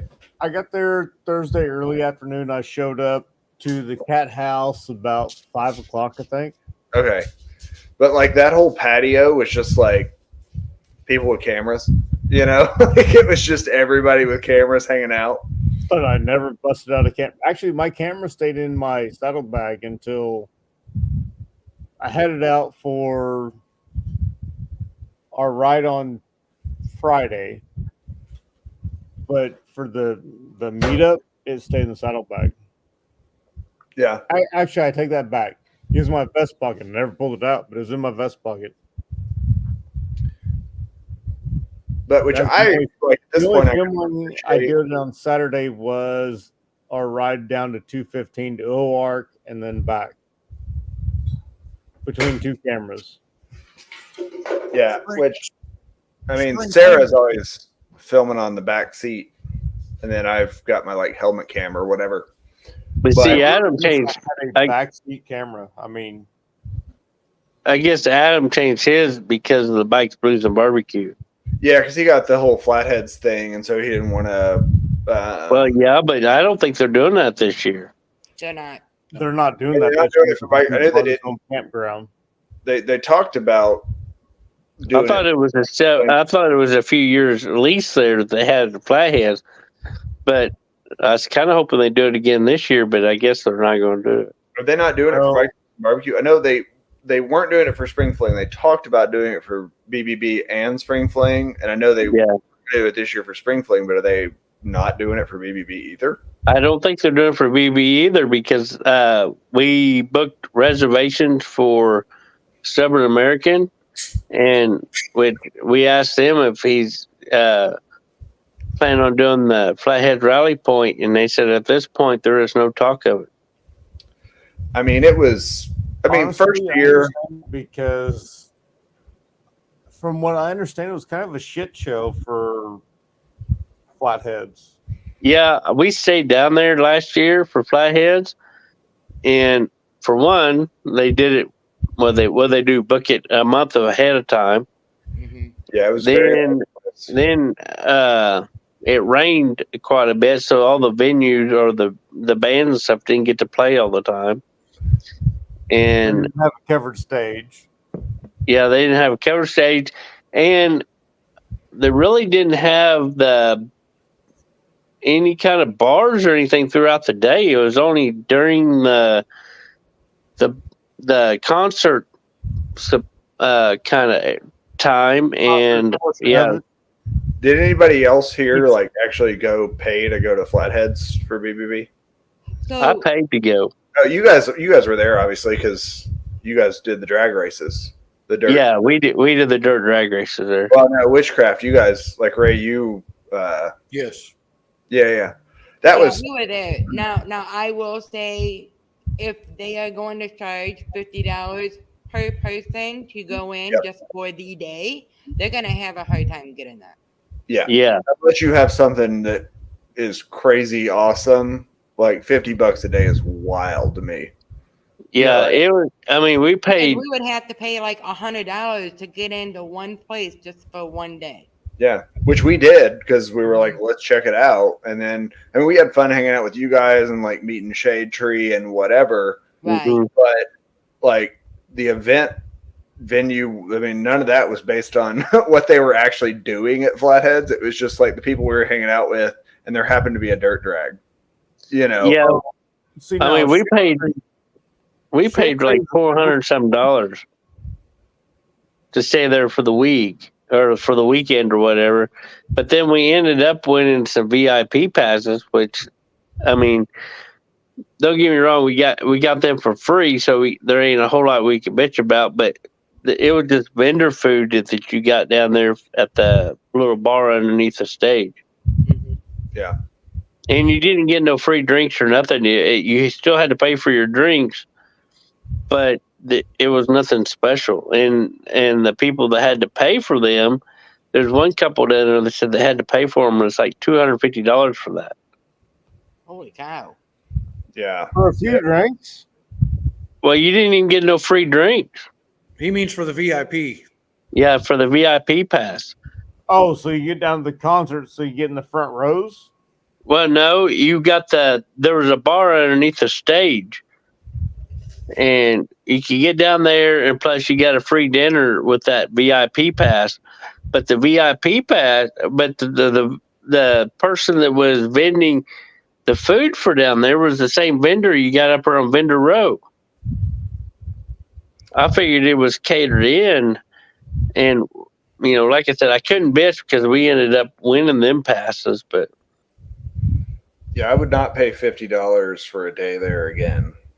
No, Yeah. I wouldn't have either.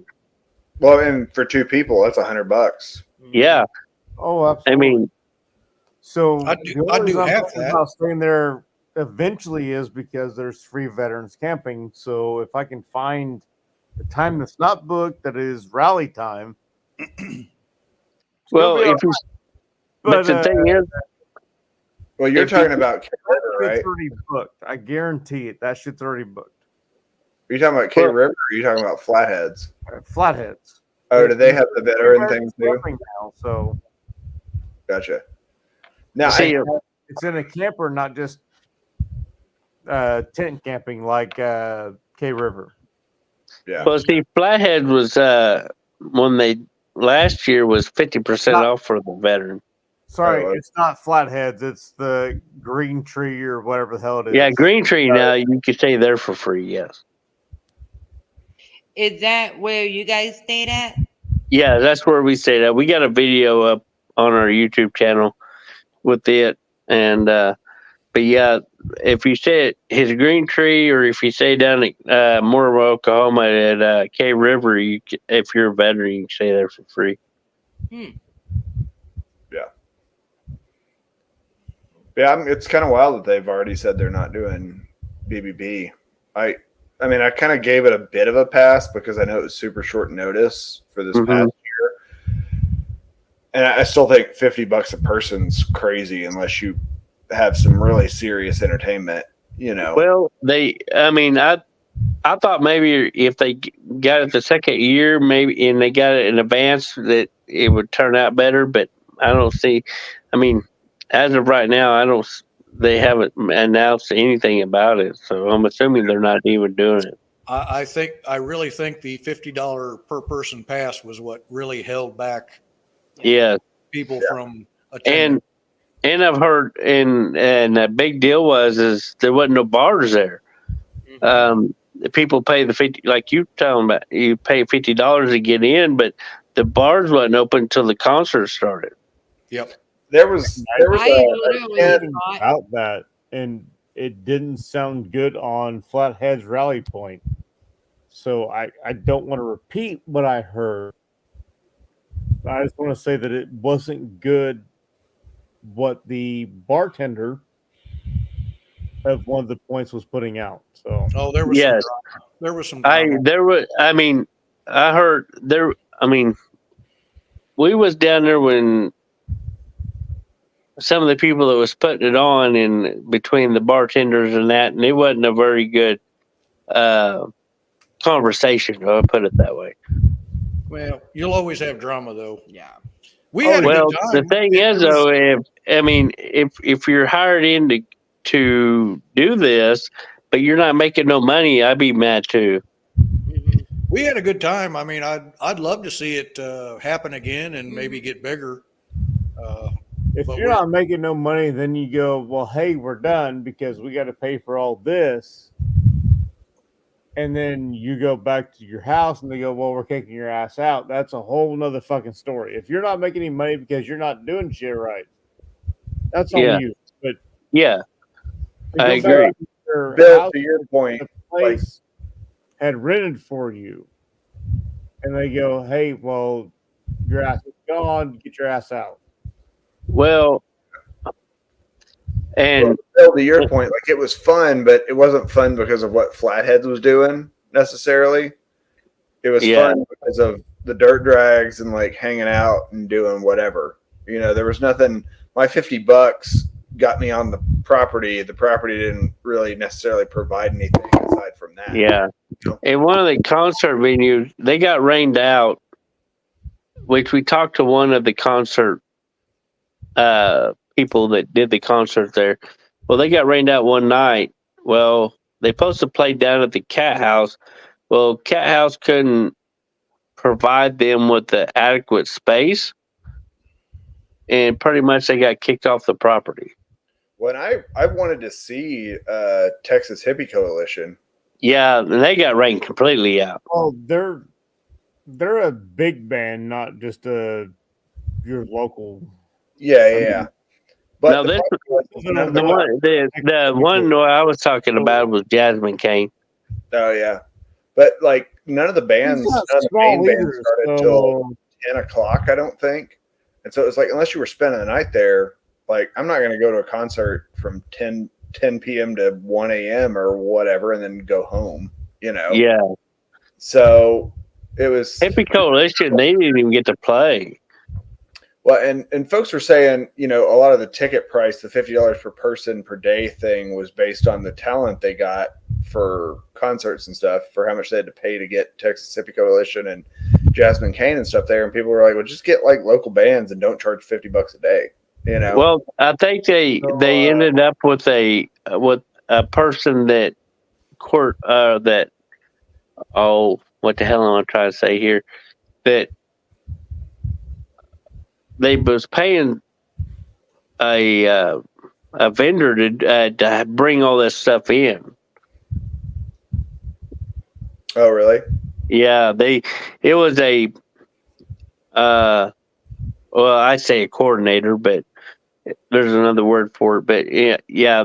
Anyway, they was paying them, and that's who got all the bands and stuff in there. But then I know when Jasmine came, we actually personally talked to her, and they wanted her to play at the cat house, and she told us, "Well, we can't bring all of our equipment in here because it ain't big enough." And anyway, part owner of it got pissed off and said, "Well, if we ain't gonna pay here, we ain't playing here," and refused to pay them. So I don't know.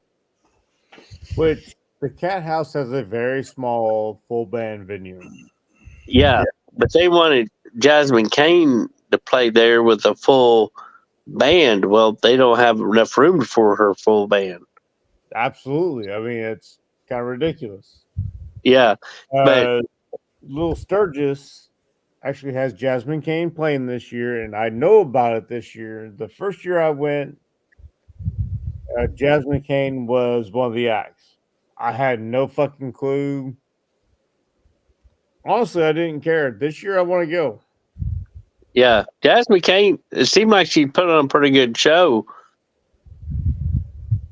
Yeah, I only told her through. But they wanted her to play in under a 10x10 tent with the full band. Well, with it raining and stuff, especially that year, last year it was raining damn near every night. Mm-hmm. It's kind of hard to pull your full band under a 10x10 plant or a tent. Now, I only know her through Pro Monkey.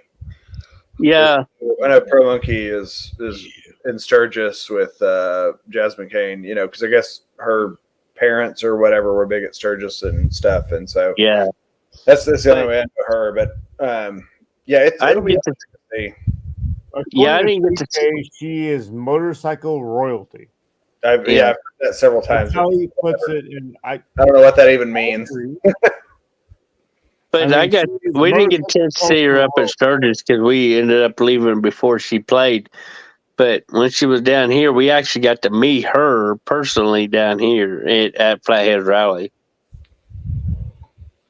And she seems pretty cool, but yeah, when she was pulling out, they was kicking her out of there because she wouldn't play at the cat house because she wouldn't play under a 10x10 tent. Well, the fucking cat house is too goddamn small. I mean, it's literally. Yeah, and she even literally a 10x10 tent. Yeah, and she even told him, she said, I can do an acoustic concert under, there. But she said, hell, my drummer needs that big a space. But yeah, I guess Jeff at the cat house said, well, fuck you, you're out of here. I ain't paying you. Guys, it's 11 o'clock at night. It's past my bedtime. For sure. I understand your old Bill. So good night. Ray, we'll see you next weekend. I mean, it's fine. No, I'm gonna get off of here too. I'm gonna go night. It's been a busy day. I was giving him shit and hoping you would just go, yeah, he's kind of a bitch. And aw. Hey, I've been up since 4 o'clock this morning. Right. See you Saturday. You too. Up there in that corner. That corner. There we go. Like, which way's my finger going? Are you riding on the back of So we're gonna be at the Switchback Friday night. Am I riding on the back? No. I said, Bill, You can is, ride on is back Bill with me. riding on the back of Ray Ray's bike or not? So There we he are going to goes. be at the Switchback Friday night. Just so you know, Chase.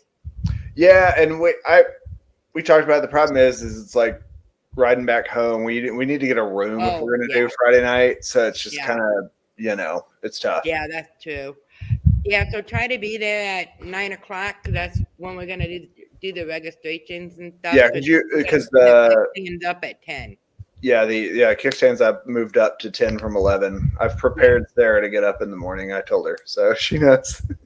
Yeah. But yeah, we will definitely be there, and we'll see you guys. All her fault if she does not wake up. Do you know the route yet? Yes, we're taking the pig trail. Okay, I didn't know if it was. There's several ways to go, but I assumed it would be the pig trail, but I didn't know. Yeah. So yeah, Andy decided the best route to take would be to take the pig trail, and they've got some stops along the way. We got gas stops, food stops, things like that. And Cool. then they have a place where we're gonna meet for doing the parade at the rally. Yeah, there's like a 50% chance of rain. We're like hoping, that. I haven't even looked at the weather. I gotta be there regardless. Yeah, we'll be there regardless. But I'm like, is Yeah. it going to be in rain gear or not? We'll see. But Right. So what happened? So Ray, before you completely get off here, Mm-hmm. can Bill still hear me? Yeah. Hope the package is all right, bud. He's way over there. What did you say? Said I hope the package is in good shape. He hopes that your package is in good shape. Good night, Ray. All right. Good night. We'll see you guys later. Talk to you later.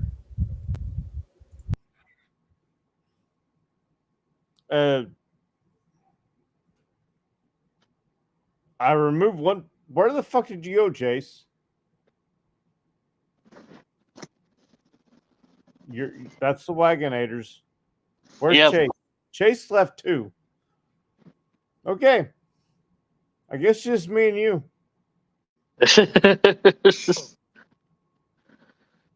Chase decided to say fuck it without saying bye. Fucking prick. Damn it.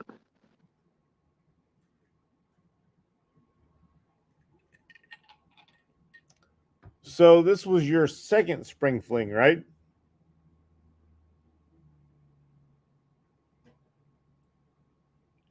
Jerry?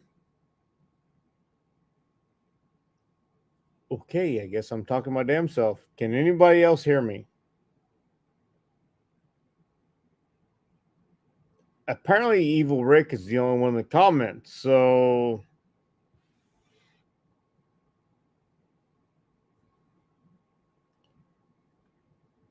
Evil Rick, I'm sorry I haven't been paying attention to the comments.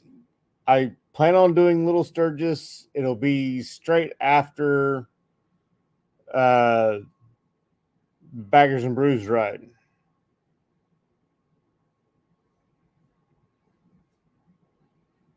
Evil Rick woke up at 6:30. Jerry, are you still there? No, you're still frozen? Okay.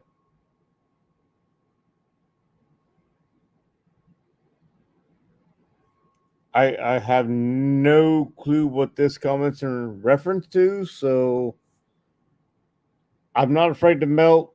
I just don't like packing up my tent in water. How does that sound?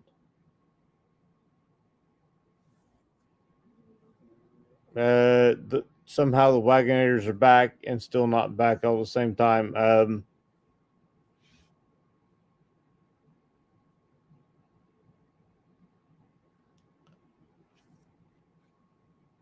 Wagonators, apparently you need to connect your mic and cam, which we already have done. So I don't understand why you need to do that. Nope. Wait, still you. Let's remove you, and then no, wait, I can't add this other one.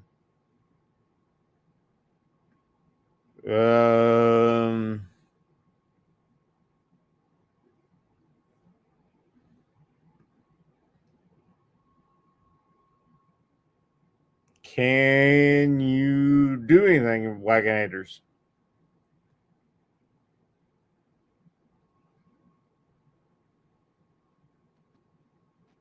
So Evil Rick is doing West Virginia for the West Virginia Hootenanny.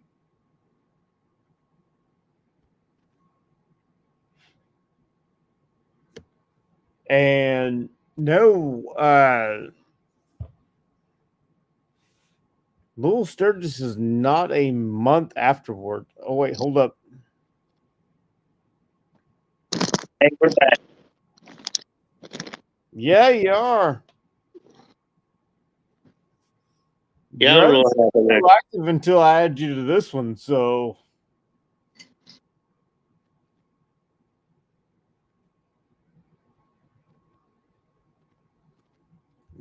Evil Rick, Little Sturgis is not a month after the West Virginia Hootenanny.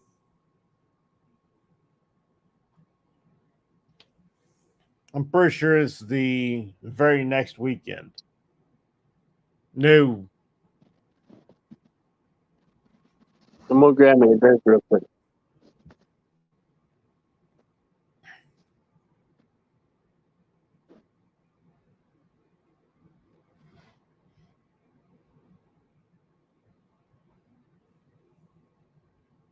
I did not realize that the Hootenanny is the same weekend as Little Sturgis.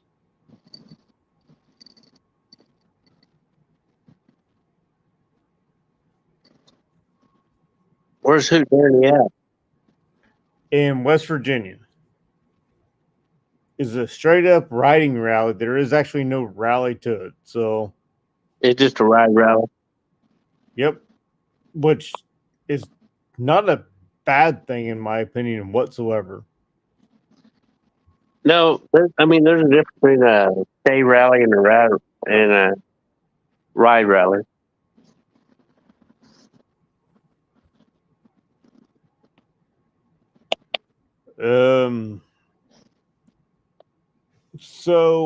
Evil Rick, the Hootenanny is the 13th of June through the 16th.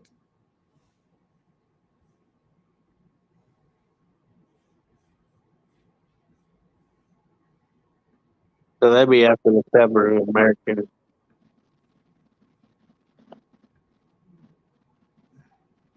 Where the fuck did it go? It would actually be during the stubborn.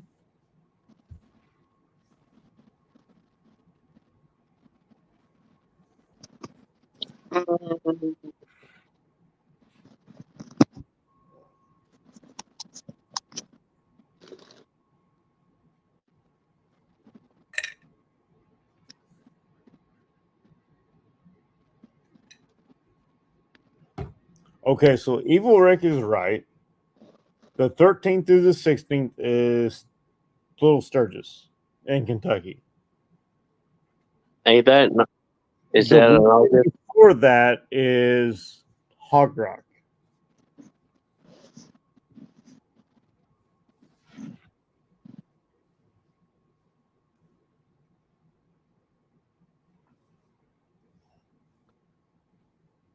Or sorry, the month before that on that same weekend is Hog Rock. Fucked that up altogether, didn't I? Ain't that in July? Hog Rock is June. Little Sturgis is July. Yeah.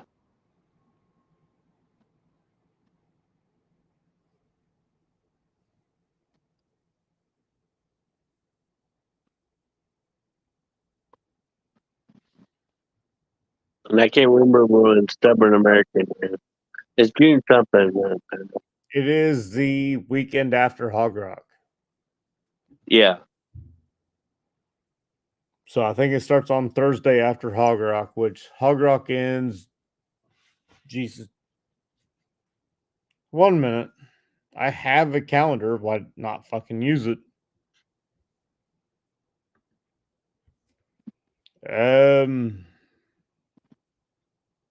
Hog Rock ends June 16th. And South American the weekend after. Stubborn should be it's actually not in my fucking calendar for some goddamn reason. Let me look. Should be the 19th, I think. 19th or 20th.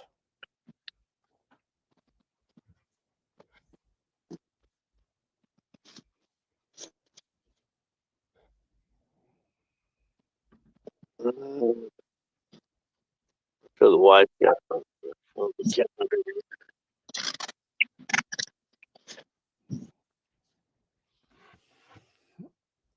The 20th through the 23rd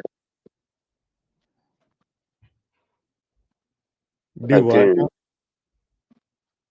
The 20th through the 23rd of June.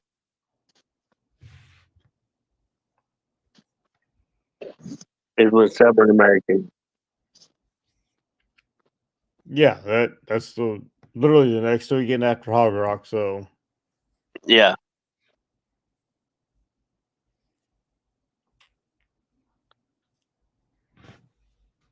if no one's been to Hog Rock, the very few people that are left in the chat, I recommend you go if you want the old school biker rally feel. And please Yeah. don't get a little fucking chip on your shoulder and complain that somebody was naked, that you didn't want to see naked. I mean, Them are the kind of rallies we like to go to.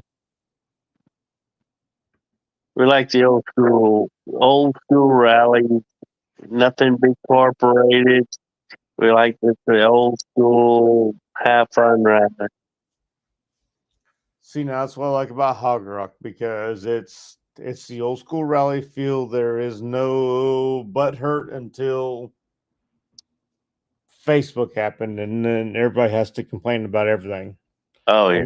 And I seen this person without clothes, and I didn't want to see that. Well, don't fucking look. Yep. That's why we like the Mid America Freedom Rally. It's the kind of same way. It's once you get in there, it's whatever it is, whatever it is.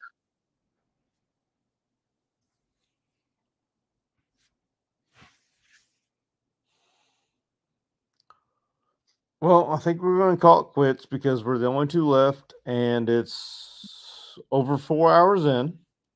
All right. Which I didn't expect this to last past an hour, so we've made it a long way. Yep. Well, you have a good evening.